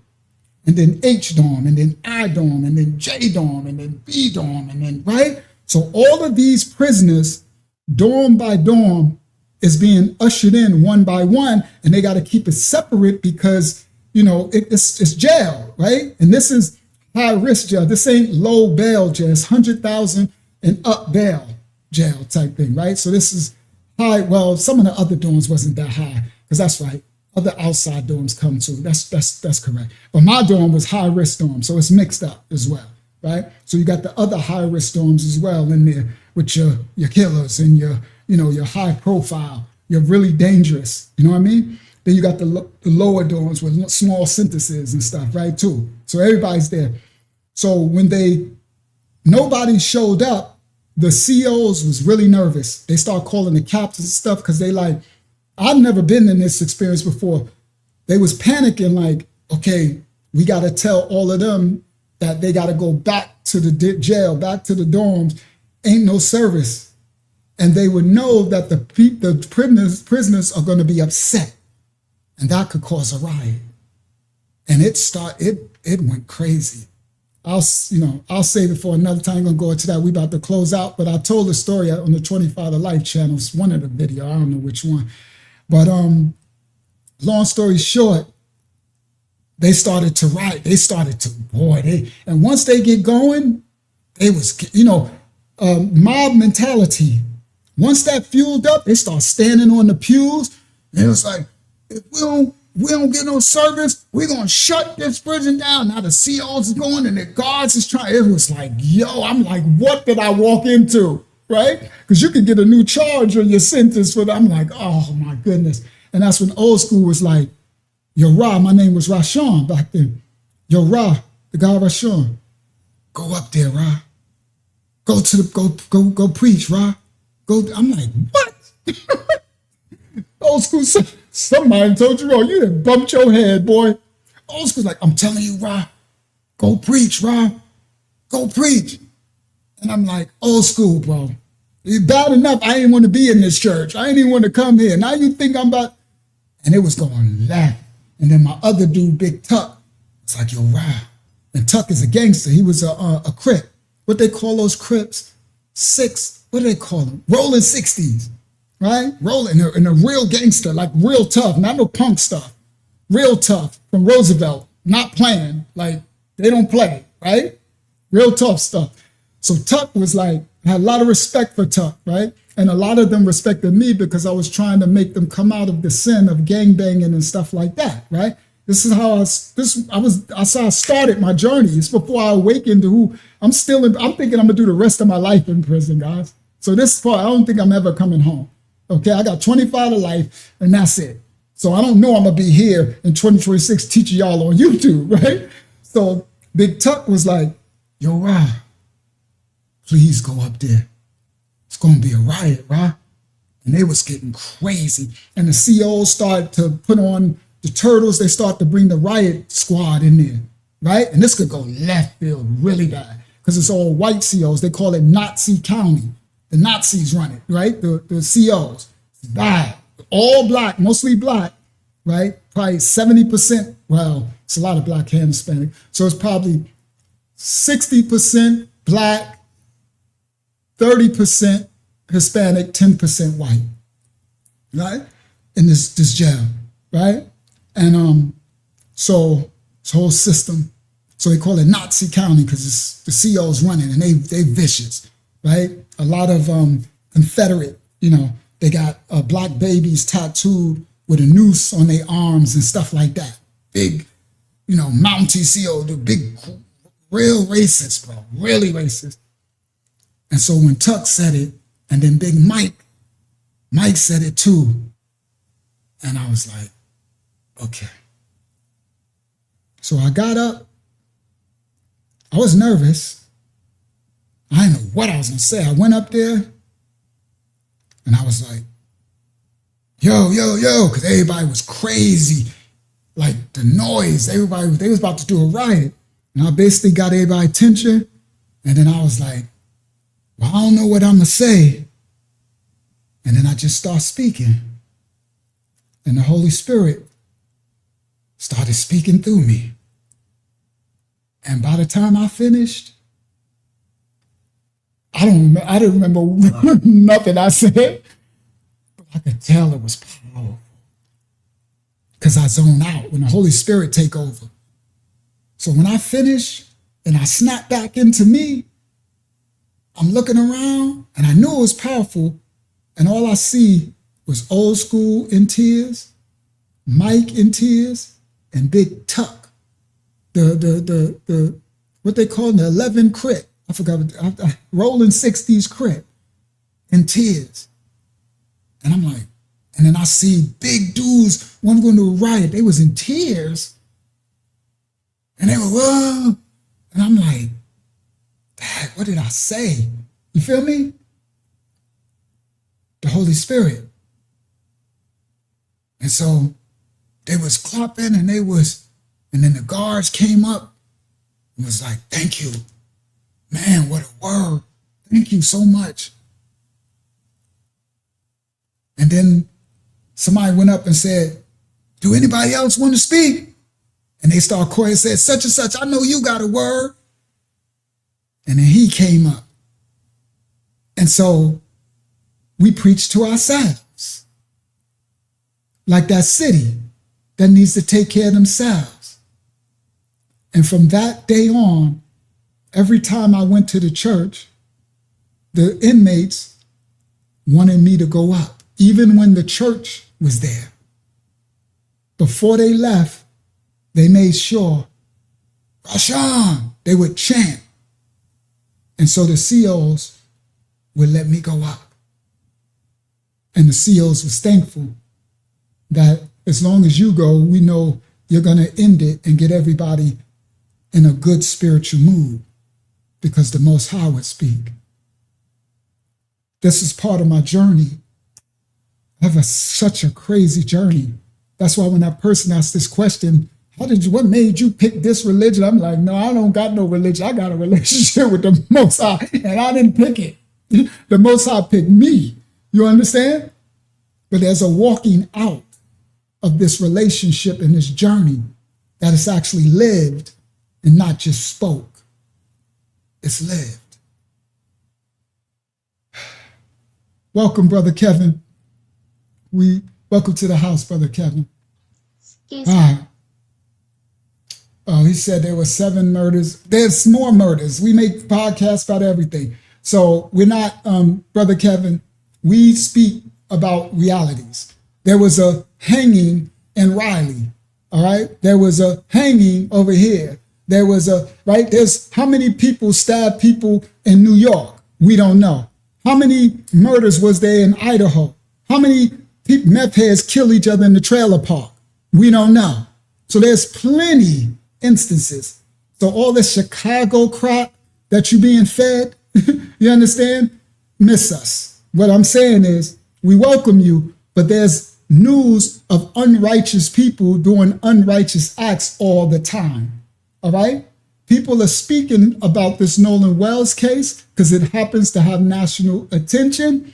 And he was an innocent young man, not an unrighteous young man, not someone in poverty and sin and degradation. in a gang, right? Not some Italian mafia, not some Chinese mafia, not some Polish mafia, not some, you see, not some black mafia, not some, right? So you could go talk about the Bloods and the Crips and the Italian gangs and the Polish gangs and the, you know, we can do all over the world.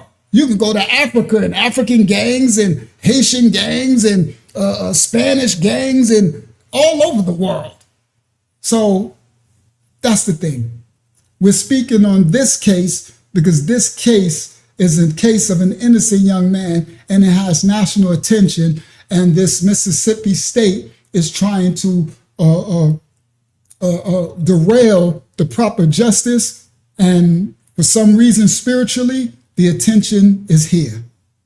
So that's why I'm not talking about how many Chicagos was killed. Same way I ain't talking about how many people in some white neighborhood was killed. Okay? So that part, all right? We're speaking about this specific case.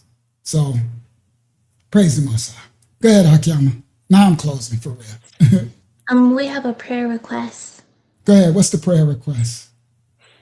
It's from M. Montour 7. She says, if you don't mind, can you pray before we leave for reconciliation, forgiveness, rededication, and deliverance from anger and bitterness? My eldest son is very angry.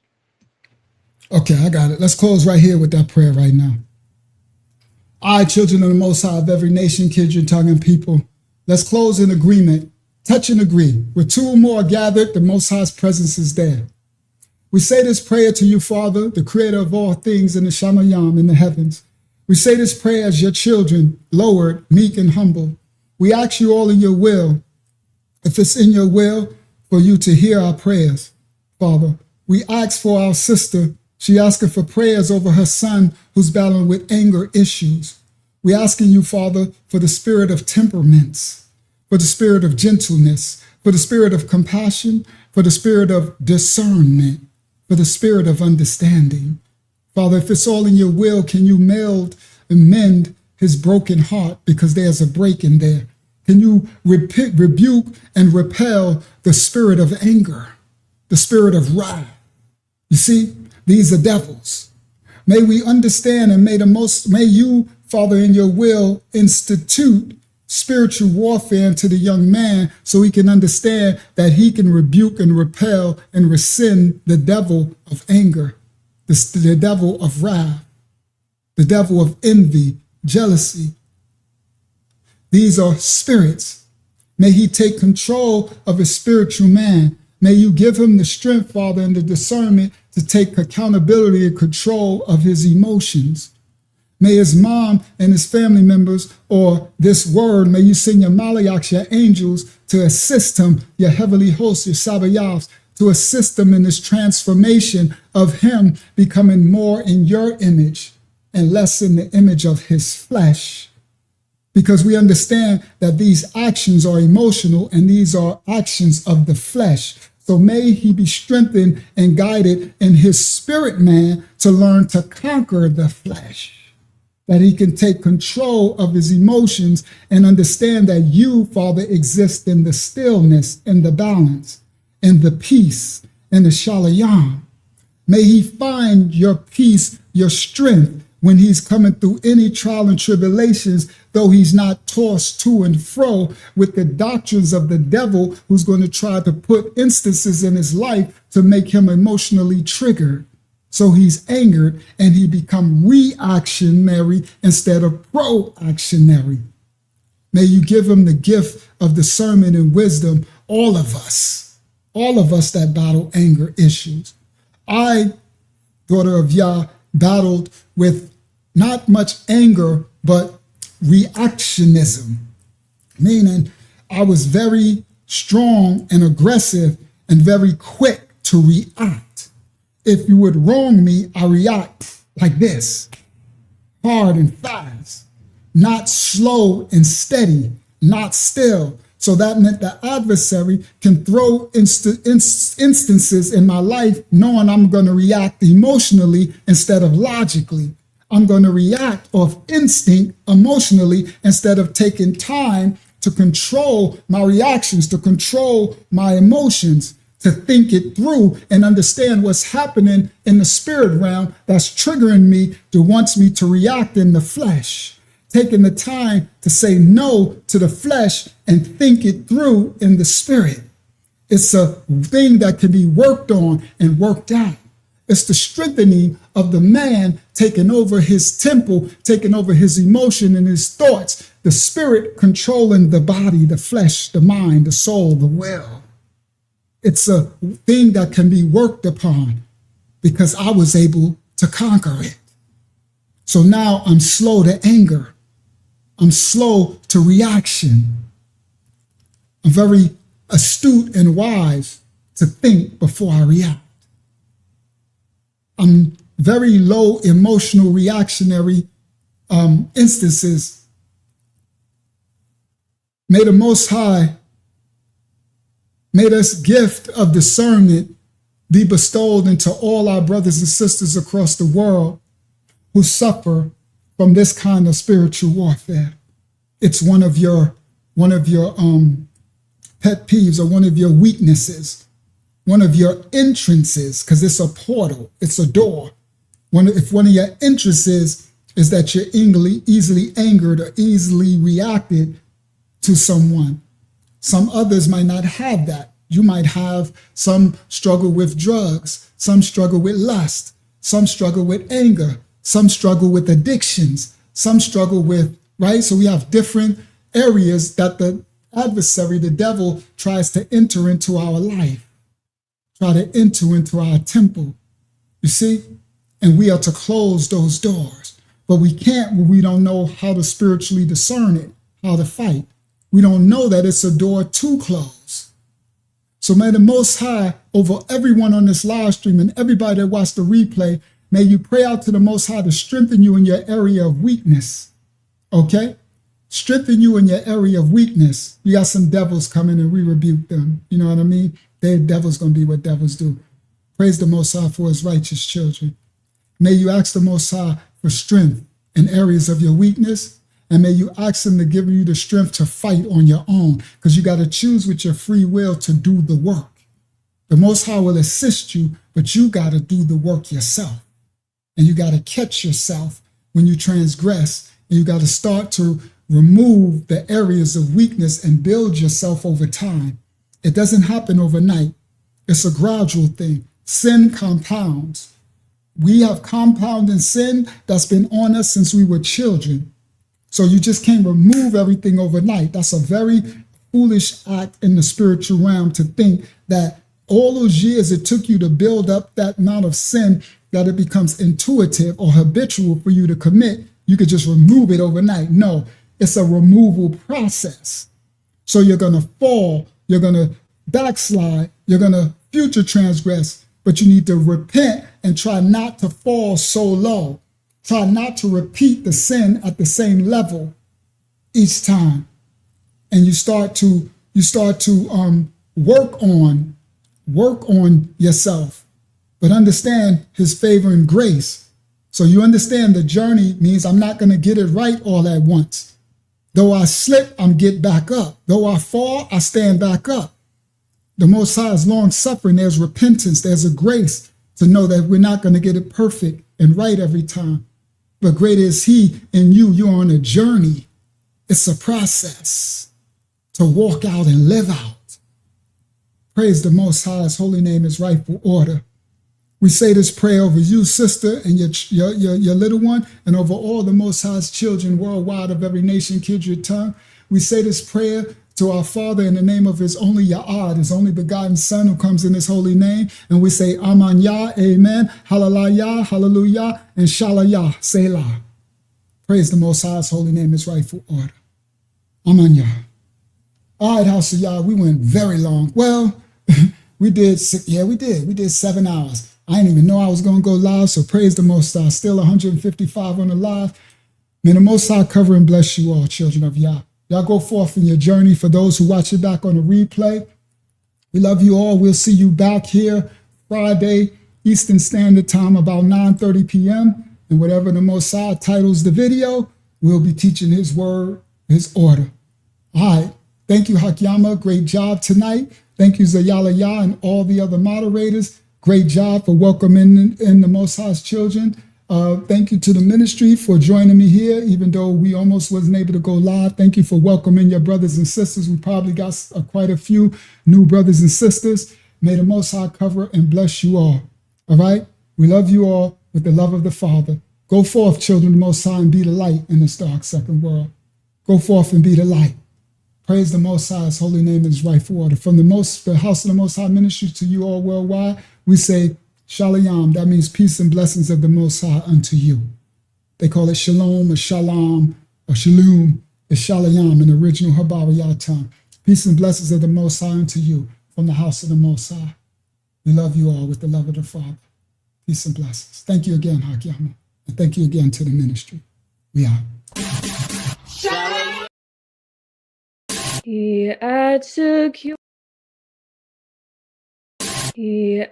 secures and hooks us tight. A gift from Yah, eternal life. He sent his son a sacrifice to show how much he loves us. You are loved, you are loved. You are loved, you are loved. You are loved, oh, you are loved. You are loved by Yahuwah. Praise Yah. Praise Yah. Praise Yah. Hallelujah. Bible study every Tuesday,